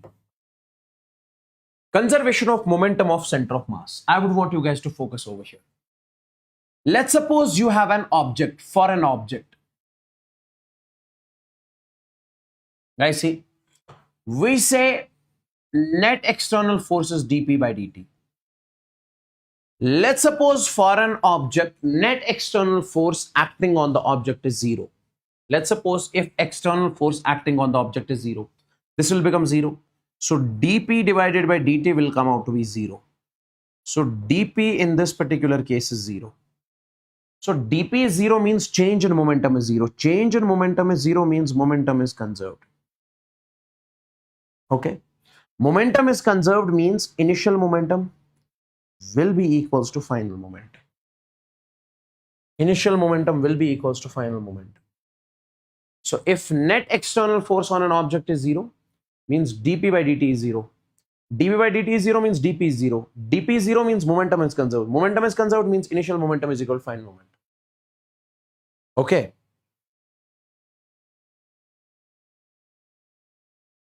Okay. Now, my dear NEET aspirants, if I say for the system of objects, let's suppose you have M1, you have M2. This is the system. Okay. Now, my dear NEET aspirants, in this particular case, we say if external net force on this object is on the system is 0. On the system, net external force is 0. Then we say dp divided by dt is equal to 0. Here you were saying when you have one object, you were saying momentum of that object, one object divided by time is equal to 0. But here, if I say net external force is 0, you say dp by dt is 0. P of what? Momentum of what? M1, M2 or somebody else. So momentum of center of mass. So here you define center of mass. So take it over there. So dp, center of mass, will come out to be equal to 0. So means momentum of center of change in momentum of center of mass is 0. So momentum of center of mass is conserved. So it means initial momentum of center of mass is equal to final momentum of center of mass. This is what I'm trying to say in this particular case. I hope this is crystal and clear. Now, guys, see. When the bomb explodes, guys, when this bomb explodes, could you please tell me what is the initial momentum over here? Initial momentum is 0. Okay, initial momentum is 0. Is there any net external force? Guys, net external force acting here will be 0. Why? Because when bomb explodes, it explodes due to the internal forces, not the external forces. So if bomb explodes, it is due to the internal forces, not the external forces. So net external force in this case is 0. So means whatever is the initial momentum, same has to be equal to final momentum. Final momentum must be 0. Final momentum will be only 0 if one fragment of the bomb moves in forward direction and another fragment moves in the backward direction. Now tell me, what is the final momentum, guys, in this particular case? It has to be 0. And final momentum will be momentum of this. That is minus m1 v1 plus momentum of this m2 v2, because it is moving towards left, that's why minus. Take it over there. So you can say m1 v1 will be equals to, I would say, m2 v2. m1 v1 is equal to m2 v2. Okay, so momentum remains conserved in this particular case. Whatever is the momentum over here, same as the momentum exactly over here. So momentum initial will be equals to the momentum final. Momentum initial is equal to momentum final. Now see, which of the following cases is possible? Is this case possible? Guys, what is the initial momentum? Initial momentum is 0. Why? Because it's at rest. Final momentum must be also 0. Now see, momentum of this will be cancelled with this, but this remains, so not possible. Because final momentum is not 0. That's why it is not possible. That's why it is not possible.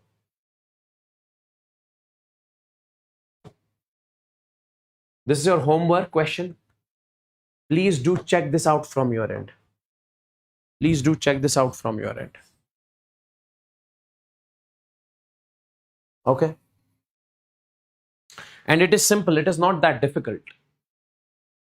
We say momentum initial is 0, momentum final will be also 0 if the bomb explodes.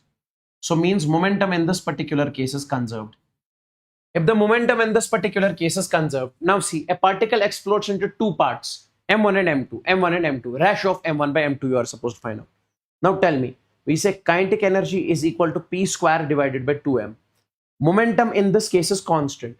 So kinetic energy is inversely proportional to mass. So mass will be inversely proportional to kinetic energy. Now see, now see, now see. So, okay, kinetic energy ratio. So you will be saying, sir, kinetic energy of first divided by kinetic energy of second will be equals to mass of second divided by mass of first. This will be the ratio. This will be the ratio.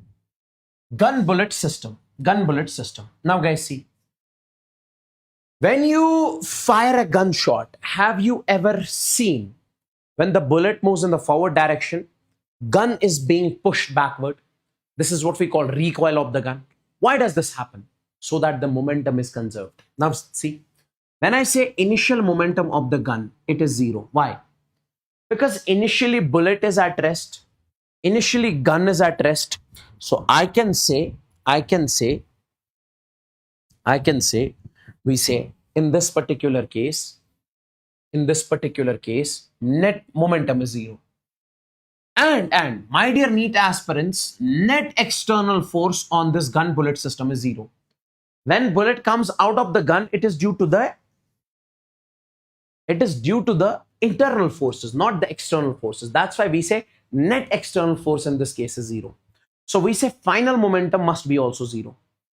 Final momentum is when gun pushes the bullet forward, gun is being pushed in the backward direction. Final momentum will be 0.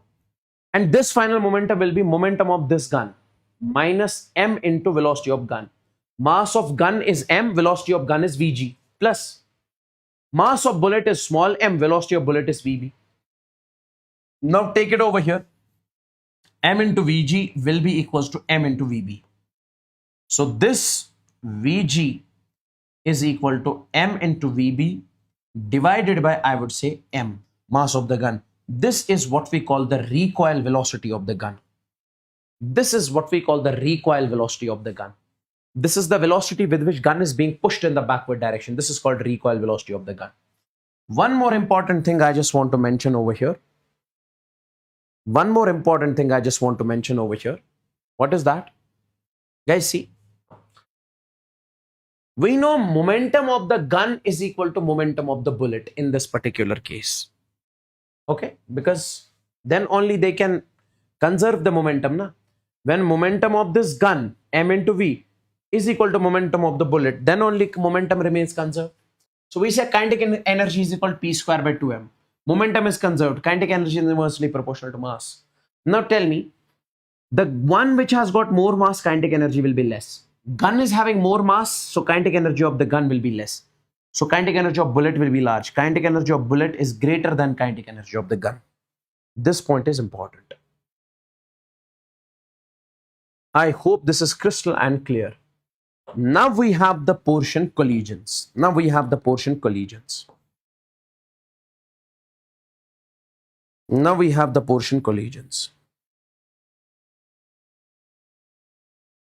Okay.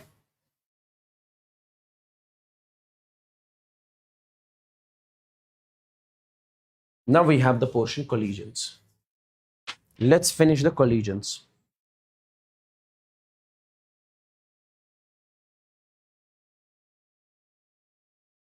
Is this clear? Oh? Tell me.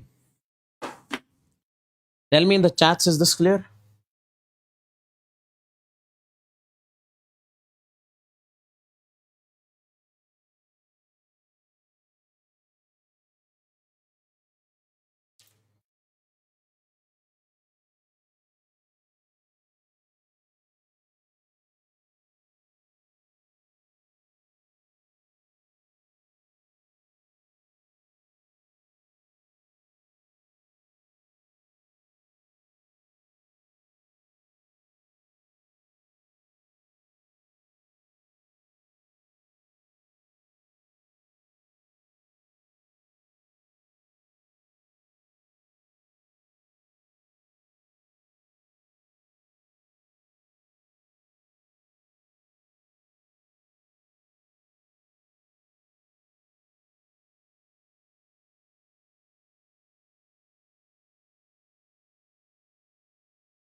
Now guys, let's move on to the collision portion. Collision. What does collision mean? You have mass m1, you have mass m2. This is moving with velocity u1, this is moving with velocity u2. When they collide with each other, after the collision, they will move with velocity v1, they will move with velocity v2. This is the collision. When two objects collide, that is called the collision. Now see, what is important over here? Types of collisions. Types of collisions. Okay. First is elastic collision. It is that collision after which the two objects regain its shape, size, etc. When this object and this object collide with each other, you see deformation takes place. The shape is changed, deformed. After the deformation, you see they have regained the shape. This type of collision is called elastic collision. That collision in which the two objects regain its shape. Even in this type of collision, the two objects also regain its kinetic energy. Okay, whatever is the kinetic energy before the collision, that will be after the collision. Same kinetic energy after the collision. And before the collision, we say, my dear, and my dear NEET aspirant, in this case, coefficient of restitution, E is 1. Coefficient of restitution defines what type of collision it is. If it is purely elastic, I would say coefficient of restitution is 1. You will get to understand. Now see, this is V2 minus V1. V2 minus V1 is this velocity minus this velocity. This is called a velocity of separation. The velocity with which the two bodies separate. After the collision, they separate. Before collision, they approach each other. U1 minus U2 is called velocity of approach. So velocity of separation divided by velocity of approach, it is equal to 1. It is equal to coefficient of restitution. So for elastic collision, E is 1. So multiply over here. So velocity of separation will be equals to velocity of approach. So if velocity of separation is equal to velocity of approach, so kinetic energy before the collision will be equals to the kinetic energy after the collision. So in case of elastic collision, body regains its shape, kinetic energy is regained, velocity of separation is equal to velocity of approach. This is the velocity of first object after the collision, m1 minus m2 into u1 upon m1 plus m2 plus 2 times m2 u2 upon m1 plus m2. This is the velocity of the second object after the collision, elastic. Then in elastic collision, it is that collision in which the two objects does not regain its kinetic energy. Okay, after the deformation, masses do not regain its original shape. Now these two objects are colliding, deformation takes place. Now see, here two objects move in a deformed shape. Two objects move in deformed shape.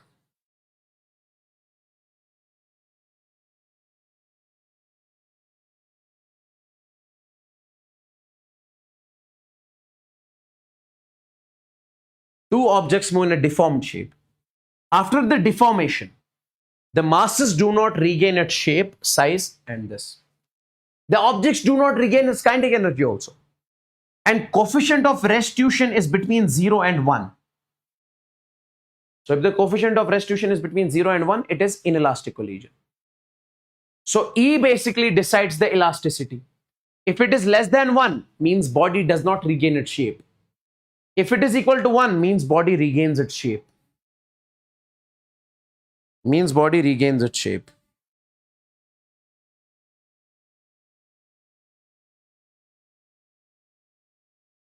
Okay?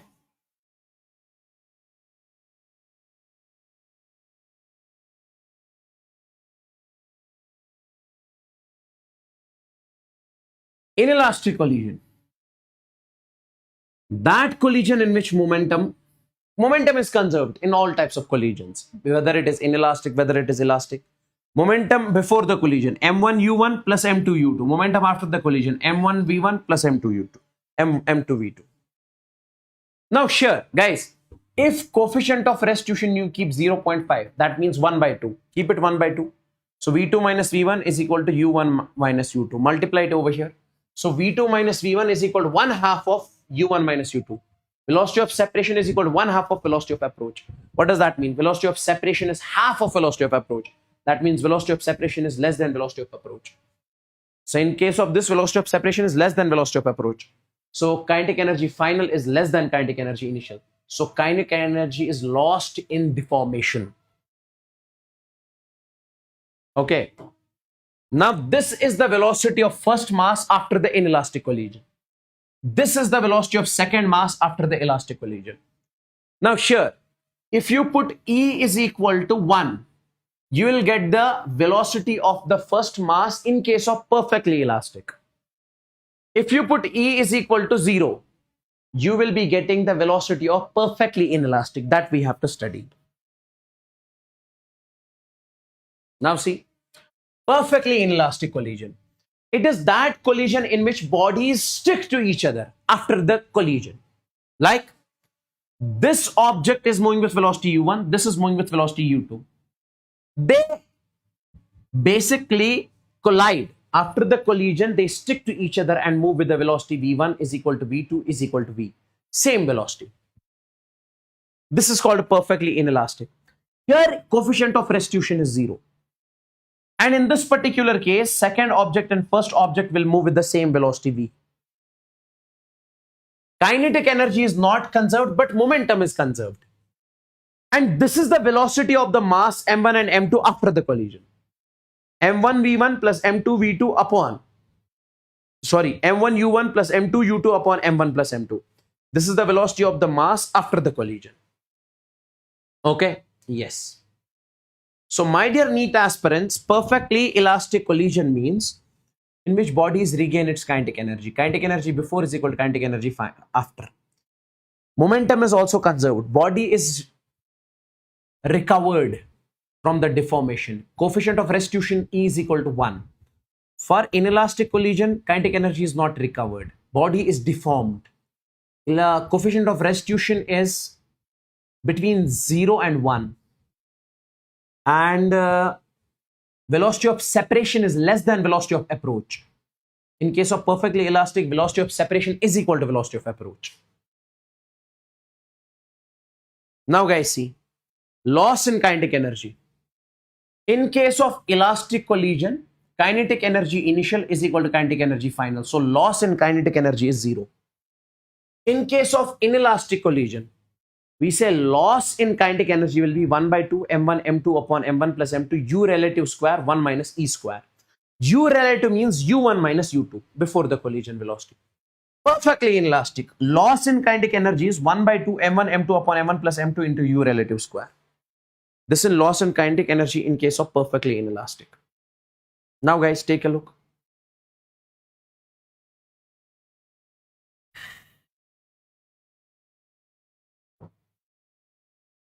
Two masses 4 kg and 8 kg collide with each other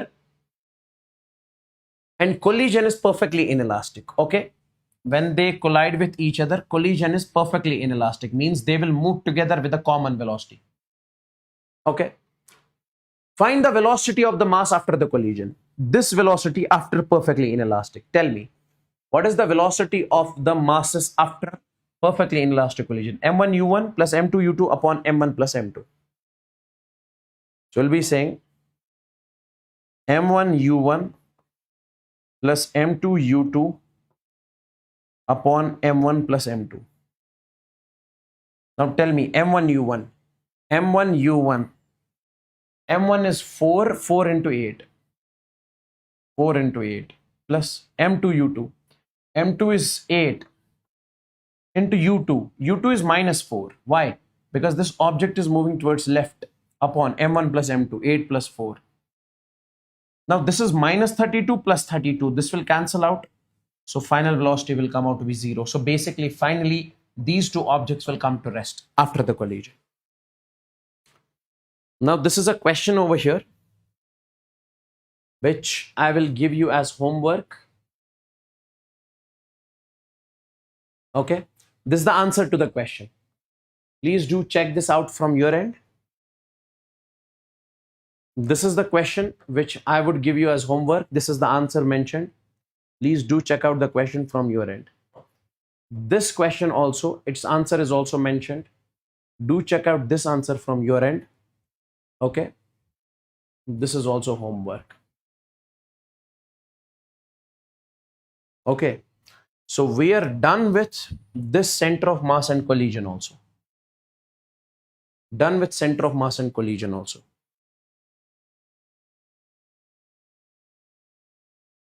Okay. Now, guys, one chapter is left. It is already 11:30 hours. 11 almost 11.30 hour stream. So it is not possible for me to finish the rotational motion in upcoming in the 30 minutes because stream length is only 12 hours. So we'll be taking the rotational motion in part 2. We'll be taking the rotational motion in part 2. Done and dusted.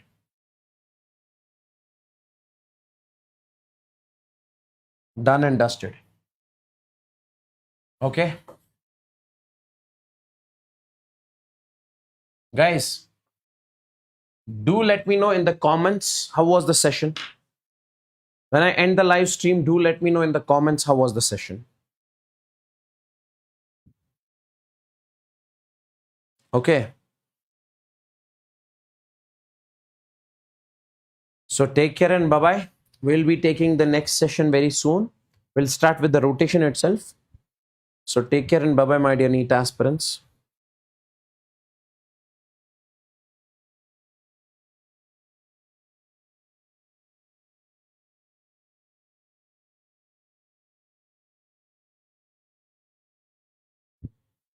Okay. So take care and bye-bye, my dear NEET aspirants. Do let me know in the comments how was the session. Thank you so much. Thank you so much.